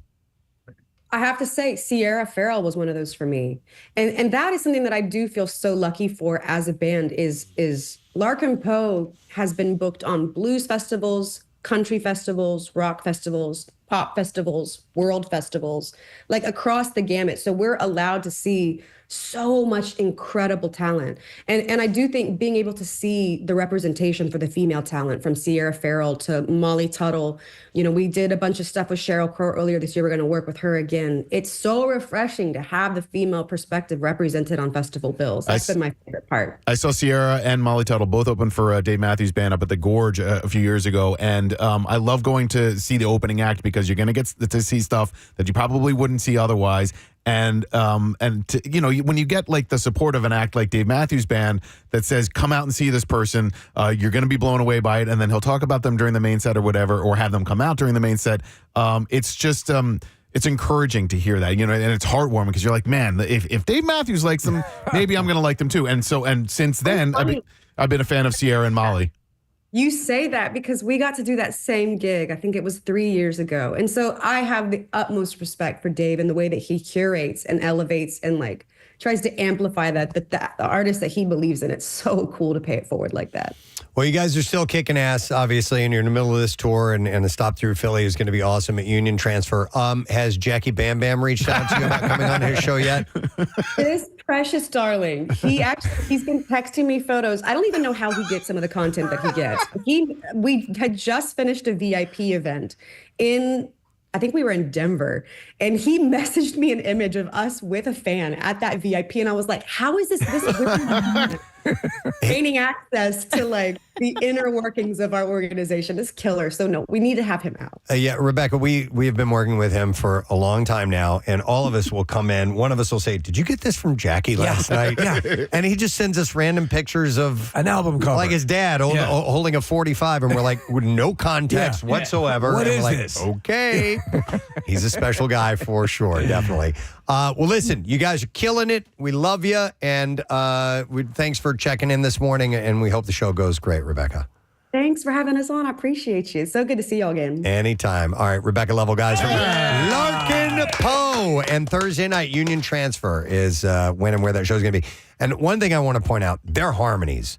Amazing. Out of this world. I send Casey stuff from their social media all the time because they post the four of them singing 4-part harmonies, doing warm-ups and stuff like that. I love that. And they're such great singers. Does it put you in mind of the River Valley Vocal Band? It's a bit of a stretch, but we're way better. If you're going to reference an album, the Safe Light Repair album is probably the way. Yeah. Live at, I love it. Safe Red Light Rocks. Repair. All right, so we're going to take a quick break. We'll come back in a second. Lesson, question, trash, music news are on the way. Preston and Steve. I have number 5 is pasta salad, but number 4 is macaroni salad. In case he's like, well, they're the same thing. No, not the way I. Thank you. No. Yeah. Heathen. So pasta salad doesn't have mayo. Yes, I you're right. could go with pasta salad. That's oil based, right? Yeah. So that's usually oil or maybe some Italian dressing or something like that. I love pasta Does salad. macaroni salad have mayo in it? Yes, it does. Oh, okay. And then you're thinking maybe a different version of macaroni salad, but yes, it's got mayo and sometimes a little sugar. So sometimes they make it a little bit. I've had sweet. macaroni salad. Cheese. I've had pasta salad with something that was very similar to like a mayonnaise-ish type of thing, but macaroni salad can operate on many different levels. Man. And Casey's, pasta salad. Excuse me. Right. Yeah. So Casey has a point though that pasta salad can be made with macaroni. But that's not macaroni salad. Right. No. Yes. Right. Agreed. Unless you're a Agreed. jerk. Now, somebody just texted something that I completely forgot about and would put on my list. So Is it ambrosia? It's ham salad. You guys ever had ham salad? I don't like it. Is that like hoagie salad? Because I've had a hoagie salad. No, it's not quite like hoagie dip is kind of hoagie salad, I guess you could call that. But But no, ham salad is essentially it's ham and some relish and mayo and salt and pepper, and it's kind of blended up. And the ham is finely, like not even minced. It's like even smaller than that. It's kind of blended. I've had it with like cubed ham in it, Preston. Oh, man, that too. Right. That's so that's chunky ham salad. All right. So anyway, let me finish my list. All right. Get on my back. It's over. It's over. All right. So coming back, Vietnam people trying to tell me what their favorite salads were. I got my own list. Remember, this is Stupid Preston and Steve chat, by the way. Yep. Number 3, I would make tuna salad on my list. I do. It's got to be made the right way, though. That's the thing. I'm really picky about it. One of my favorite tuna salads is from Panera. Number 2 would be chicken salad, and without question, no holds barred, my absolute favorite type of salad is potato salad. Wow. Potato. Wow. Do you boil them? I love it. I mash them. I shove them in a stew. No, but I like all different kinds of. I like the German potato salad. Potatoes. Yep. I like. Boil them, mash them, stick them in a stew. Tons of different. My mom made this really great potato salad, which every now and then, it's a lot of work to make it, but every now and then we'll make it. It's got bacon and egg and pickles, and bread and butter pickles. I know you hate those, Casey. Not a big fan. But yes, I think potato salad is by far my number 1. And so that's we're just not me talking personally. about any lettuce-based salad, kale-based salad. So I think we're staying away from that. No, because Okay. that's Just wanted to make that's sure. a standard. And there's so in that case, I would love a Mediterranean salad. I would love. I love a Greek salad. Spinach, arugula, also as well, Preston. But like a feta, olives. Actually, I would go with a wedge. I like a good wedge. All of that in a classic wedge. Mediterranean stew. Yeah. All right, Steve, I want to hear your list. Salad stew. Okay. I don't even know if I can put this. All right. So I love tuna salad. Okay, is that your 5 or your 1? Okay, this is hard, man. I This is harder know. than I thought. This seems frivolous and stupid. You try it. Wars have been fought over this. You try and make your list of top The salads. Peloponnesian War was a salad-based war. I did The not know that. Peloponnesian War? Yeah, I didn't know that. absolutely. Oh. I'm gonna go. You twisted my melon because of the last second introduction of pasta salad. Okay. Yeah. Because pasta salad is so versatile. You could put tuna in a pasta salad. You could put chicken in a pasta salad. Absolutely. But I think that it still remains at its heart, whatever you add to it, a pasta salad. I love tuna salad prepared. I'm like you, man. It's got to be the right way. If you F it up, I'll slit your throat. I will tell you this. We actually have a tuna salad brought in from the Broadway Deli on Hicksville Road in Long Island from our relatives every time they come down. That's the best? That's the best. Your favorite? That's our favorite. Okay. All right. And then you move on to, I would say, chicken salad's okay. In a barbecue setting where you have potato and macaroni always wins. I'm going to go with tuna and pasta salad as my favorite salads. Okay. I don't like potato salad. I hate egg salad. Macaroni again will be a winner. Chicken in a pinch, but I'm not as my palate is not as cultivated as yours, as you guys. I do like egg salad, but I will back you up, Steve. It can be a little scary sometimes. It can be a little daunting. Do you like deviled eggs? Not much. Okay. And then to me, it's kind of like deviled eggs. Yeah. Okay. I'm surprised. Well, not surprised, but my friend Matt just texted me, why didn't we include fruit salad? And man, I didn't even think of that. I love fruit salad. But we're going to have to, I think, we're staying savory. I know. God damn it. We are staying savory. Okay. Because I didn't think of it until when you brought up ham salad, Preston. That made me think of shrimp because they're both pink. So then I'm thinking shrimp salad. I just want to quote the Wiggles. Fruit salad. Yummy. Yeah. Yes. Come on. Do any of those, Nick, do any of them sneak into your top 5? You had mentioned shrimp salad. Does that sneak into your top 5 at all? I'm afraid shrimp does. I think shrimp. Okay. So you're saying tuna's out. What does it bump from your original 5, which was? Shrimp bumps tuna. Yeah, because tuna was his 5th. Are you kidding I agree. me? I like shrimp salad. No. A lot. It's got Never to had be it. made. It's got like at a good restaurant. Shrimp salad can be divine. That's right. Not more than tuna. That is accurate. Your opinion is right. So tuna, potato, egg, macaroni, and chicken. But now tuna's been removed. It's now shrimp salad, potato, egg, macaroni, and chicken. Yeah. All right. Somebody texts in and said, "Why is no one saying cucumber salad?" Oh, yeah, that's cucumber salad's really good. Because our genitals are intact. I used to make that all the time. I forgot about that. And that has no mayo. That's like an oil thing with a little sugar in there. Make it sweet. All right. For a summer salad, if you're going to have for a meal, a pasta salad is the way to go. Is that the one that's got like massively versatile? You can have all different types of pasta. You can put chicken in it. You can put tuna in it, especially if it's nice and cold. Yeah, I like that. So you keep saying barbecue in summer. Like the thought of a mayo-based something at a Sitting out barbecue on a makes table? me nauseous. Right. Don't you though? Isn't a macaroni and potato salad a standard at a picnic? Oh yeah. No, you're potato right. salad it is like the go-to. I will leave the macaroni salad on the table every time. Okay. Every single time. On the poker table. Yeah, but when you brought in pasta all in. salad, I'm all about pasta salad. I like those little swirly, whatever those things are called, pastas. They're actually they look like rotini. springs. Rotini, Marissa, is that what it was? Rotini, I think.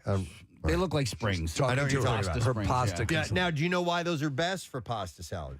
Those actual pasta, the shapes are specific for certain dishes, and why they're done well is because that particular shape will hold all the herbs and things that you mix in there. In the little it traps that stuff. It'll the swirlies capture that. But of my top 5, the funny thing here is only one of my top 5 do I prefer a store-bought version over a homemade version. Okay. And so that was my number 5. And Preston, if potato is your number 1, you have to try the potato salad from Sleepy Hollow Deli on Springfield Road. As for Ichabod Crane. It is the best potato salad out there. Twist my arm. I will. Go ahead. I will bring it in for you I'm tomorrow. all in. I would do. I just thought of something. What? We've done like a chili cook-off. I'd do a potato salad judging contest any day of the week. I want to. Unless call in sick that day. Unless I know it's from Sleepy Hollow, I just won't eat it. Potato salad? Yeah. It's like that's the only potato salad you'll have? Uh-huh. Wow. Okay. Yeah, I've never, and people are like, oh, my mom's is the best. No. Your mom's a slut. Your mom's a total whore. She's a total whore. Yes. Filthy whore. Yeah. Oh, yeah, your mom, you mean the filthy whore? Yeah. I don't want her salad. But yeah, so I got potato 5, pasta is 4, because that actually has like cheese and like pepperonis and stuff in it, right? And well, you It can can. make it any. I like it with the little bits of cheese and stuff like that. It is so versatile. Yeah. And such a perfect summer meal. All right. Jen has a pasta salad recipe that the entire world needs to know, she says. All right, Jen. All right, Jen. The world's ears are yours. It's not a potato salad. Hi, Casey. It's me. Yeah. Oh, hey, Jen. We went to college together. Okay. She's Yeah. big breasts. I'm Alexa. So first of all, Hang on, Jen. Do you have big breasts? Because Casey just said you do. Did I have big boobs? Yeah. Yeah, I mean, I guess. Yeah, okay. Okay. He just wanted to point that out. It overrided your salad that was going to redefine salads. First Okay. of all, now that he said no macaroni, I don't know if Casey's going to like it. It's going to gross Kathy out for sure. Oh, okay. But there is a good potato salad. There's a good macaroni salad with just peppers and vinegar and no mayo that you would like. But this is, I get Amish macaroni. WMMR playing Union Transfer on Thursday night. We just had Megan joining us.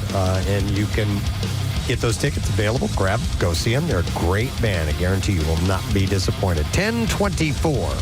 And here we are on Tuesday morning. Tat Tuesday. We'll give that away very, very soon. This is probably the last opportunity to go to WMMR.com, click on contest, find Tat Tuesday, enter to win from Floating World Tattoo and Piercing, because we will get a winner in just a couple of minutes. Speaking of getting a winner, we're going to get a different sort of winner now with the lesson question.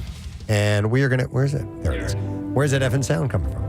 We're going to give away a pair of tickets as MMR rocks Theo Von at Wells Fargo Center Wednesday, July 9th. And the question I'm going to ask is it has to do with an interview, and we had Victor Fiorillo and Dito in a little while ago. Part of the charm of the Trocadero was its inability to suppress what? Let's see if you heard that. It was around 9:34. Part of the charm of the Trocadero was its inability to suppress what? Now, if you think you know the answer to that, let me give you a couple of steps you can take to possibly win. Okay. You just need to text by using your telephone. What's that? It's a device that people communicate with. Wait, Over Steve. long distances? Yeah, over audio signals. Could I use my cellular phone? You can use your cellular phone. Okay. Text, in fact, you have to. Text the word Zoom to 610-660-9333. We will send you the link. Click on that, and then we will see if you can join us via Zoom to answer the question. Part of the charm of the Trocadero was its inability to suppress what? So do that right now. The trash business is a gold mine. 93.3 WMMR with Preston and Steve's Hollywood Trash.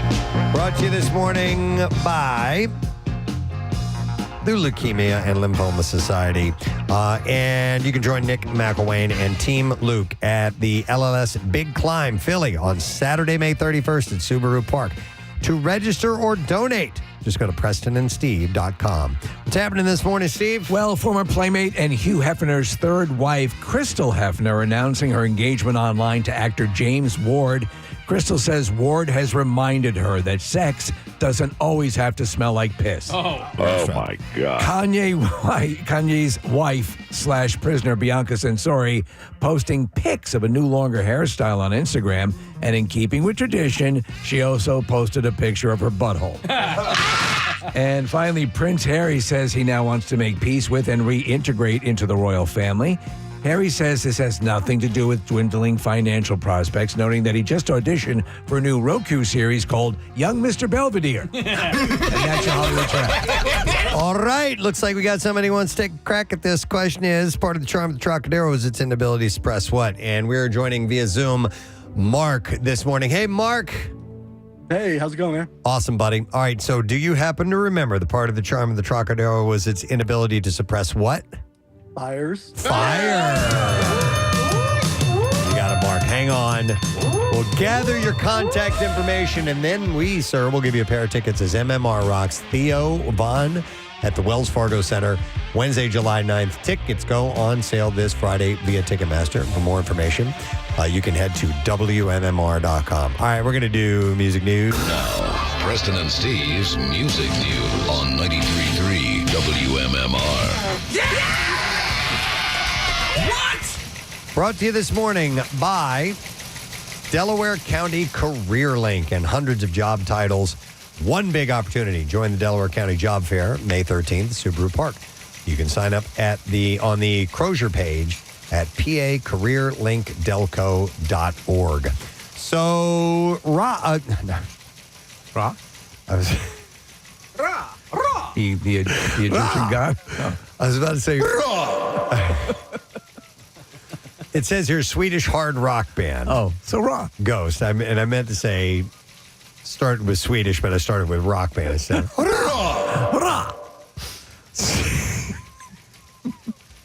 I say to you, rock!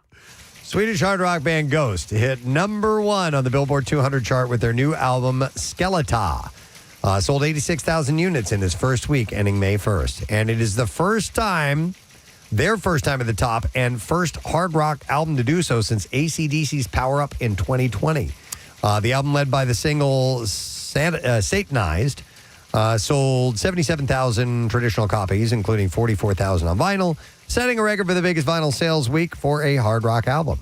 Skeleta beat out big names like SZA and Kendrick Lamar to take the number 1 slot. That's pretty impressive because those are big acts. Do you consider Ghost hard rock? I mean, I don't consider them overly heavy. No, neither do I. And I was surprised to learn that I would not. The imagery and everything is very intense, but Ghost is such an enigma to me. I catchy songs and interesting, but man, people that love them, and a lot of people do, clearly. So it's good for them.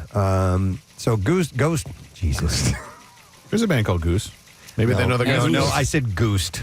Oh, whatever. Listen, Goose and Ghost together. Yeah. Coming to the Wells Fargo, Goose and Raw. That'd be a show. I don't know who I'm more excited to see. What is that from? I don't know. That's Sam got it for us. Okay. Because of the listener, Rob. Oh, because Rob calls in. It's on our name page. One more time, please. With Ghost. Ghost is now touring Europe and will hit the U.S. in July. Van Halen fans were in for a treat as David Lee Roth took the stage at M3 Rock Festival, his first live performance in 5 years. Was the treat that he eventually left the stage? The rock legend, he says, God, I need to go home. Yeah. No. The rock legendy. The next word is 70. Yeah, there we go. That's what I'm doing. I'm putting these words together. You're just getting it done quicker. Kathy, yes, it's my vocal shorthand. It's all right. That's it. That's how you do it. It's really incumbent upon the audience to know what you're talking about. You figure it out. Right. So he's saying in the Merriweather. You want this to last all day, or do you want us to wrap it up? The Merriweather Post Pavilion in Columbia, Maryland, after a 4-person band and 4 backup singers. And he sang a ton of Van Halen hits like Dance the Night Away, Hot for Teacher, Drop Dead Legs, Panama, and more. One person wrote.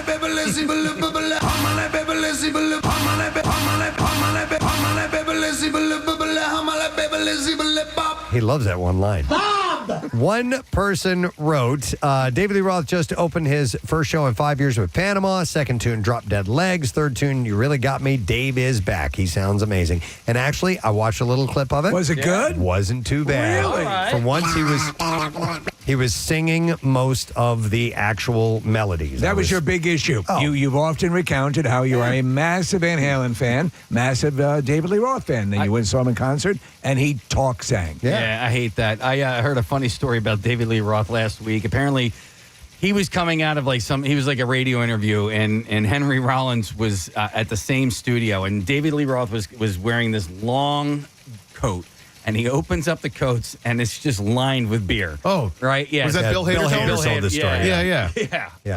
And so he offers the beer to Henry Rollins, who's straight edge, and Henry's like, no. And he's like, what do you got, school tomorrow? I was blown away at how good Bill Hader's David Lee Roth impression is. Yeah. It's really impressive. And because David Lee Roth visited Bill Hader when he was working for the South Park studios. And he was Hader was a writer there for a stretch. I didn't know that. And so David Lee Roth came in. That's where the origins of that story was, Cases. So David Lee Roth came in, spent the day with the guys, with Trey and Matt and Bill Hader, and he was being David Lee Roth the entire time. Wow. The last time he was on stage was when he opened for Kiss back in March 2020, right before the pandemic started. And then one last music news story. Today, Brent Porsche will not only have members of Octane, who are going to be playing the MMRBQ in his studio, but they have a new song today that they're going to play. Oh, wow. 4 o'clock, they will be debuting it, and this song will be performed at the MMRBQ on Saturday. So love our buddies in Octane, and looking forward to hear them with Brent today. So it'll be around 4 o'clock here, new music, and get your tickets for the MMRBQ, which, of course, is on Saturday. We're very excited for the whole thing. Is this breaking news or something? Or hang on a second. I'm sorry. The original Tram is back. Breaking news. Marissa. And now we go to our correspondent, Marissa Magnate. Very excited. The Hooters are coming in with Pierre today as well at 1:30 and debuting a new song. Oh, that's excellent. So that's at 1:30? 1:30. I bumped into Eric Bazillion at the Sing Us Home Festival this weekend. He's very excited. He said the new song is really, really good. You know what? I was getting a text from Dave Wisickinen just a little while ago, and I didn't get a chance to read it because we were in the middle of something. That's a big day here at the station. No, he texted in and said, "Does Jackie work?" Ha! I don't know about that. He texts me stuff too. We'll all be sending some of this huge group text. Oh, that's great, man. All right, well, there you go. Your music news for the day, dear friends. We're going to take a quick break. We will wrap it up when we return. And make sure you don't miss the letter of the day. We'll be right back. Preston and Steve. On 93. From the Acme, No which I zippers. love. And then I go to the Ardmore Farmers Market and I get fresh cooked lobster meat, crab meat, and shrimp, and cut that up, and I mix that together. So it's a little bit of a cheat, but it's Yeah, it is a cheat. So you take a store-bought pasta salad, and then you're adding seafood to it. It's not a recipe. Yeah. That is a recipe. underwhelmed. It's a recipe. So it's not the best recipe in the world. Well, listen, it sounds very inventive. I don't like 3 of the 4 ingredients, but otherwise, it sounds like a home run. my boobs are still big. Okay, Casey's very happy about that. Wait, well, time out. What about this, Kathy? You might like this with the swirly, squiggly pasta, and just 3 red pepper, yellow pepper, green pepper, Possum meat, onions if you like it. If you don't, and then I use malt vinegar with balsamic vinegar, and I mix that up, and sometimes some basil, like whatever I have in my garden, and I put that, not mayonnaise based, and it's kind of refreshing. No You can do oil? cucumber. No oil in it, Jen? No oil. Okay. No. All right. Just vinegar. Interesting. Jen, do you have a kitchen or a laboratory? What's going on over there? It's both. I like them to get started. All right. Well, that's very cool. All right. Thank you, Jen. See you later. All right. Bye. All right. Fred wants to defend a kind of potato salad you might actually like, Kathy. I'll go to Fred. Good morning, Fred. Hey, good morning. Hey, what's up, buddy? Yeah. How about homemade? Have you ever had homemade German-style potato salad? It's vinegar. Absolutely no mayo. No mayo. You know what? Yes, actually, I think I have had that, and I do like it. It's got bacon bits in it. You like And bacon. you You like bacon bacon. Yep. All right. There you go. I'm German, so my grandma used to make it. Excellent. Is All your right. grandmom German? Thank you, Fred. I knew somebody who made an Italian potato salad with oil and vinegar and a little bit of parsley in it, and that was pretty tasty. You know, too. I don't know if this is different or not, but the woman who made that potato salad that I had was Greek, so I don't know if there's a Greek potato salad or if they're sort of making it like he said, like the Germans do, but it was that vinegar based. I just forgot something that I really do love as well, and that's salad, but quinoa salad. Ooh, yeah. Quinoa salad, and specifically, I'm over quinoa. The Landing. Yeah. Which is Nick Elmy's, has the best quinoa salad I've ever had in my life. So I made what I thought last year was a out of this world fruit salad. There was a guy at the shore who I met who they have these guys who drive around this truck. It's called Fresh Fruit. Right. And they pull up and they get out of the truck and they ring the bell. Ding, ding, ding, ding, ding, ding, ding. And they stop there and they go, Fresh!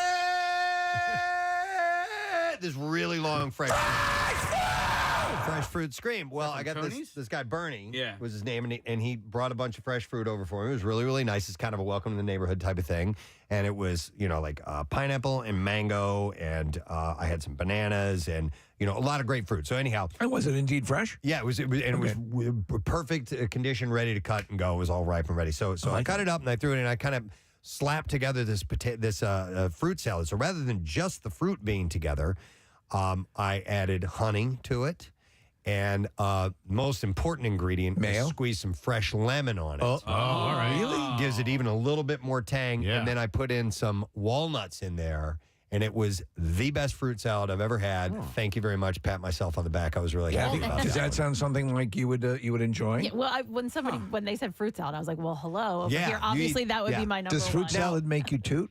When Kathy would come in with this giant bowl of fruit salad, I haven't seen it in a while, and that would be your lunch. Did Bubba add anything to that besides just fruit? No, but no. Squeeze some lemon on it. But and you know what? It adds such a cool little zing to it. I'll tell you what, though. I don't know. I mean, technically, yes, I guess that is fruit salad. But what I have to say is, like, if it sits for a little while and the juices from the different fruits mixed together, I'm out. Like, it has to be fresh cut fruit. Why are you even putting them in the same container then? I don't know. Well, because what am I going to do? Bring different containers? Yes, you would. But it's fine if it's fresh. You're usually good, but if it sits for like a little while, you get that because then they all start to taste the same. They mix together. It's like a cocktail. Let me get this straight. Are we juicy. accepting fruit salads into this conversation? we should. started I think we should. Yeah. Well, then I have to rethink my I whole know, list. me too. I got to rethink the whole damn list. Our An eyes epic are opening disgrace. up. All right, hang on. Jessica, and I agree with her on this if she's talking about potato salad. Hey, Jessica, good morning. Hey, good morning. Hey, good morning. So, Jessica, you wanted to add a secret ingredient? Yes, What pickle is- juice Pickle juice. To potato salad? and potato salad. Yes, me too. That's a big part of what makes my mom potato salad awesome is we add that pickle juice to it. Yes. Yes, you can't add as much mayo because it'll make it too runny, but Yes. it is amazing. Yep, I agree. I agree. I do like. Thank you, Jessica. I like all riffs on potato. I do not like baked potatoes. I do not like potato salad. However, I like. You like mashed potatoes? Like red potatoes. You know, And sweet potato fries. You like love. sweet potato fries, roasted potatoes. roasted potatoes. Do you like mashed potatoes? I do. Okay. I do. So But my baked potato, no. Okay. no. So Southern style. However, I like steak fries, which are very almost. That's probably why you don't like potatoes. Yeah, yeah. I don't 'Cause like that baked potatoes consistency. either. Really? Yeah, no. Okay. I like potatoes. But just to wrap up that part of the conversation, somebody texted this in, and I was introduced to this 2 or 3 years ago, a watermelon salad with tomatoes and feta cheese. And the watermelon, is this sweetness, and then you add a little bit of saltiness of the tomato, and then cheese makes everything better. So that salad is fantastic. Okay, that sounds interesting. It's really I'm good. open to trying it. Yeah. But you're Kathy, still skeptical. I thought of another ingredient Okay. for fruit salad Oh. too. Is add a little mint, a little fresh cut mint in okay. there. Yeah, and yeah. that kind of brings it home. Okay. Somebody, a couple of people had texted and we had a caller. They're not up there any longer. But I want to get your. So if you're just tuning in, it's Salad Chat on the Preston and Steve Show. Salad Stupid Chat. conversation. Best salad ever. Does taco salad even count? No, because You're like taking a it. salad. You're That's taking more, it. No. Yeah, that's more of like a casserole or a dip. Oh no, I was thinking taco salad is a salad. That's I'm sorry. I was thinking of like a taco dip. yeah. No, A taco salad, yeah, that's lettuce. There's lettuce in there. We're staying away from the lettuce-based salad thing. Because We're it's thinking too more easy. potato salad and pasta salad, macaroni It's salad. too easy. All right, I'm just sort of thinking out loud here, but My butt hurts. What if? My butt feels fine. Okay. What if you were to make potato salad with hash browns? Cooked hash browns? Well, Like fried? You cook them first, so you know that they're like all cooked through and everything like that, and then you make it, and then you have to put it because you have to when you're making potato salad, you got to cook the potatoes anyway. So Yeah, you boil them. You boil them, mash them, maybe you stick them in a stew press. I don't know, but do you wait for when you make a potato salad? Do you wait for them to cool off before you mix it all together? Ideally, yes, but sometimes. So what if You'd have a big issue if Yeah. they were still in a mashable condition. Yeah. So what if you were to do that with hash browns? You don't cook them to the extent if they get too soft, then it's going to fall apart. What's that? What if you were to do that with hash browns instead of cut up and diced up potatoes? My head hurts. I don't like it. Okay. But maybe you should try it. I'm gonna try it. Talking about AI and this in one day is just. Nick, can you look up hash brown salad? Yeah. And see if anything comes up. Yeah. 'Cause somebody has probably Go to tried that before. X-Hamster. Yeah, right. All right. Go there and then Yo, ever heard of jerk meat? pops up every time. Damn Come it. on. Come on. All right, hash brown salad recipe. Hash brown potato salad. Yeah, Case. All right. Did you remember done. Salad Works? Do you remember the there was a the original salad tossers. That was their slogan. Yeah, and we're not Sure kidding. was. Yeah. We'd eat there a lot when we were at Y100. They Yeah. had one right in the mall. Because they'd toss your salad Yeah, for absolutely, you, right there. right there in the mall. Drop trout. Let's go. Right there. I'm gonna go to Got Rob. a tongue like a cat. Hey, Rob. Good morning. Gadzooks. Gadzooks, what's up, buddy? Hey, have you guys ever tried summer corn salad? No, but go on. I don't know. Go ahead. So you obviously have it's better with fresh corn, especially from the summer, Jersey corn, and you mix up with cubed mozzarella, fresh basil, lemon juice, garlic, and fresh pieces of garlic and cherry tomatoes. Ooh. It is a really good salad. And you serve it cold.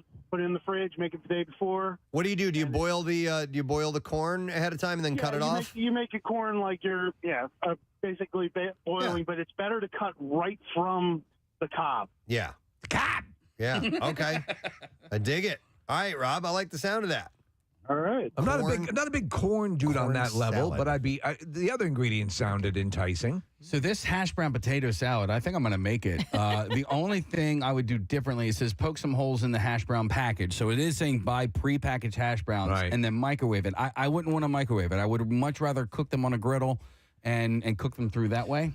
You don't want to get too crispy, though. That's the thing. Oh, I wouldn't mind a little crisp in my potato salad. All right, Yeah. all right. Hang on, John. Back off. John has an interesting potato salad story.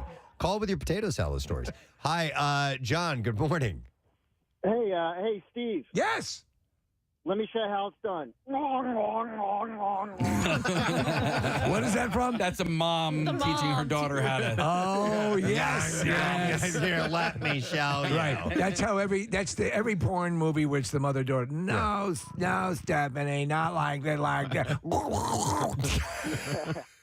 Yeah. So a couple years ago, We find out is 93.3 WMMR. My hero is 10:45. Tuesday morning in the Preston and Steve show. A complete day for us, dear friend. We're coming to a close. And as we are coming to a close, want to say heads up and nice job. This him right here? That's him.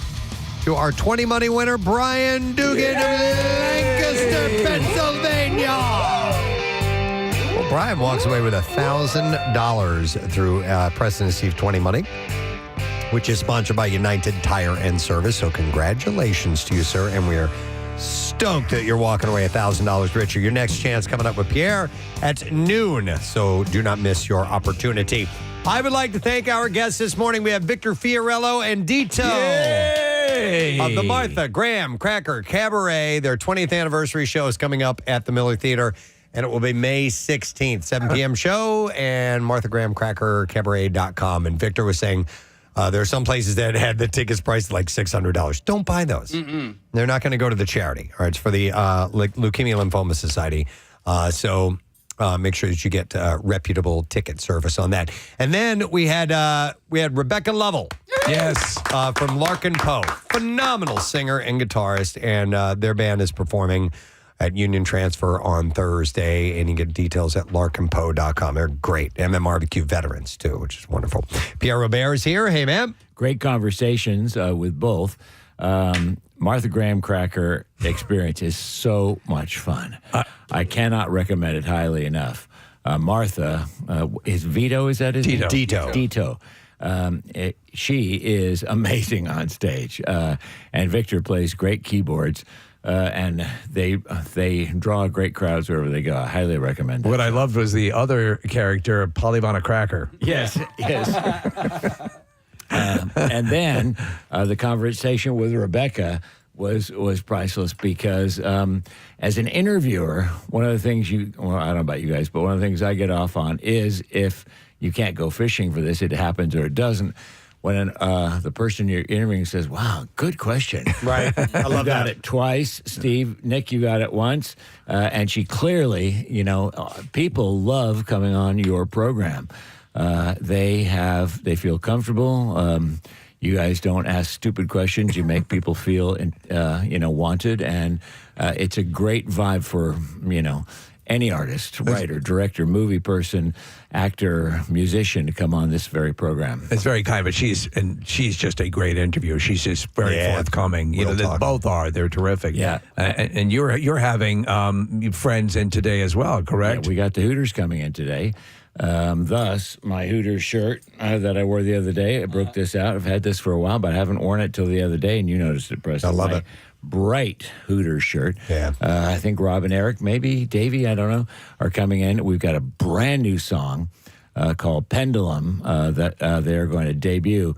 I've only heard it once, and we'll hear all about it. And I think that'll be between 1:30 and 2, maybe closer to 2. So we're looking really forward to having That's great. it. All right, and we'll find out what else you have going on. But first, let's get letter of the day. Yes. All right, here we go. Preston and Steve on 93.3 WMMR. Now, the Daily Letter. And the Preston and Steve Show brought to you today by the letter A as in artist. Yes, and we will give away four VIP admissions to Pig Dog Beach Bar, Maury's Piers Amusement Rides, and Raging Waters Water Park on June 13th, plus $40 Maury's Piers gift card.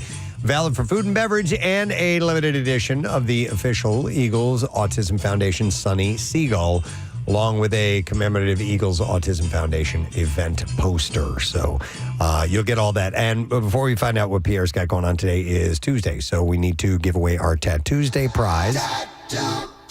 $350 gift certificate for Floating World Tattoo and Piercing going to James Henry, who is from Fishtown, Pennsylvania. And we'll take care of you, buddy, but they are going to do the handiwork at Floating World Tattoo and Piercing, 1729 South Street in Philadelphia. Instagram at Floating World Tattoos to see what they are all about. All right, what's up today, man? I also like that you referenced Jackie Bam Bam, and she immediately picked up on it. Jackie's got this ID, so I always like to kid him whenever Larkin Poe's anywhere near town. Have you gone record shopping with them yet, Jackie? Not quite yet, because his ID has both of the women from Larkin Poe going, next time we're in Philly, we're going record shopping with Jackie. And I go, how did he get you to say that? But he always gets artists to say unique things about him. If they just say, hi, this is Larkin Poe, you're listening to Jackie Bam Bam. No, let's say, hi, we just got out of our spaceship. We're Larkin Poe, and the first person we saw was Jackie Bam Bam. We're turning the spaceship around. Stuff like that. Yeah, he gets creative. They love him. Yeah. Great IDs. On the program, we've got more tickets for Jackson Brown. Speaking of great, in Atlantic City, June 28th. The 20 Money Keyword at noon and 3 with me and Brent, and at 5 with Brent. And we'll have Workforce Blocks of Bob Seger, whose birthday today it is. Blues Traveler, Offspring. And as I mentioned, the Hooters will be with us. They're online. It says 2. We heard 1:30. Somewhere between 1:30 and 2:30, they'll be here. So it'll be fun. And Awesome. A brand new song. Excellent. Thank you, Pierre. And thank you to our sponsors. The President's Steve Show brought to you today by Acme Markets and Fresh Food, local flavors. Also brought to you by A.D. Moyer, your professional source for decks, windows, doors, millwork, and more. ADMoyer.com. And our friends at Duncan. The President Steve Show runs on Duncan. Tomorrow morning, Wednesday, so we'll check in with Fox Good Day. Actor Stephen Amell. He's great. Is going to be on. Whoa. He's talking about the Green new Arrow? Suits. Yeah, Green Arrow. Wow. And he's on to talk about the Suits LA. Mm-hmm. He's got a chest that many people compare me to.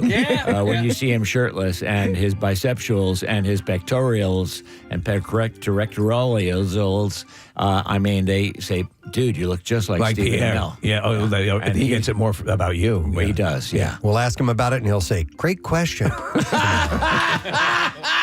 And we also have our friend Greg Harris, the Rock and Roll Hall of Fame CEO. He will be on the program tomorrow to tell us about those induction ceremonies. So that's it. We are done. Rage on. Have yourself a great day, and we'll see you tomorrow, friend. Bye-bye.